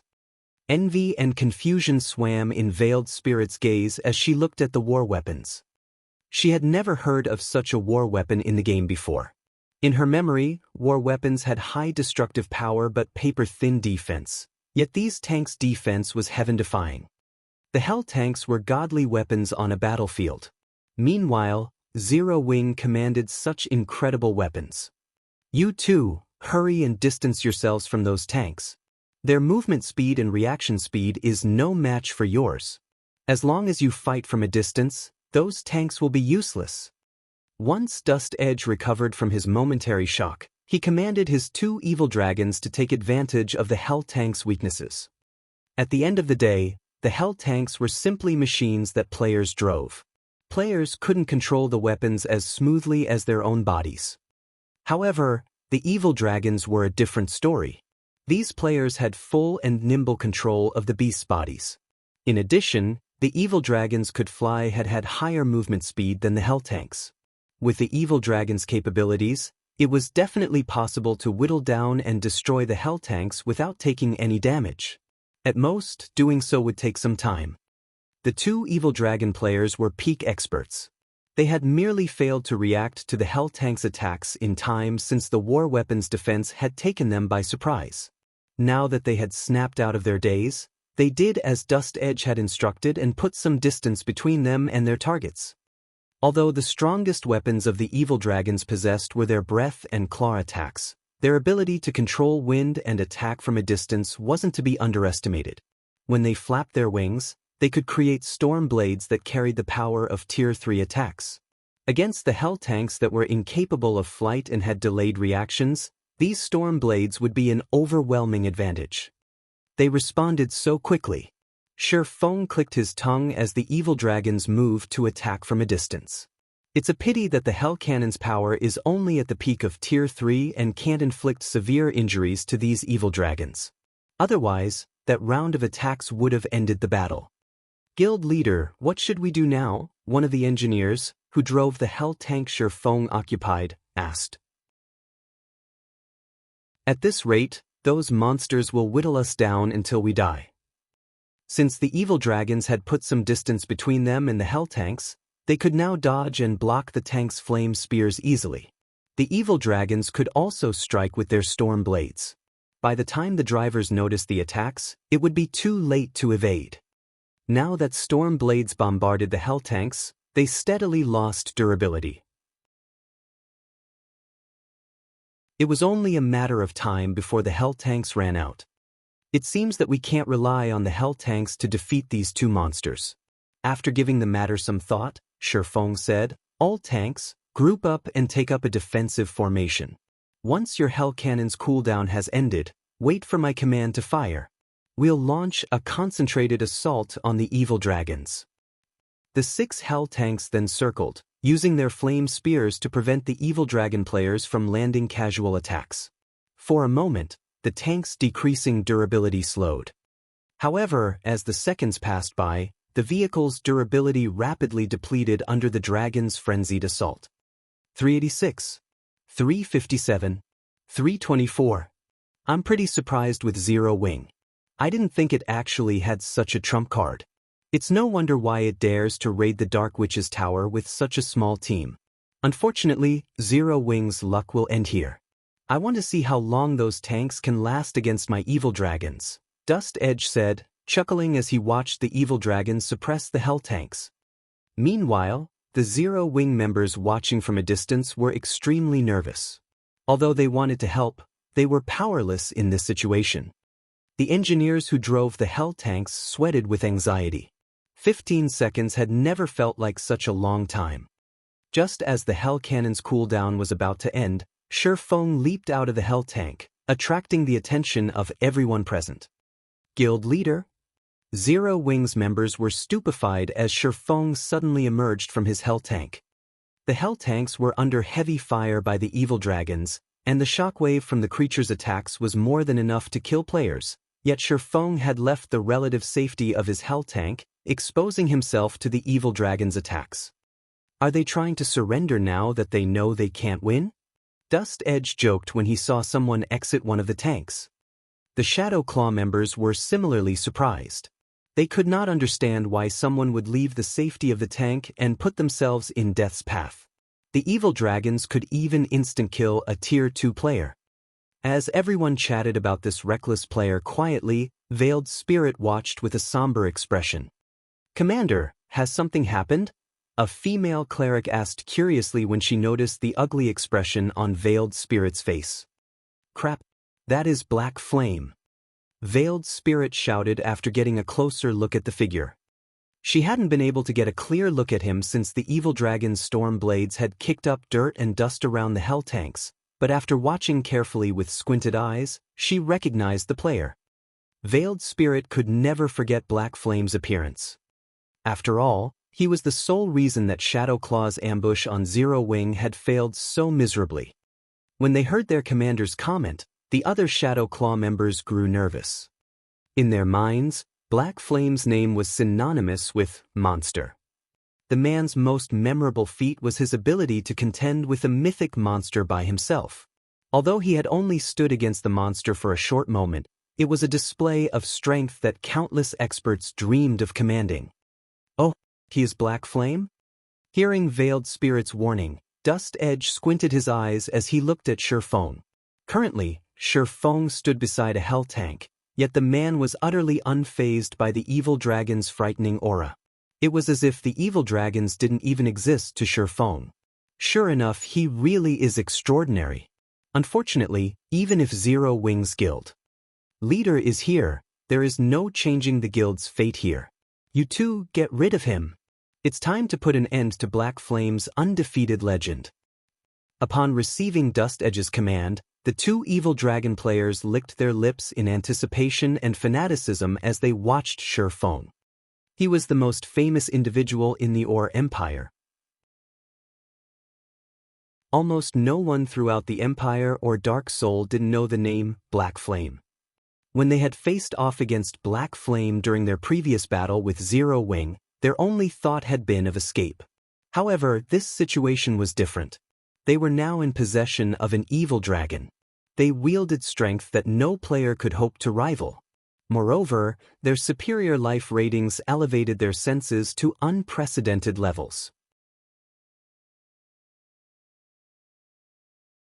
Both players had been some distance from the flowing water realm previously, but now, not only had their combat powers reached that realm, but they were also nearly at the void realm. They were confident that they could easily defeat this legendary player. They were also extremely eager to fight Black Flame. Black Flame, hand over your life. The two evil dragon players flapped their wings and flew toward Shifeng, madness filling their eyes.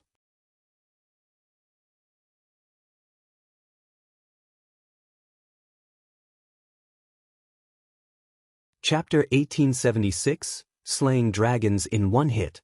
Upon seeing the two evil dragon players flying toward Shifeng, the engineers controlling the hell tanks grew anxious. Protect the guild leader. Immediately, all 6 hell tanks fired their flame spears to hinder the movements of the two evil dragons. The 84 flame spears shot at the two evil dragons simultaneously. Normally, a Tier 2 player would have no choice but to wait for their death when faced with such an attack.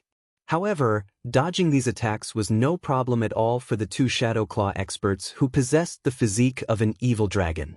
Even if their huge bodies prevented them from evading all the flame spears, they could still rely on their claws to block the ones they couldn't dodge. Very quickly, the two evil dragon players weaved their way through the flame spears and arrived within 15 yards of Shifeng. They then simultaneously swung their massive paws at him, their silver claws tearing space apart as they sped toward Shifeng's head. Just as the two paws were about to hit Shifeng, the sacred sword in his hand suddenly flashed. In the next moment, a massive bolt of lightning cut the space before Shifeng in half, spatial tears appearing in its wake. This move was none other than Lightning Slash, the additional skill of Killing Ray. The moment their claws came into contact with the massive lightning bolt, the two evil dragon players felt as if a truck had just hit them. Their bodies went flying over a dozen yards before crashing heavily into the ground, cratering it. Impossible! Is he really a player? Dust Edge and the others gaped in shock when they saw this scene. They simply could not believe their eyes. Shifeng had actually sent 2 level 56, Tier 3 archaic species flying.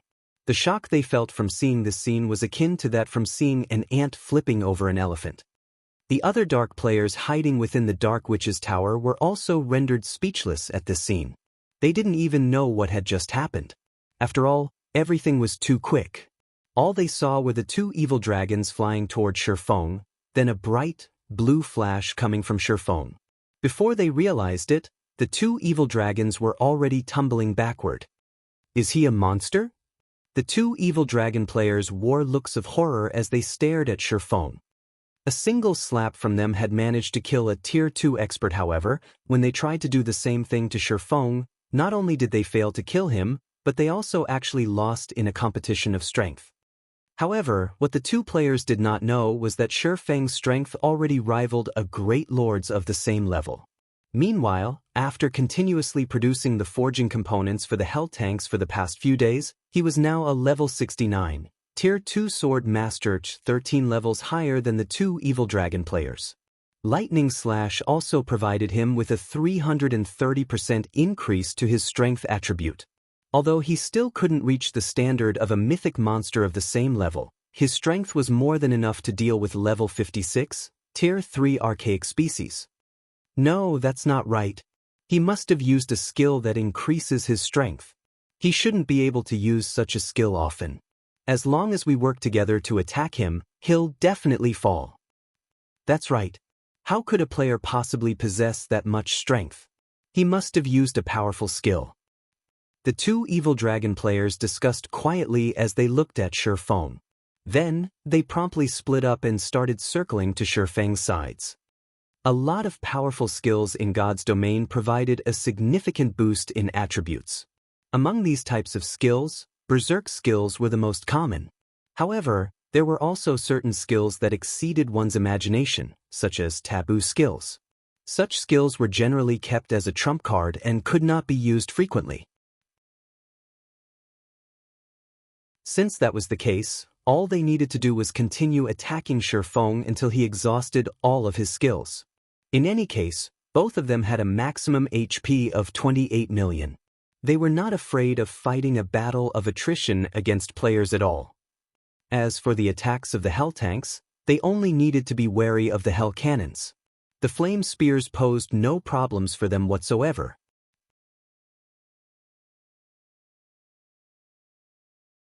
As the two evil dragon players closed in on Shifeng's sides and were about to launch another attack, Shifeng took out a magic scroll from his bag and activated it. Immediately, a golden-haired woman dressed in luxurious purple robes appeared before him. This woman was none other than Anna, Shifeng's personal guard. At this point, she was already a level 85 yin-yang saint. As soon as Anna appeared, she lightly tapped the butt of her staff on the ground. Suddenly, a yin-yang barrier spread out with her as the center. Boom! The moment the two evil dragons collided with the yin-yang barrier, they felt a power rivaling Shifeng's lightning smash into their bodies. The two evil dragons went flying once again. Everyone, fire at will. Shifeng commanded when he saw the evil dragons tumbling backward. After snapping out of their daze, the engineers simultaneously activated their respective Hell tanks, Hell cannon, and flame spears. 6 crimson light balls and 84 flame spears flew at the fallen evil dragons right there and then. Boom. A series of explosions shook the battlefield. The HPs of the two evil dragons plummeted, falling below the 25% threshold. Feeling death approaching, the two evil dragon players automatically flapped their wings in an attempt to escape. Shifeng's and Anna's attacks might not pose a massive threat to them, but the attacks of the 6 Hell tanks were simply too fierce. If the Hell tanks landed another barrage on them, their lives would definitely be forfeit.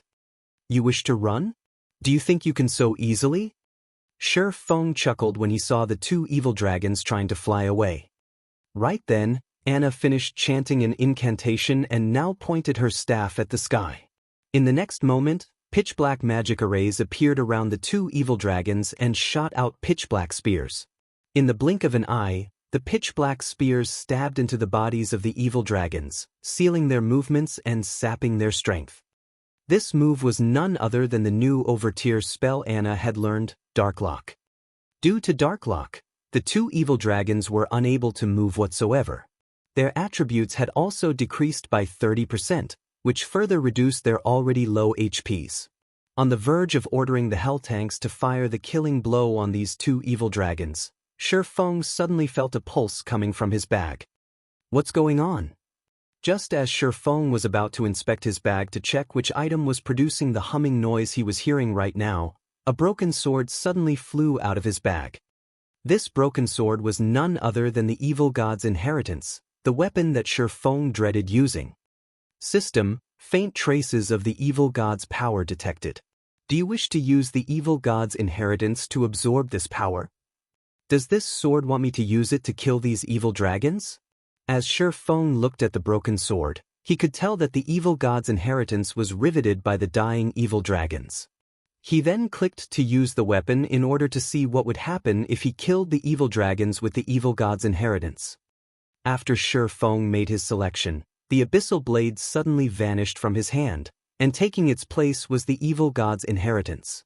At this moment, despite Shifeng not having sacrificed any of his attributes, He was actually able to utilize the full power of the evil god's inheritance, the weapon causing his basic attributes to skyrocket.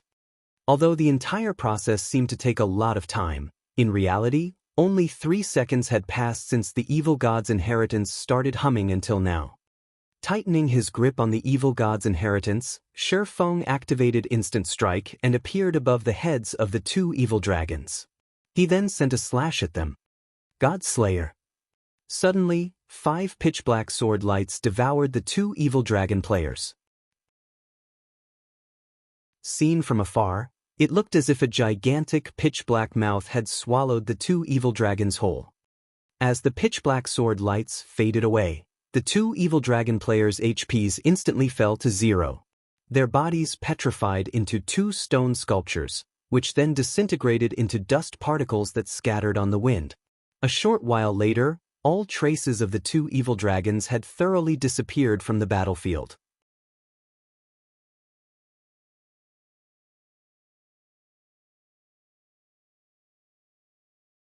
Chapter 1877, Second Evil God's Mark.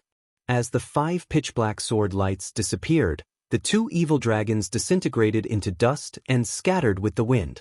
The players spectating from the distant watchtower only reacted after the 2 evil dragons had vanished. He died. Is Black Flame really a player? Everyone had gasped when they saw Shi Feng's sudden attack. Although they understood that the 2 evil dragons had very little HP left, each had held on to over 1,000,000 HP, yet Shi Feng had slain both with a single attack. The man's damage was horrific. When the dark players in hiding saw this, they abandoned any thought of killing Shi Feng.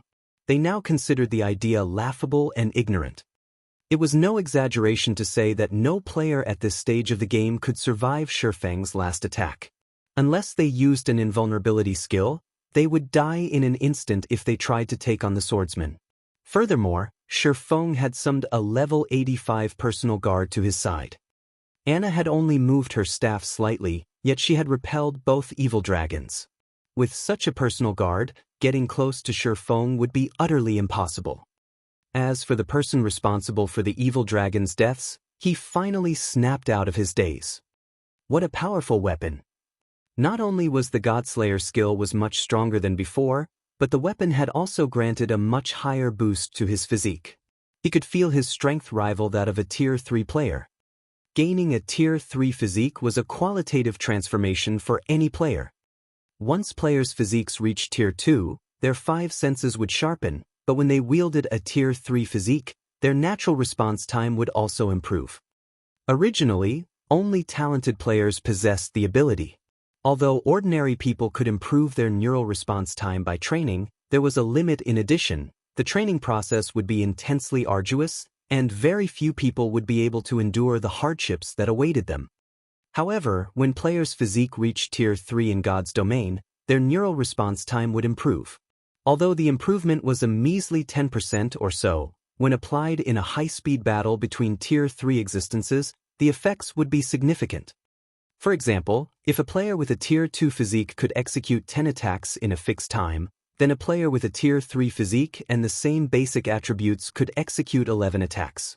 This additional attack would allow the player with the Tier 3 physique the chance of landing an attack on their opponent. By relying on the advantage of 1 extra attack, the player with the Tier 3 physique could eventually achieve victory. This was also why reaching Tier 3 was so difficult in God's domain. In the past, Tier 3 had been a threshold to determine whether a player was a true expert or not. Meanwhile, despite the evil god's inheritance being a shadow of its former self, equipping it had nearly boosted Shi Feng's physique to the Tier 3 standard. One could easily imagine how powerful the evil god's inheritance was. It definitely wasn't something an ordinary legendary weapon could compare to. After killing the 2 evil dragons, the sound of a system notification reached Shi Feng's ears. System, evil god's inheritance has accumulated sufficient life force and recovered the second evil god's mark. Activating the second evil god's mark's ability. As the system notification ended, the evil god's inheritance began to transform. The blurry divine runes that covered the broken sword became much clearer. The ambient mana also avoided the broken sword due to these divine runes. Naturally, the broken sword's attributes had changed significantly. Evil god's inheritance, one-handed sword. A treasured sword that the evil god had once used. However, the sword had been destroyed in a battle, shattered into 3 pieces. Although the evil god's treasured sword had been destroyed, the evil god's power within remains intact. As long as one gathers all 3 fragments, it is possible to restore the sword to its past glory. This piece is the sword's broken hilt. By permanently sacrificing 8 points of all attributes, the user may temporarily use the sword's power. Although this sword has been severely damaged, it can still exert 1/10 of its original power.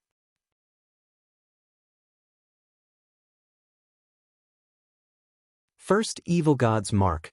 Power absorption can increase strength by a maximum of 120%, stamina by 30%, and all resistances by 120%. Second Evil God's Mark, Soul Devourer, can cause tremendous damage to the target soul.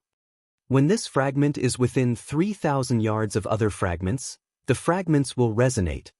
Drops upon death. Cannot be traded. Soul Devourer? How tyrannical. Shi Feng looked down at the evil god's inheritance in his hand with slight astonishment. In God's domain, items that could attack a person's soul were exceedingly rare. After all, the soul was a creature's foundation. Even if a player's soul only received a small amount of damage, it could double the player's death penalty. Depending on the severity of the damage, the affected player might even be prevented from logging into God's domain for several days. If a player's soul were thoroughly destroyed, they'd be forced to start over. This was why any item that could target a soul was incredibly precious. Superpowers treated these items as ultimate trump cards to deal with peak experts. And Soul Devourer was such a frightening ability. Of course, this ability wasn't without a price. To use the evil god's inheritance, Shi Feng still needed to sacrifice 8 points from every basic attribute. Although 8 points weren't cheap, if Shi Feng could deal a devastating blow on his enemies, the price would be worth it to him. Following which, Shi Feng stored the evil god's inheritance and returned his gaze to the Dark Witch's tower. He then commanded, "The evil dragons are dead. There is no longer anything in our path. All hell tanks, fire at the Dark Witch's tower. Destroy the teleportation device and the town's core magic array." As Shi Feng gave the command, the 6 hell tanks advanced as one on the Dark Witch's tower, firing their weapons at the town's defensive magic array. Although the barrier could protect the town from intermediate Tier 3 attacks, the hell tanks dealt bonus damage to magic arrays and constructions. In addition, the hell cannon's attacks were at the peak of Tier 3. Under the bombardment, the defensive magic array's energy reserves visibly drained. "Commander, are we going to continue this fight?" Shadow Claw's members asked Veiled Spirit when they realized that the barrier was near to crumbling. Originally, they had been very confident of defeating Zero Wing. They were also eager to pay back the humiliation they had previously suffered. However, after witnessing the hell tanks and Shi Feng's power, they shed the idea that they could annihilate this team from Zero Wing. "Retreat." Veiled Spirit growled in frustration, a hint of reluctance flashing in her eyes as she watched Shi Feng's figure in the distance. There was no point in staying here any longer. They would only get themselves killed if they did. After all, they had no other means of dealing with the hell tanks. Although several hundred NPCs still guarded the Dark Witch's tower, the tank's defense was simply too high.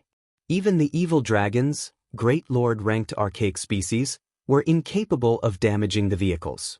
How could Tier 2 and Tier 3 NPCs fare any better? By the time Tier 3 NPCs destroyed the hell tanks, the latter would have long since destroyed the Dark Witch's tower's teleportation device and core magic array. When they heard Veiled Spirit's decision, Shadow Claw's members breathed a sigh of relief.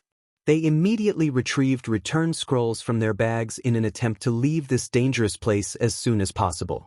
If they tarried, they might get caught in the crossfire and lose their lives. "Zero Wing. You may enjoy this victory, but the next time we meet, you'll be doomed," Dust Edge said, sneering as he tightened his grip on the 2 shattered, gray crystal balls in his hands. He had lost this time, but the legacy he had acquired was still incomplete. He still lacked a lot of resources. Hence, the evil dragon crystals he had created were not of sufficient quality. However, now that the evil god's temple had partnered with Blackwater and Dark Soul, he was confident that he could create even stronger evil dragons in the future. At that time, his evil dragons would fall as easily as they had today. Dust Edge then took out his own return scroll and teleported away from the Dark Witch's tower. When the remaining Dark players realized that the situation had taken a turn for the worst, they promptly fled the town.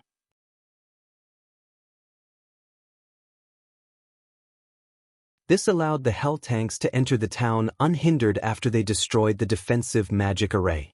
Meanwhile, only the town's Tier 3 NPCs posed any threat to the Hell Tanks.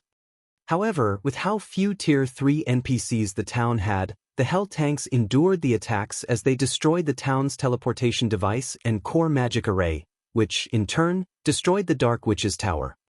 Once the Dark Witch's tower's core magic array had been obliterated, every player in the Or Empire received a system notification. Or Empire Region System Announcement. Congratulations to Zero Wing for destroying the Dark Witch's tower. Rewarding 20,000 guild popularity and 1 basic teleportation device. The system announcement repeated 3 times, its content echoing in the minds of every player in the Or Empire.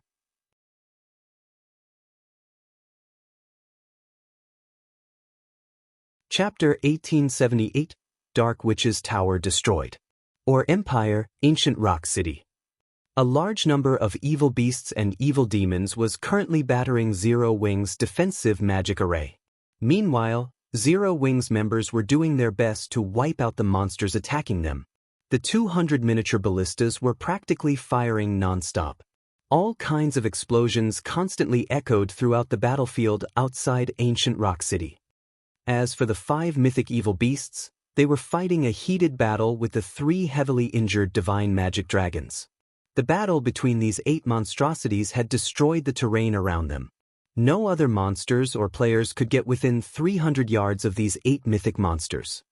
Meanwhile, the players spectating from a distance felt their blood boil as they watched the spectacular battle before them. Amazing! This war is simply amazing. Ancient Rock City really does have a lot of evil beasts and evil demons. With the battle having lasted this long, more than 50,000 monsters must have died already, yet the number of monsters on the battlefield doesn't seem to have decreased in the slightest. It really makes you wonder what gave Zero Wing the courage to attack Ancient Rock City.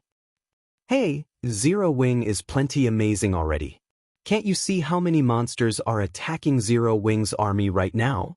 If it were any other large guild in Zero Wing's place, they would have long since drowned in that sea of evil beasts and evil demons already. However, even until now, Zero Wing has yet to suffer a single casualty. Although Zero Wing hasn't suffered any casualties yet, the energy of its magic barrier should be close to depletion already. Once the barrier's energy runs out, Zero Wing's army will be doomed. After all, those evil beasts and evil demons are all level 60 and above, with plenty of level 70+ great lords among them. Zero Wing's 100,000 players simply aren't enough to defeat all those monsters. Right now, the only thing I'm wondering is which will zero out first, Zero Wing's magic barrier or Ancient Rock City's monsters. Many of the spectating players had not expected the battle to escalate to such a point. The evil demons and evil beasts under Beast Emperor's command weren't existences that current players could go up against. However, by relying on its movement-type defensive magic array and miniature ballistas, Zero Wing had actually managed to fight Beast Emperor's forces to a standstill and even shattered Ancient Rock City's defensive magic array. These were feats that were beyond most superpowers. The dark players that were originally planning on ambushing Zero Wing's army, in particular, were now standing at the sides and quietly observing the battle, not daring to set foot onto the battlefield. After all, the fusillade of 200 miniature ballistas was simply too powerful. Each volley of arrows could easily kill several hundred evil beasts and evil demons, let alone players. However, while the independent players were surprised by Zero Wing's performance and had their opinions toward the guild changed drastically, the spectating upper echelons of the various superpowers remained very calm. In fact, some even reveled in Zero Wing's current predicament. Zero Wing sure is tenacious.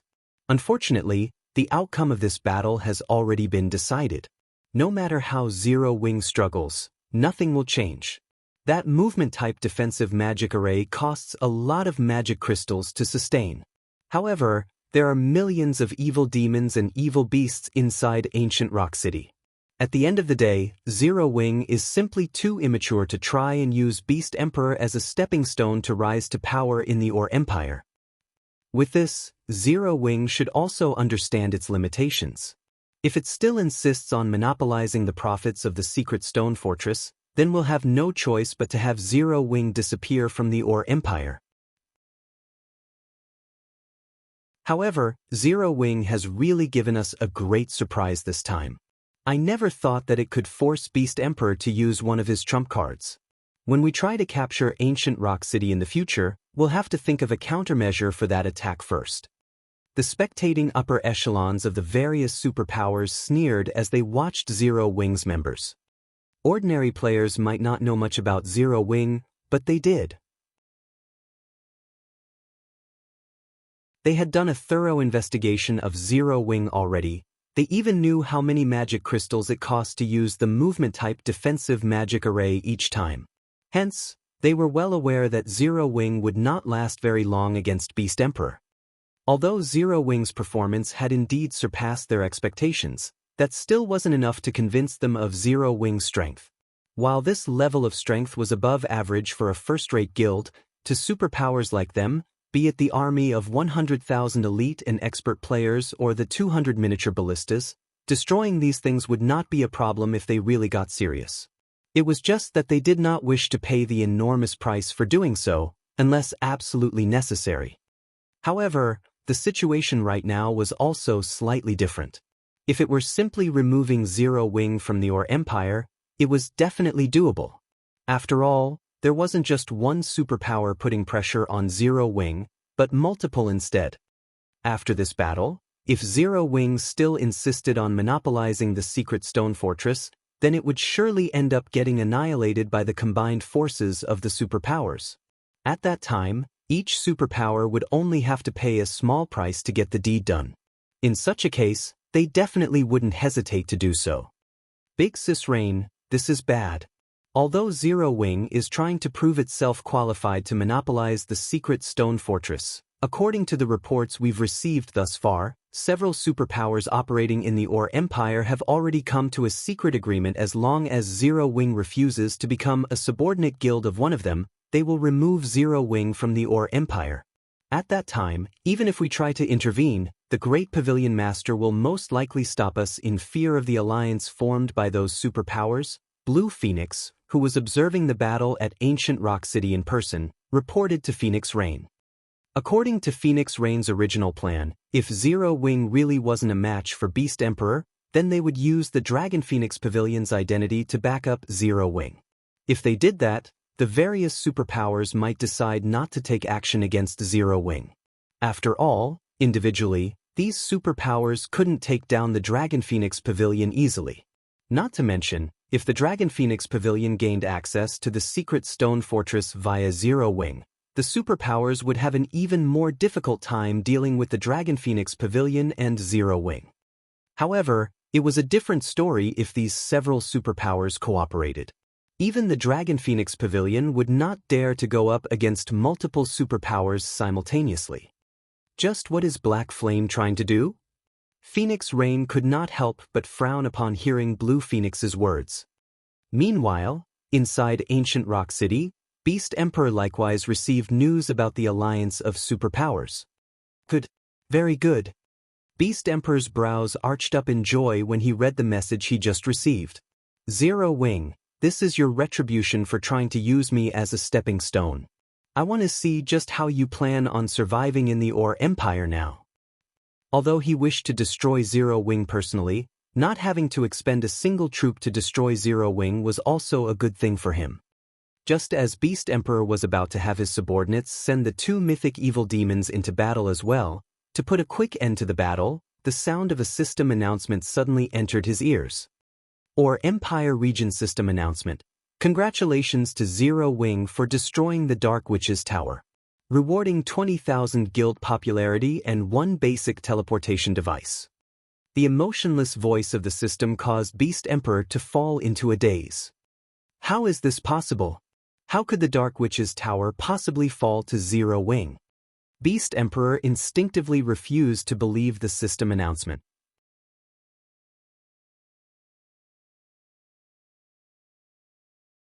Although the Dark Witch's Tower wasn't an impenetrable fortress, it had several hundred NPC soldiers protecting it, including level 100, Tier 3 NPCs. The town was also well equipped with defensive structures. Most importantly, several thousand Dark players resided there. Let alone a 1,000-man team, even an army of 50,000 players wouldn't be able to take down the Dark Witch's Tower. Moreover, he had even dispatched Dust Edge to defend the town.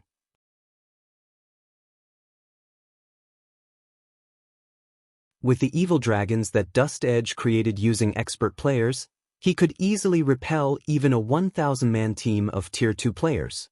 Meanwhile, Zero Wing didn't even have that many Tier 2 experts. At this moment, Beast Emperor wasn't the only person surprised by this outcome. Every player in the vicinity of Ancient Rock City was stunned by this announcement. Isn't Zero Wing attacking Ancient Rock City? How did the Dark Witch's Tower become the one captured instead? Did the system make a mistake? Isn't the Dark Witch's Tower a gathering point for Dark players? I recall that there should be several hundred Dark NPCs guarding it. How could it possibly be destroyed? What did Zero Wing do to the Dark Witch's Tower? The upper echelons of the various superpowers were filled with confusion when they received the system announcement. However, after snapping out of their daze, they promptly had their subordinates investigate into the matter. The Dark Witch's Tower might not be as sturdy as Ancient Rock City, but it was still a location that the superpowers were helpless against. Hence, they found it incredible that Zero Wing had managed to destroy the Dark Witch's Tower. After all, Zero Wing's main army was clearly attacking Ancient Rock City right now. How could Zero Wing have any extra forces to spare to attack the Dark Witch's Tower? Moreover, Zero Wing had even destroyed it. You're tuning in to the Wang Lin's Journey YouTube channel. Don't forget to subscribe and join us on this journey to catch the most captivating stories.